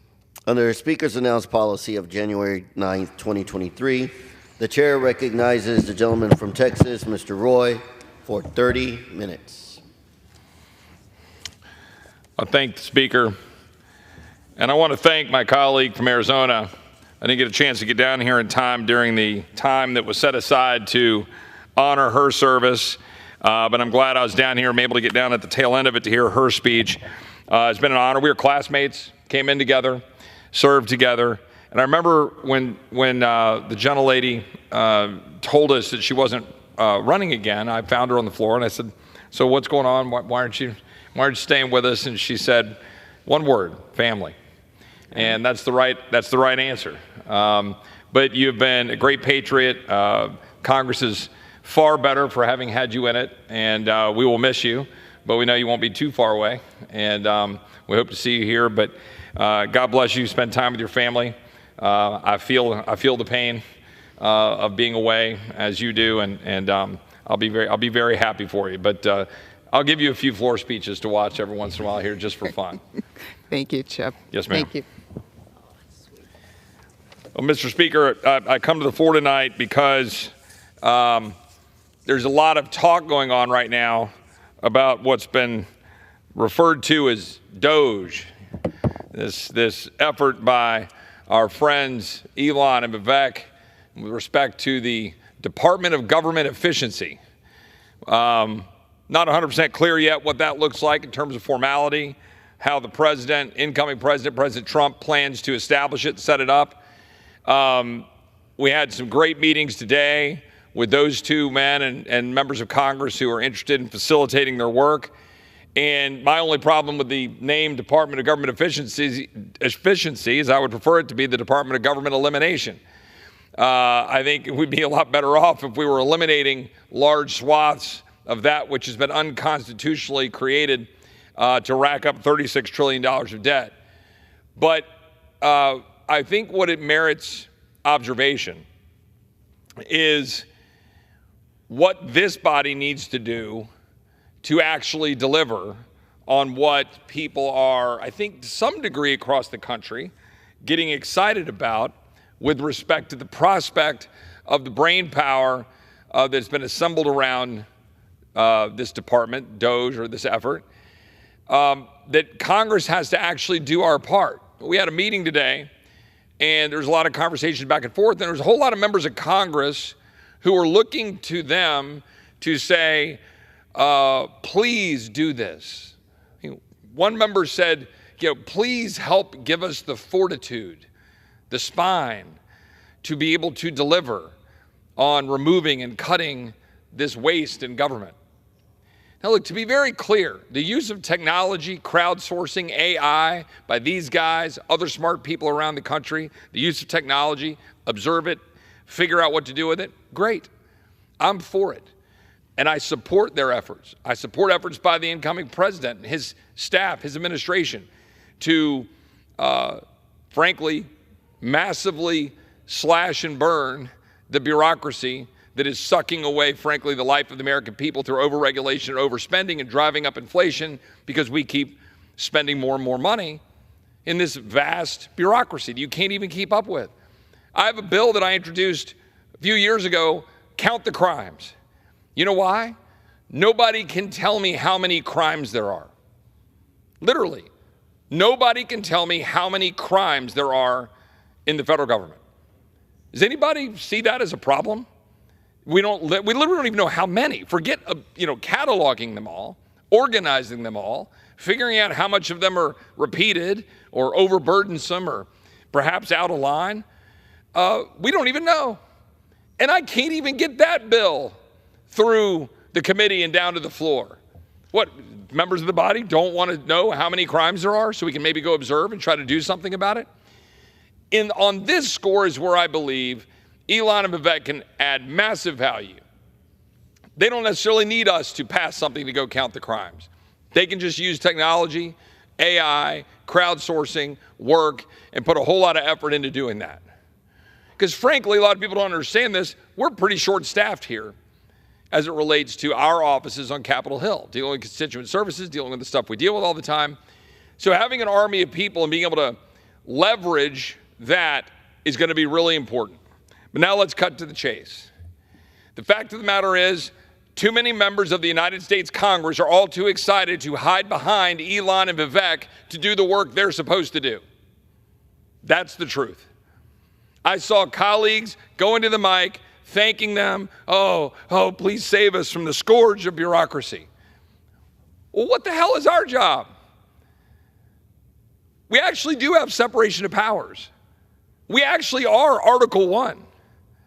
We actually do have the ability to use the power of the purse to constrain the Leviathan and the executive branch. We just never do it, ever. And if we dare try, oh, the scorn, oh, the look from your colleagues when you dare come down and object to a consent request, as I did for $19 billion, seems trivial now, doesn't it? $19 billion in 2019 for Hurricane Harvey relief, predominantly, heavily in my home state of Texas. Unanimous consent request was being offered on the floor. I was at the airport. I got word they're going to do this by consent. I said, wait a minute. They're going to pass $19 billion by unanimous consent on the floor of the House and we're not there and it's not paid for? Well, it might be meritorious in some respects. I don't know. I'd have to look at the funding and what it's going to be used for in Texas. There are people hurting in Texas, but we got to pay for it. And we certainly don't pass things by $19 billion by consent. I got in my car. I canceled the flight. I got in a car, an Uber, came back here to the Hill, and I ran down on the floor, and I objected. And you know what happened back in Texas? The usual suspects, the newspapers, the editorial boards, the people that like to have wailing and gnashing of teeth and the, wine-sipping crowds of the elites in the cities in Austin, they were like, oh, you're the devil. This is horrible. How could you do this? But a funny thing happened. This is my message to my colleagues. A funny thing happened. My constituents, even those, now again, my district wasn't as directly impacted by Harvey, fair. But my constituents and other people around the state of Texas took notice that maybe if a member of Congress says there ought to be some principles that guide what we do, and there's a right way to do things, that maybe our country would be better off. Maybe we wouldn't have $36 trillion of debt. So I would mention right now, in that very same context, we are currently considering a disaster supplemental bill again. Every year we consider some sort of disaster supplemental bill. Why? Because the world has events. They have always had events. Galveston was hit at the turn of the last century. It was wiped out. There have been floods. There have been fires. There's been constant issues, tornadoes, and this isn't all related to climate change. It's just over the course of history of mankind. In fact, our use of technology makes us be able to manage those better. Our use of energy, we can manage that better by abundant, reliable energy. But what happens is, every year, there's something that strikes at our heart. Katrina in 2005, Ike, Harvey, what happened in Hawaii. Go down the list of things that we care. We're in a massive drought in Texas, massive drought. We've got all sorts of different things that pop up. And so here we are, and we have $113 billion that has been put forward from the administration under the name of disaster relief. Now, there are all manners of things in that bill, and we're looking at those things. Replenish the disaster relief fund, what we call the DERF, $40 billion, $16 billion for some stuff on defense, another pot of money for farmers who've had issues across the country related to disaster and otherwise. And go down the list to the tune of $111 or $13 billion. It's not paid for. It's just another check writing exercise. But it's the writing of a check by printing of money, because that's what we do. There is no limiting principle. My question for anybody watching this, what do you think the limiting principle ought to be for the elected representatives you send here to represent you? Is it, well, man, that's a really sympathetic thing, write the check? Is that our limiting principle? Chip, there are people hurting in North Carolina. Yes, I know. I pray for them. We try to support organizations like Samaritan's Purse and others that help. I've had colleagues at Corey Mills that went in early trying to deal with disaster relief. But the last time I checked, the state of North Carolina is not a third world country that has no resources or abilities. They're a very robust economy, a very strong state. Are they unable to issue bonds? Are they unable to find ways to come up with their own dollars to build their own infrastructure and rebuild? State of Texas, when we have a calamity. The state of Texas is literally the 8th biggest economy in the world. The world. Just Texas is the 8th largest economy in the world. Other than immediate disaster relief using the resources of the National Guard or the resources at FEMA, when you have an actual emergency where you've got to move people, help them, deal with being in floods and what, we all help each other out. Send the resources. Yes, governors, go help. But we're now a month later, 2 months later. Why is the state of Texas not able to deal with the disaster? Are we unable to deal with it? I mean, we have almost I think, $400 billion biennial budget, i.e., roughly $200 billion a year budget in Texas. So are we not, at least Texas, the 8th largest economy, are we not able to deal with disasters? I think we can.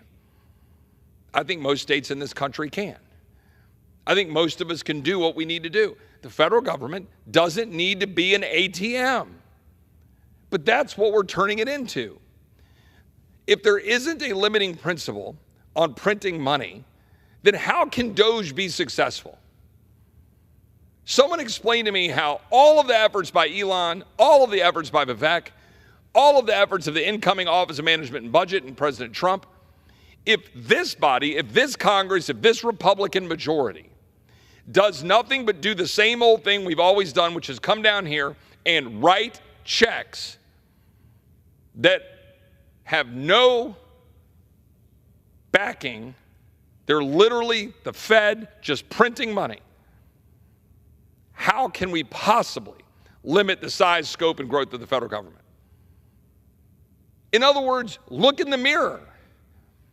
Don't look for a fiscal savior. Don't look for salvation for the future of the country's well-being with some folks over in the executive branch or who are friends with the executive branch who are going to provide us great information. Be grateful for it, But remember, when we go through the appropriations process, it's our job. They can make the executive branch more efficient, yes. But we're the ones who create these departments, create these programs. We're supposed to authorize them. We don't. The Department of Homeland Security was created over 20 years ago. We've never reauthorized it. It's insane. 200 and something thousand employees, the Department of Homeland Security. We've never reauthorized it. That's our job. But all we do is sit around and shrug our shoulders and say, well, man, have you been to the mountains in western North Carolina? It's just awful. We have to write that check. Okay, well, what if I say, okay, fine. Okay, God bless these awesome Americans. They need assistance. Yeah, all right, fine. You don't have to pay for it. Write the check. Well, then what? Do we write the next check? Do we just keep printing money for everybody's illness? Do you know right now under FEMA, we're using FEMA emergency dollars to pay for COVID-related burials. Why? Why? Because somebody declared an emergency at some point. The administration was given large pots of money, and now everybody just shrugs and walks away. Look, the fact of the matter is the President Trump, was elected in today's time, you could describe as a landslide. In today's divided world, with what we call the trifecta. Republicans will control the House, Republicans will control the Senate. Pretty thin majorities in both chambers. The question will be for Republicans is, what are we going to do? Will we deliver? And I would suggest to you that we're not going to truly deliver unless at least two things are true. And I think there's 3, 4, 5. But at least two things are true. One, we fully secure the border and undo the damage caused by the open borders of the last 4+ years. And two, we stop spending money we don't have. If we can't do those two things, we won't have a country left. I'm not sitting here telling you that I think we can balance the $2 trillion deficit in 1 year. I think that would be difficult to continue to have economic growth and do what we need to do. But I am telling you that we need to actually be serious. Because I would say to my fellow Republicans, I've said we need to repeal the Inflation Reduction Act, which is subsidizing Chinese wind and solar.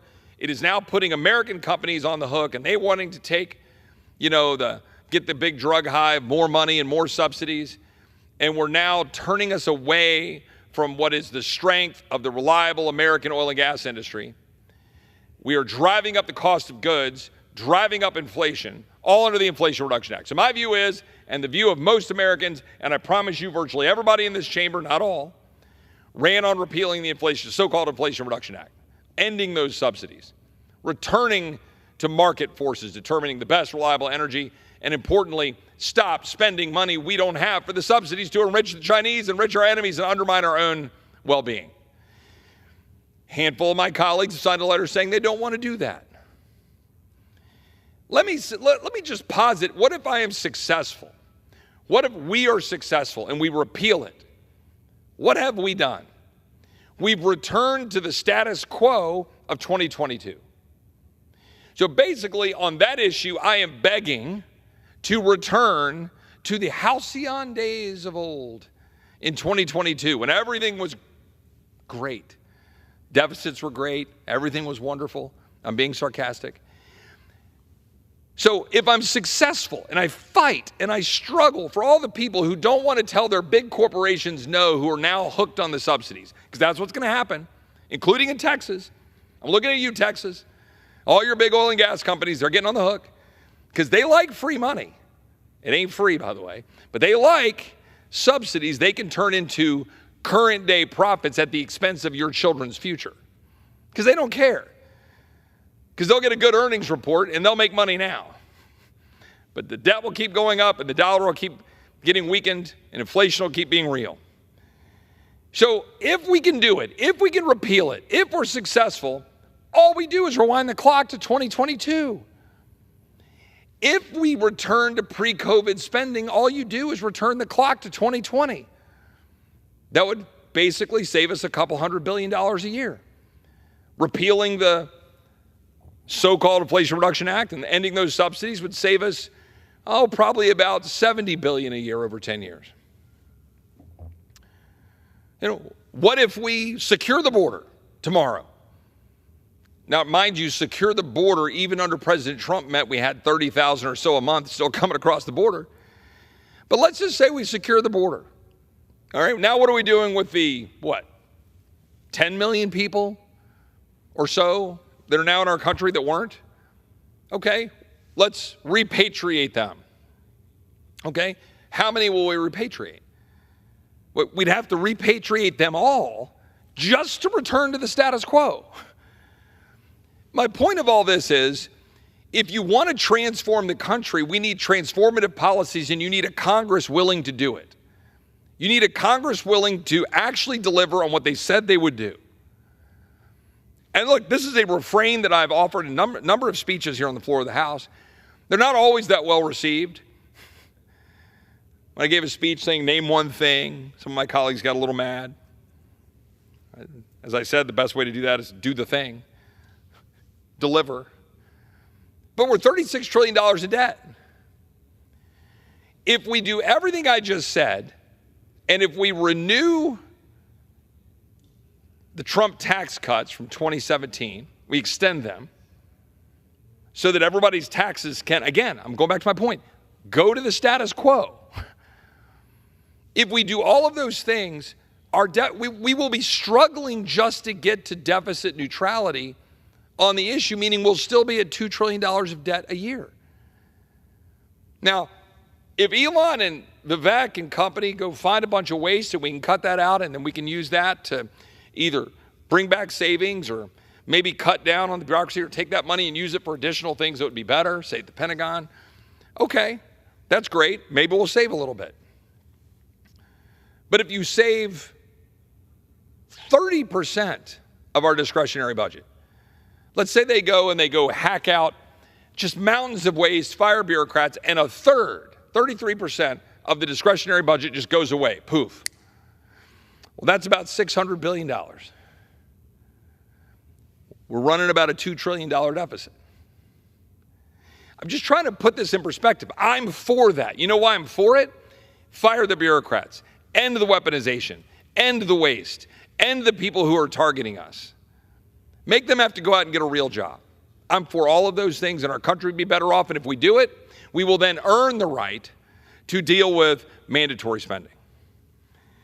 But I've had some of my colleagues, I said today in a meeting with our colleagues when Vivek and Elon were here, and I pointed out that we got a $113 billion bill on the floor for the disaster supplemental. I'm pointing out that it's not going to be paid for. I'm pointing out it's going to continue to perpetuate waste like a bike path in Alaska, COVID spending across the country, I think a church parking lot in Vermont. I mean, I can just go down a laundry list of things that your current FEMA emergency funding is being used for.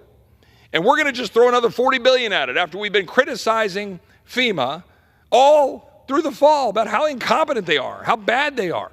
We're going to say, you know what your reward is? Here's some more money. Keep doing your bureaucratic thing. Don't worry, Elon and Vivek will save us, because we sure as hell aren't going to save us. That's what we do. And so my perspective is we should look in the mirror. We should do our job. Constrain that spending. Don't give it to the bureaucrats. Do our part. Find the savings. Do what we can do to make it work. But you know what my colleague said? My colleague said, well, Chip, the discretionary spending doesn't matter because of the point I said a minute ago. If you cut a third of it, you save $600 billion. You still have a $2 trillion deficit. Why? Because we've made promises for at least half a century on Medicare and Social Security and Medicaid and increasingly on veterans benefits that we can't keep up with. And Republicans go around and pounding their chest on tax policy. We will cut taxes, so we'll create economic growth, and we'll bring in revenue, and we'll ignore the deficits. I'm for the tax cuts, but if you're not doing the spending cuts, you end up with $36 trillion of debt. Republicans need to look in the mirror.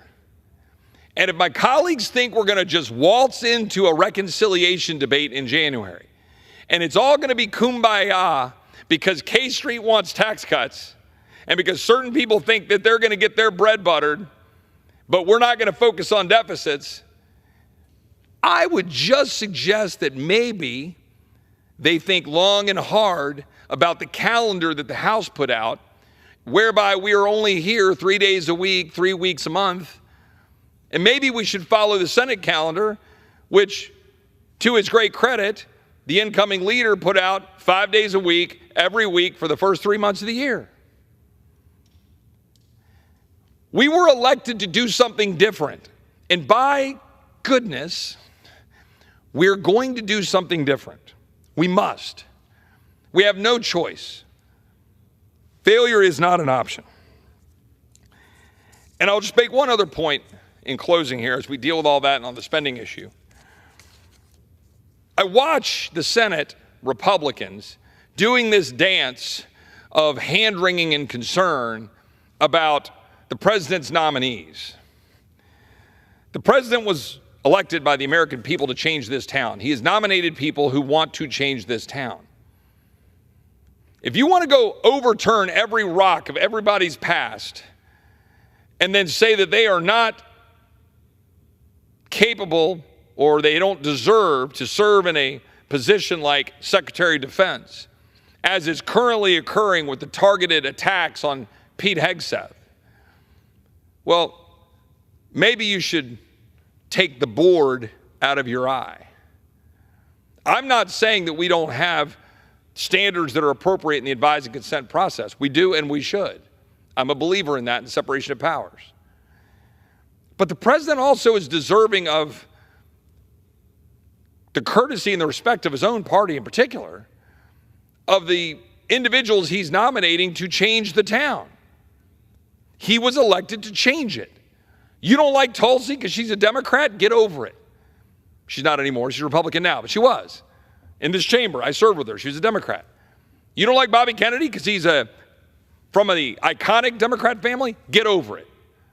I don't agree with Bobby Kennedy on a lot of different things, but I agree with him that we need to fundamentally change our healthcare system, that we need to make America healthy again.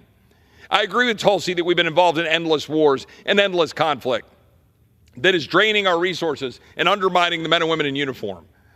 I agree with Pete Hegseth that wokeism is destroying the United States military. I agree with Pete that we don't need to have endless wars. I agree with Pete that we ought to have somebody who's served in battle and understands it, who's at the top of the Pentagon, rather than the brass who, frankly, often like their ribbons more than actually doing the work that is necessary to defend this country. I like the fact that we have people that the president is nominating that will take on the establishment and take on, for example, the FBI with Kash Patel. And the fact of the matter is we have senators who are wanting to challenge it. For example, the senator from Iowa who's going after Pete Hegseth, or seemingly being critical. Same individual, by the way, says and voted for an NDAA that would draft our daughters and has been fighting to draft our daughters. And I tell her, you'll do that over my dead body. There will be no draft of my daughter. Voted for the Marriage Act to codify gay marriage. Went out to her constituents and talked about how the horrible Senate border bill was somehow a good bill and then scolded President Trump for opposing it. Voted for Garland for AG, voted for Lloyd Austin for defense, voted for Buttigieg for DOT, voted for Janet Yellen, voted for Ukraine's borders over America's borders. And with all due respect to the senator from Iowa, you're not where the American people are. President Trump is. And Pete Hegseth is.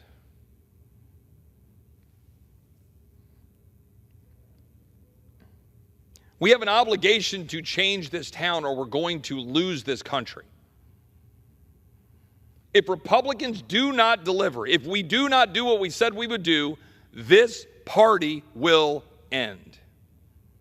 There will not be a Republican Party if we fail in this term, this Congress, to deliver. That's not hyperbole. It's true. We will go the way of the Whigs. We will secure the border. We will return order to our streets. We will cut spending. We will move towards balancing our budgets. We will nominate and confirm, as the president has nominated, we will confirm people who will change this town, take on the bureaucracy. We will listen to and work with Elon and Vivek, root out the waste and fraud, but do it ourselves. Pass bills that actually get the job done. We will undo the damage of the Biden administration, replace it with a legacy that our kids and grandkids can be proud of. Root out the wokeism, root out all of the DEI and the critical race theory. Kill it now. We will do these things or we will not exist. And we will organize ourselves as a conference to do those things or we won't succeed. Our job between now, the first week of December, and the first week of January is to get our heads in the right places. They currently aren't there. We are not structured right now to deliver, and we have 1 month to do it. That is my calling. We are not here to take breaks. We are not here for Codels. We are not here for trips. We are here to get the job done. With that, I yield back. And the gentleman yields back. Does the gentleman have a motion? I would move to adjourn. The question is on the motion to adjourn. Those in favor say aye. Those opposed, no. The ayes have it. The motion is adopted. Accordingly, the House stands adjourned until 9 a.m. tomorrow.